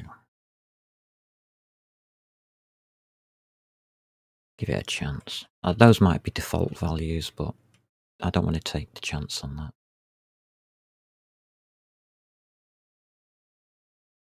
Okay.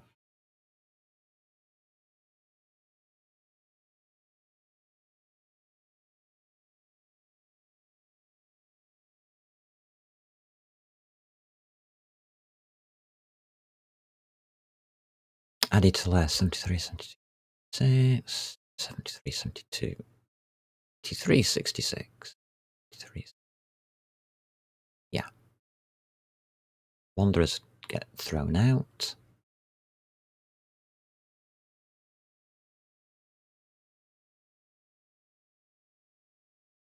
Hmm. Ah, right, yeah. Doesn't look good. There is supposed to be one in room 0. Well, that's where I was.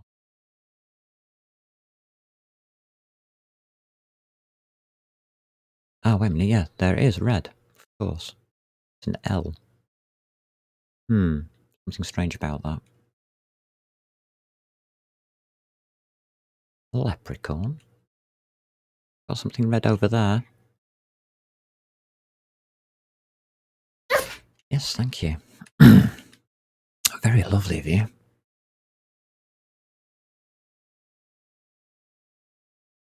I've got a H for hobgoblin.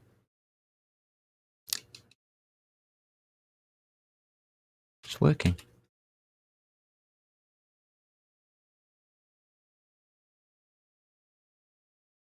Yep, it's working.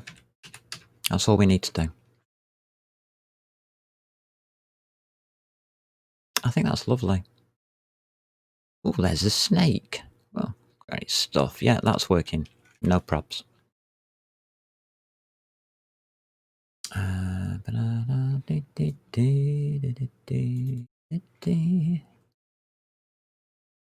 so happy it's so easy to do.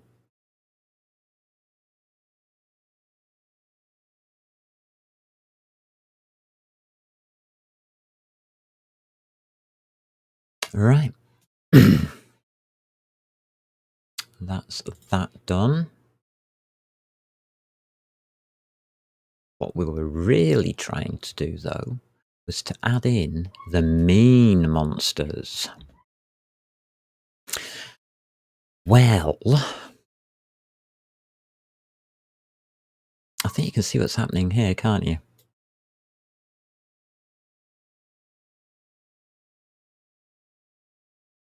What's that one? Add to layer.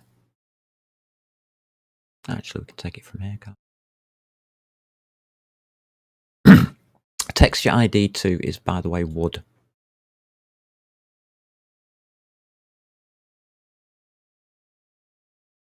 But if you colour it, you can't see it. It's just a texture I'm overlaying with colour.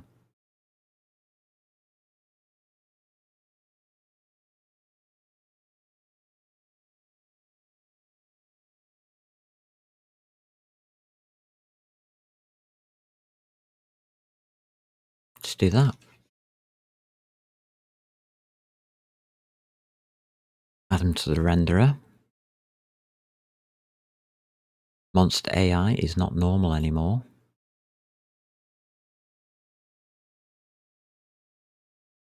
We're going to make these guys mean, aren't we? Yes, we are.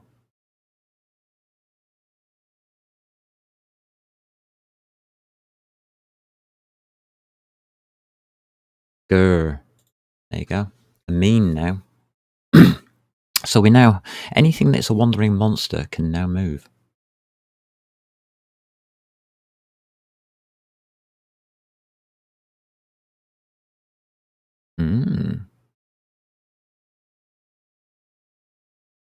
So all we need to do is go through the entity list from position 2 onwards. But I'm a bit dodgy about that because that's not exactly what it was doing, is it?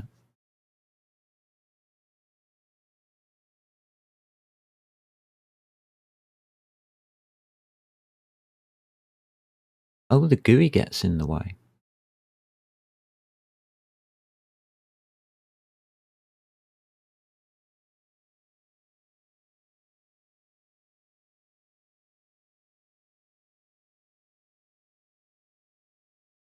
Ah.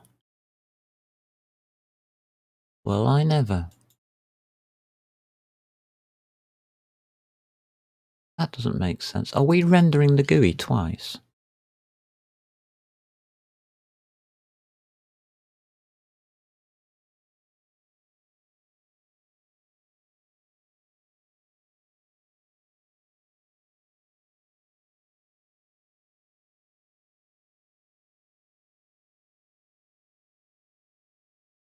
Render the map, yeah. Render the models, yeah. And then GUI. Ah. No, we're doing text separately.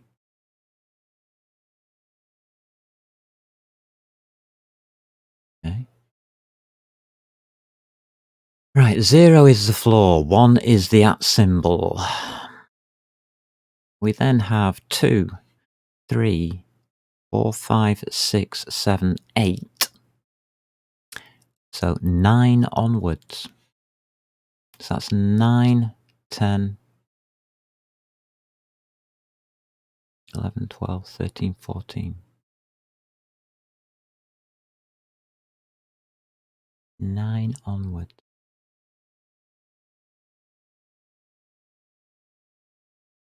Then after that, we've got to put in the treasure. I think treasure can stay as it is for a sec. Actually, yes, it can. Could do that in a sec. No. We can make it ECS. We just have to know how much. No, it has to go at the end as well. It gets picked up. Right, what time are we on? After 5. We have successfully done what I intended to do, which is we have cleaned up some of the renderer. We have now got our monsters using an AI unit. This now means we can make them move. That's awesome. Got to be careful of how we are going to do this because the rendering at the moment is the full map, which is incorrect. But hey ho, we'll go with it. We'll go with it, and we'll see what we can do on Tuesday. Okay. So currently cleaned up.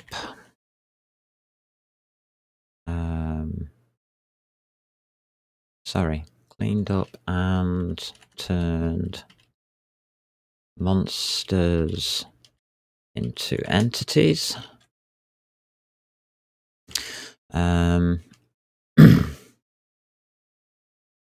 Next, we can move the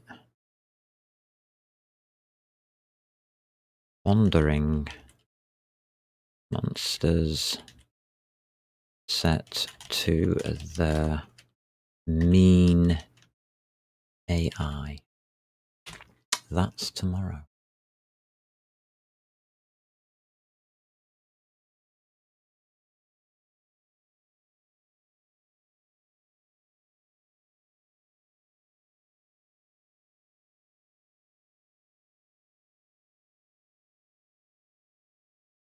Alrighty. I know where we're up to now. Thank you. Thank you for popping by. I thank you to Linksycat for his help halfway through that. I do apologise if you missed too much, but we'll see how we're going there. Tomorrow, when I use a different streamer, a full screen streamer that works properly. Take care all.